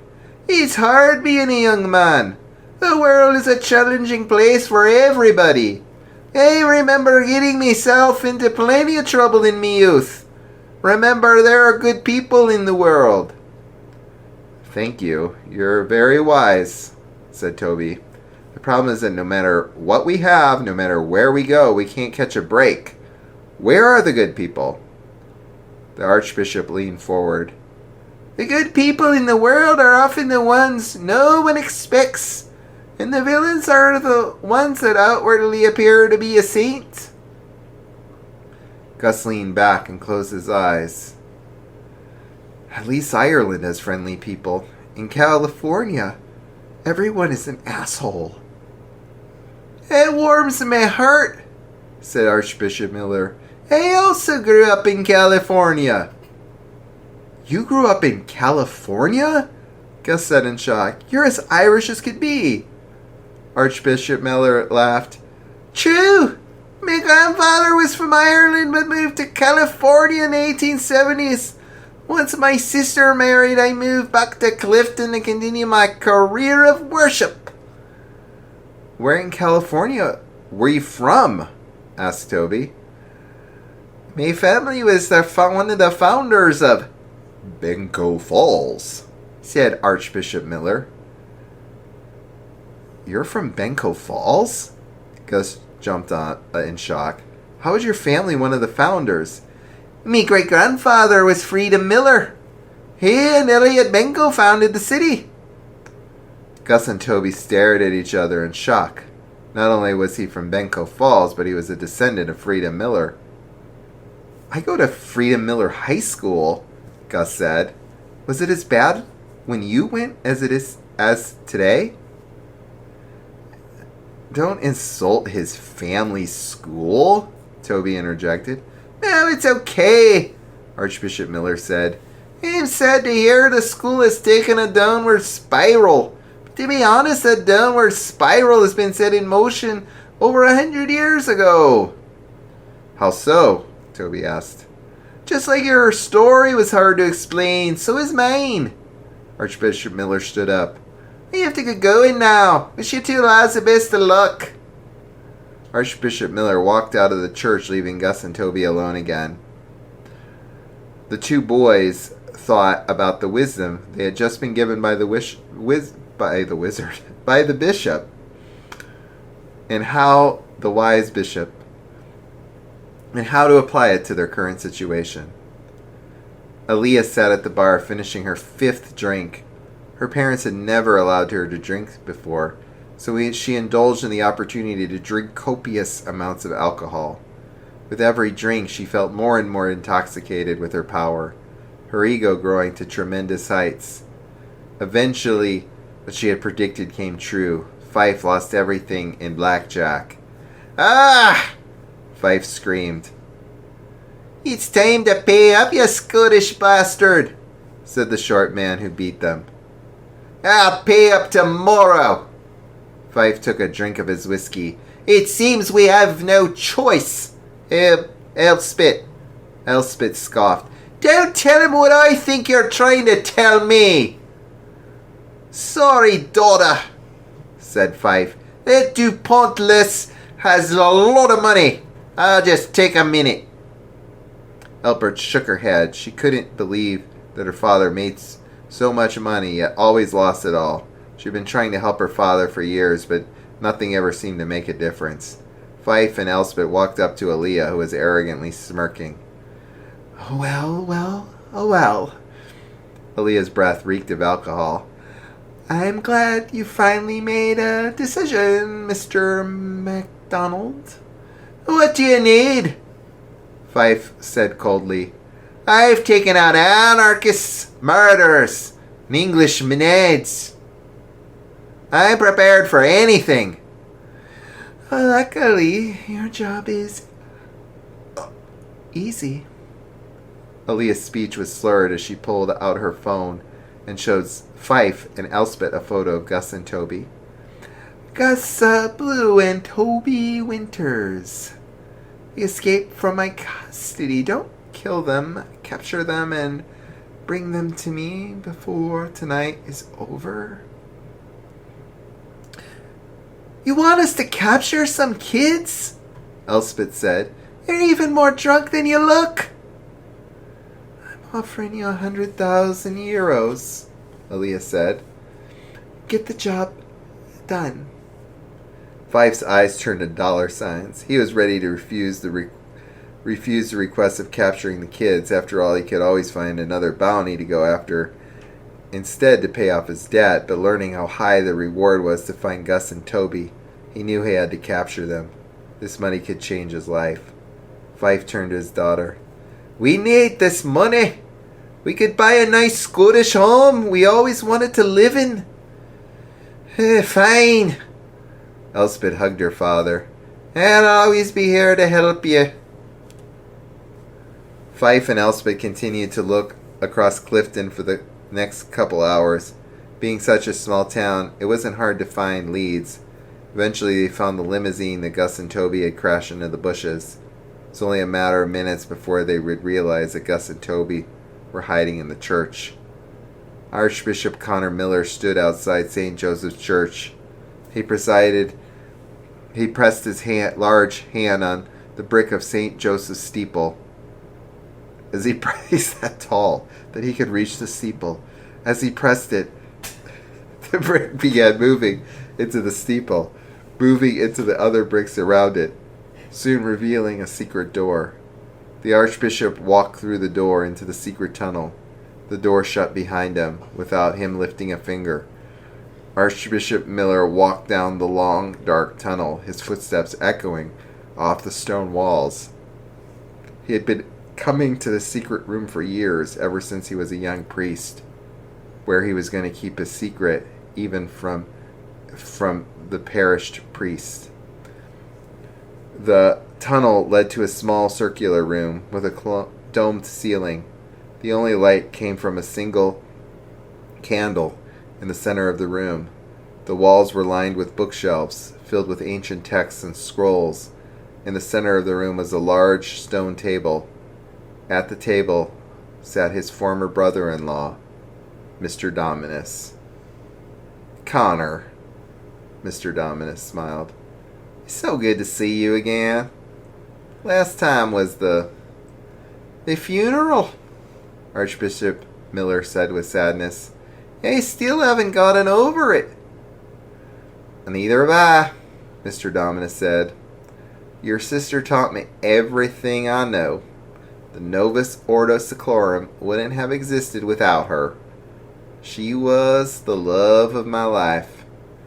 "You were a good husband," Archbishop Miller said. "It's time to finish what she started. It's time the New World Order brings peace and security to the whole world." Mr. Dominus stood up. "I couldn't agree more. We sleep underneath this world of mediocrity without anyone batting an eye. Isn't it amusing that I've been under Toby Winters and Gus Blue this whole time, and yet they have no idea." "They're planning to leave tonight, I heard them speaking," Archbishop Miller said. "You're right about your plan. Everything is proceeding as you anticipated." "I always like to test my students," said Mr. Dominus. "Gus Blue is not a student, but I believe he is capable of even greater things. Gus proved that he could make bold decisions. Toby showed obedience to his master. Except his master is Gus. I just need to redirect his obedience towards me. Leah proved that she can do things on her own." Archbishop Miller smiled. "I have always admired your ability to turn a bad situation into a good one." Mr. Dominus leaned forward. "If you want to learn my secret, Connor, it's all about keeping my secrets to myself." "You're not the only one with secrets," said Archbishop Miller. "What do you mean?" asked Mr. Dominus. Archbishop Miller walked to the bookshelves and slid it forward. Mr. Dominus was shocked at what he saw, another secret door. Mr. Dominus and Archbishop Miller opened the door and went down the tunnels deeper and deeper. By the time they reached the end of the tunnel, they must have gone down a few hundred feet underground. At the end of the tunnel stood a large door. Archbishop Miller used all of his strength to open it. What Mr. Dominus saw on the other side of the door, it was like something he had never seen before. The door led to a balcony that overlooked a massive training facility. In the facility, 5 groups of 50 highly trained soldiers were standing in formation. "After me sister died, this became me life's work," said Archbishop Miller. "I recruited children from the age of 1. Me and my cohort have trained them here, putting them through the toughest conditions, making them the strongest humans ever live." Mr. Dominus smiled, but part of him was worried. Why wasn't he told of this? Archbishop Miller continued, "I made a separate squadron for each of your students. The 50 soldiers with the government symbol is for whoever replaces Clark. The 50 soldiers with the swastika is for whoever replaces Walter. I believe Schneider. The 50 soldiers with the $sign are for Mr. Roots. The 50 soldiers with the hammer and sickle are for VB. The 50 soldiers with the diamond are for Miss DuPont. It will be ready in a few weeks. What do you think?" "I'm impressed," said Mr. Dominus. "They will be of great use to me. Great use to the Novus Ordo Seclorum." Archbishop Miller smiled. "Anything for me, lad." Mr. Dominus began to look up. He grinned wickedly, his chin's doubling. "Tonight the plan reaches its final conclusion," said Mr. Dominus. "Toby Winters and Gus Blue will hate each other so much they'll want to kill one another. And whether Aaliyah planned it or not, it'll be all thanks to one Scottish bounty hunter." Chapter 16 by Henry Roots. Arbeit macht frei. It was May 7th, 2023. Gus Blue and Toby Winters had been stuck in the church for the past 12 hours. They were both husks of what they were mentally. Both of them were in fear of the Novus Ordo Seclorum catching up to them. The whereabouts of Mr. Dominus had remained a mystery. They were both surprised that he wasn't found by anybody. What they didn't know was that a Scottish bounty hunter by the name of Fife Macdonald was after them. "Hey, Toby, we need to get out of Clifton before they catch up to us," said Gus. "The limo might still be intact for us to drive. I think there is a town called Galway nearby. Maybe we could drive over there. There might be an airport. I have the money. Maybe we could get back to the United States." "It's no use, Gus. The Novus Ordo Seclorum is everywhere. It is inexorable. They'll find us no matter where we are. I say that we should stay here and wait for the inevitable." "What? Are you just going to give up like that? Come on, Toby. Where's your dignity? You were on board 6 hours ago," said Gus. "Well, people change their minds. Why would they kill us? They know we are important," said Toby. "True, but I want to escape them. I talked with Archbishop Miller. He bought some plane tickets to JFK International Airport. I personally have never seen New York City all that much, and plus the plan is going to work," said Gus confidently. "If you really think the plan is going to work, then what is it?" asked Toby. "First, we're just going to put on some disguises. Now, Miller has some priest uniforms that we could wear. He gave me some money to buy a couple train tickets. The station is only a couple blocks away.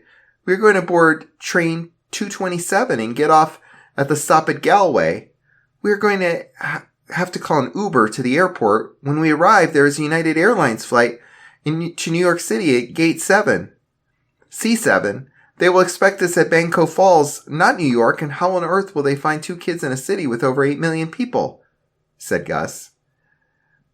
"I guess it sounds good, but what about our faces?" asked Toby. "There are some wigs and glasses for us to wear," responded Gus. Gus Blue and Toby Winters put on their disguises and began walking to the train station. Archbishop Miller walked downstairs and talked to Mr. Dominus. "These fools, they don't know that you called Aaliyah," said the Archbishop. "I trust that she told Fife Macdonald about the entire plan. These imbeciles will be caught before they get to the station. But one more thing. Will you be there to talk to them?" I think you remember Mr. Walter, right? Well, he's dead. They still haven't met his assistant yet. They're going to have a good scare when they see him. He will take them down on a private jet back to Banco Falls. I'll get on with them, and Mr. Schneider will go back to Germany to recruit some new members for our army. You understand that Heinrich Schneider is going to create that army to rule the world? Said Mr. Dominus with an evil grin. So what am I going to do to help? Asked Archbishop Miller. These 350 soldiers that you have trained are going to train these new recruits from around the world. Each soldier will train a division of 1,000 soldiers each at first, but eventually we must grow the army to 3.5 million men, or else I will burn you and your stupid Catholic Church to the ground, said Mr. Dominus. Yes, sir, said the Archbishop, walking away in fear. Gus and Toby had spent the past 20 minutes waiting for train 227 to arrive. The time was 11:57 p.m. The train was supposed to arrive at 12 midnight. Both Gus and Toby were afraid of any bystander in the area. The station was empty and devoid of any life. The only thing that was there to protect Toby and Gus were the blinding fluorescent lights lighting up the platform. Suddenly, a man with a gray beard and pink skin walked up to the station. Gus and Toby were afraid, but the strange man made them even more afraid of the Novus Ordo Seclorum. You know, it is quite a strange sight to see a couple of priests at 12 a.m., the man said. What are your names? Where are you guys going? My name is Chris Monson, Toby said. And my name is, Jesus, said Gus in a rush to come up with a name. I have never met a Catholic who is named Jesus. Jesus. But anyways, where are you guys heading? We're heading to New York, Gus said before getting interrupted. We're going back home to the United States, said Toby. And where is your home? The gray-bearded man said. New York City, said Gus. Train 227 then arrived at the station. Gus and Toby began walking to the train. The bearded man pulled out a lucre from his pocket and pointed it at Gus. If you two move a single muscle, I'll kill the both of you. And I was tasked to capture you by Elia Marie Dupont, he said. The hunter grabbed Gus and Toby's arms to ensure that they didn't escape. At that moment, a tall and skinny man walked off the train. He was white and had brown hair and gray eyes and looked like he was in his late 30s. The man wore what looked like an SS uniform. However, the uniform had none of the original symbols, but instead had new symbols and markings. I am pleased that you got Mr. Blue and Mr. Winters in one piece, Faith Macdonald. You'll be paid fairly by the Novus Ordo Seclorum. It was my pleasure to have you work with us. And remember, Fife, if you work with us again, you will receive another handsome reward, said the man in a German accent. The man threw a large duffel bag. Fife opened up the bag and saw a large amount of money. 200,000 euros. The extra 100,000 is to convince you to work with us more, said the man in the suit. Thank you, but I never caught your name. What is it? Asked Fife. Just call me Mr. Schneider, but please do not worry about me or the Novus Ordo Seclorum.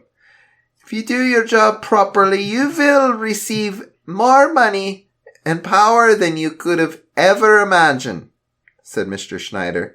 And if I fail, what will your guys do to me? We will rip every last limb off your body and put you into a gas chamber. Do you understand?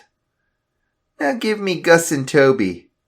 I should have a ride coming soon, and I would suggest getting out of here, responded Mr. Schneider. Fife Macdonald handed them over and walked away from the train station. After a while, a black Hummer showed up. The driver got out of the car and forced Toby and Gus into the back seat. So where exactly are we going? Asked Gus. We're going back to the private jet, responded Mr. Schneider. What is your name? Who do you work for? Asked Toby. Normally I wouldn't deliberately say this kind of stuff, but since you are one of Mr. Dominus's students, I will gladly tell you both. My name is Heinrich Schneider. I used to be the assistant of Mr. Walter, till he got a bullet in his eye. Now I work with Mr. Dominus. I am not a student. I am the weapon dealer of the Novus Ordo Seclorum.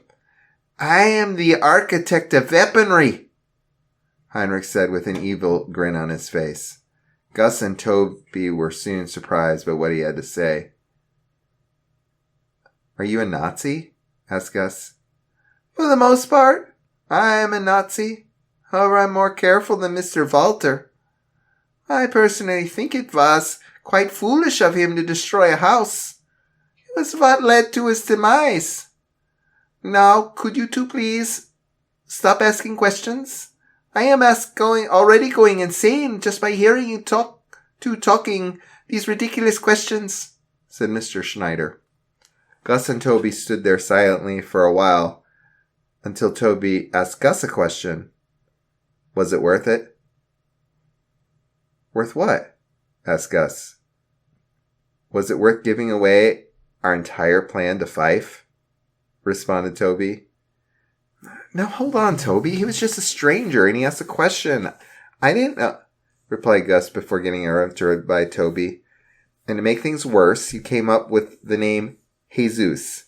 I mean, come on.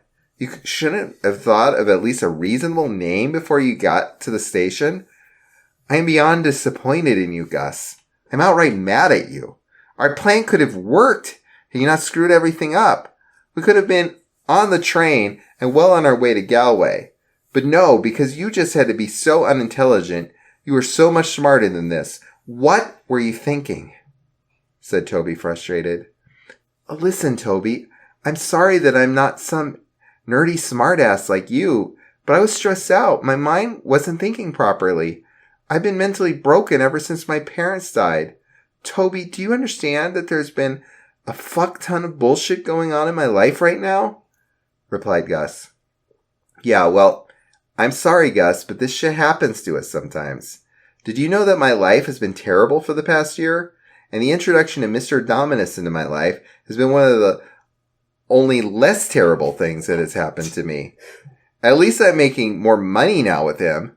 At the very least, Mr. Dominus cares about the mental health of his students, unlike you, said Toby. Look at what you're saying. Mr. Dominus has tricked you into thinking this way. What happened to ever wanting to escape the Novus Ordo Seclorum? The old Toby Winters would be willing to die just to escape. Do you not think I wanted to escape? Of course I do. But the difference between me and you is that you are too optimistic. You have hope that everything will go back the way it was 10 years ago.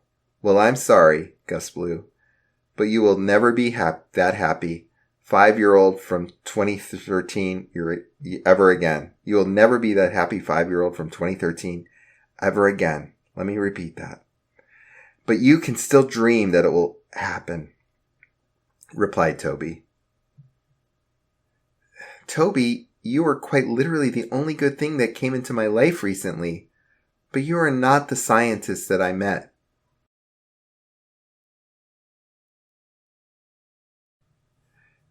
And you are not the intelligent Gus that I remember. You just had to ruin our plans. You and your petty optimism got in the way of the Novus Ordo Seclorum. We would both be lucky if they don't kill us. What about the time you fucking crashed the limo? That seemed pretty reckless and stupid to me, rebutted Gus. Stupid, we wouldn't be in this mess if you didn't punch the driver in the face.